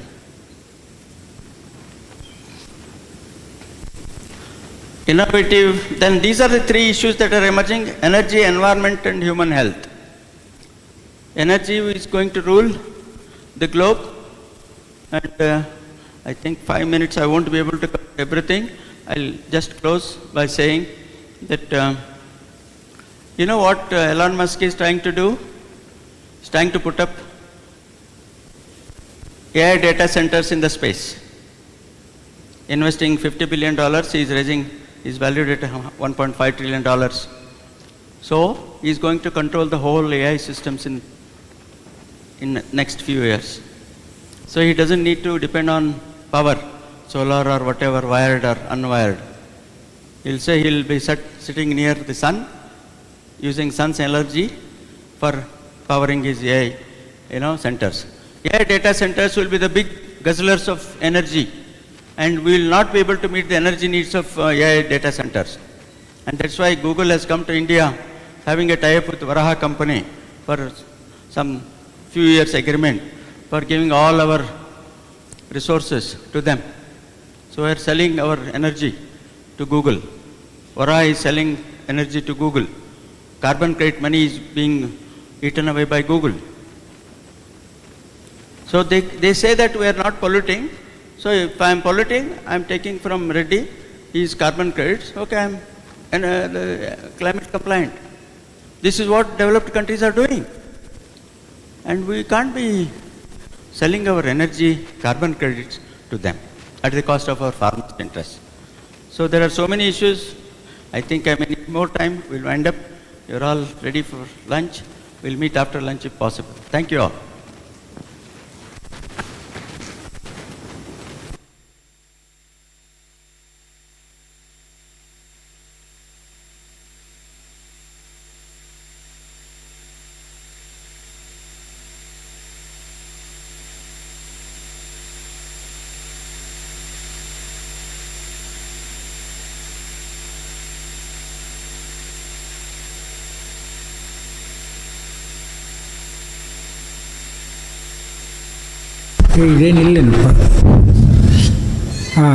Respected my dear fellow agronomists, now we have listened to a thought-provoking and excellent talk by Dr. V.C. Patil, who is not only, he highlighted agriculture is an art, science and a business.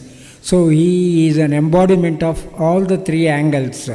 However, the time allocated was because food is ready. Then we will anyhow, after the lunch, we will join for plenary session, where we will have a lot of time. You can raise questions, we can answer, and we can have a fruitful discussion at the end. Now, our Honorable Vice Chancellor, Dr. S.V. Suresha, has come, and he will just address the gathering of agronomists for a couple of minutes. I request Dr. Suresha to come to the dais, please.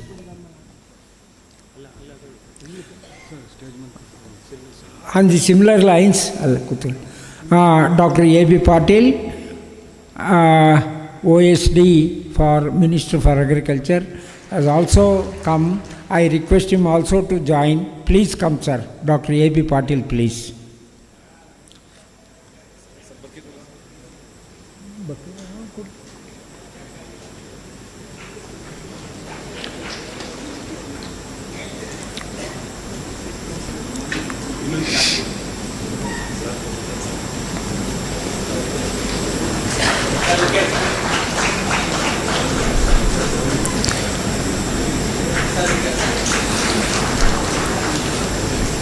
Now I request our Honorable Vice Chancellor, Dr. S.V. Suresha, to kindly address the agronomists, please. Thank you, sir.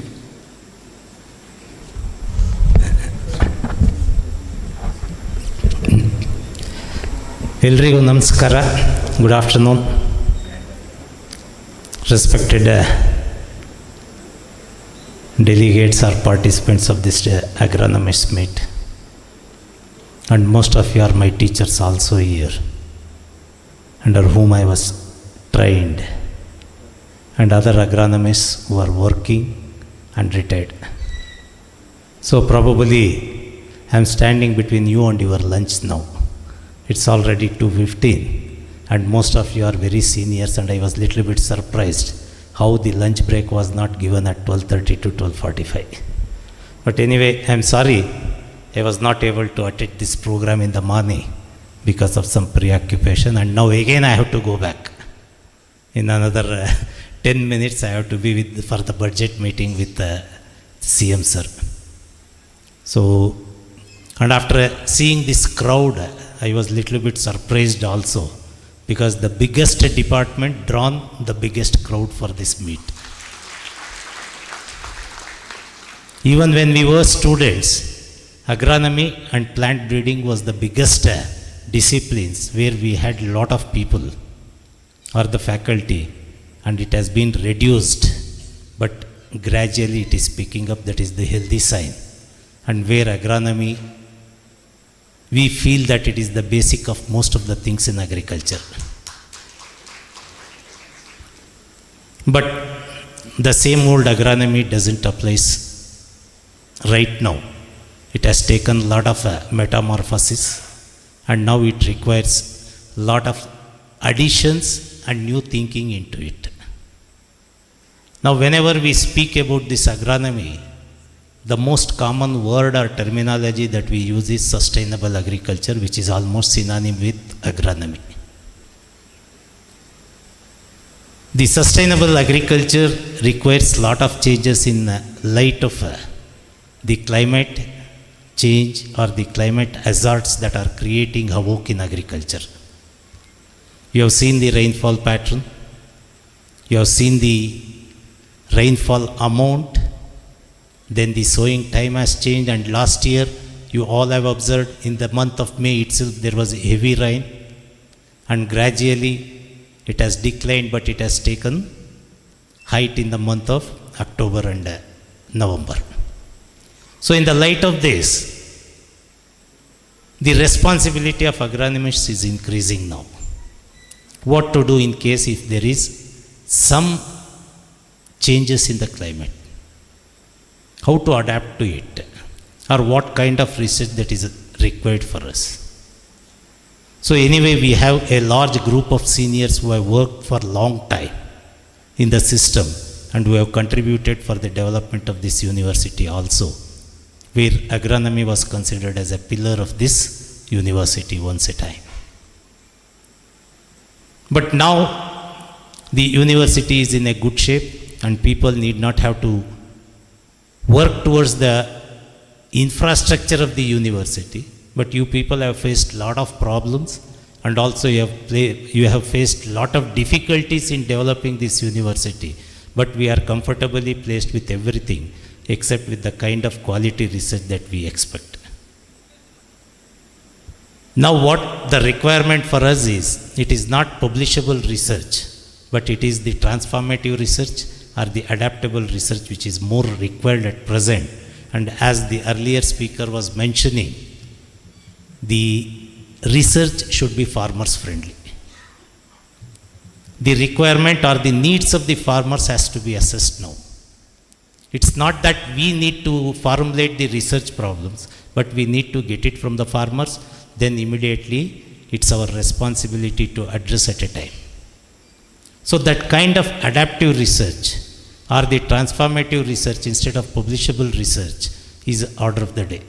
So most of the youngsters are here, and I feel the experiences of the seniors, most of you are still, even after retirement, you are in the process or you are in line with the subject and you are pursuing it, and some of you might have missed the subject also. So under such circumstances, what we require now is the body can always be useful to the university. Maybe in Dharwad or Raichur or Shimoga, core team of the agronomists can suggest the youngsters who are working at present in the university system towards the research, what kind of research is required, how it has to be formulated, and how it has to be taken forward. So such kind of guidance, so that there will be a continuity of research from the experience to the younger generation.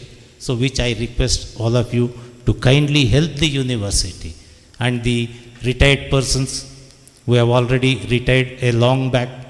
You might have already, it is a 62 plus, the life after 62 or life after 80. Likewise, you need to have to take care of your health, and I hope this agronomist meet has rejuvenated you, and it has brought all of you together for this meet and your experiences. And at the end of this, even after the panel discussion, kindly give us certain recommendations of this meet to the university, so that we can formulate a core team in the university and see that that research can be taken forward by us. So with this, let me thank the organizers, and also I apologize with you.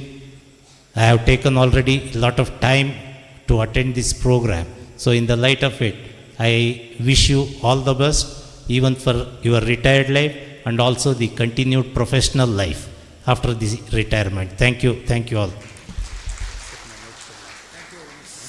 Thank you, sir. Thank you for joining this event and also addressing our agronomist gathering.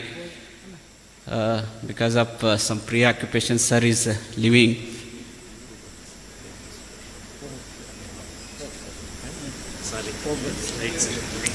Thank you, sir. Thank you for gracing the occasion.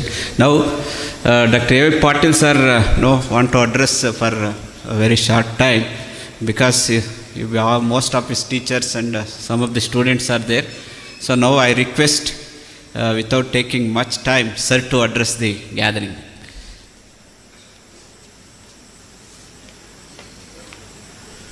Raita Deva Bhava. In fact, I came here to take the blessings of my senior, super senior agronomy teachers. And also, the other reason for coming over for me is to listen to Dr. V.C. Patil's lecture, an eminent agronomist. But by the time we finished the budget meeting with the Honorable Minister, I was too late. I'm very happy to be amongst the galaxy of agronomists, the crop production scientists. I'm too a bacha to tell anything before you, but I'm very happy that much focus is being on in this budget on the secondary agriculture and also on the AI-based apps in this budget. And we have proposed some 2 more new agriculture colleges, maybe one in Shimoga University, one in Bangalore University. And then I'm not supposed to disclose many things, but a lot of emphasis was given on Raichur University for on the Tur and at Sedam and Gulbarga, and Shimoga University, and 2 Adhyayana Pita will be there, in one in Mandya and one in Shimoga. So like that, there are so many other new things have been included. And total, we had requested the government to increase the total budget for the agriculture sector, and new things are going to happen. With this brief briefing, I wish my teachers will bless me to take the agriculture to the next level. Thank you very much. Thank you, sir, for completing within a short time. And also, we thank you for your gracing in this occasion and interacting with the scientists. So now, we will break for lunch, and one announcement, I request all our junior friends to facilitate our senior agronomists first in the lunch, then you take the second batch. That is ideal. That is my request. So all the senior agronomists, please take lunch in the first batch.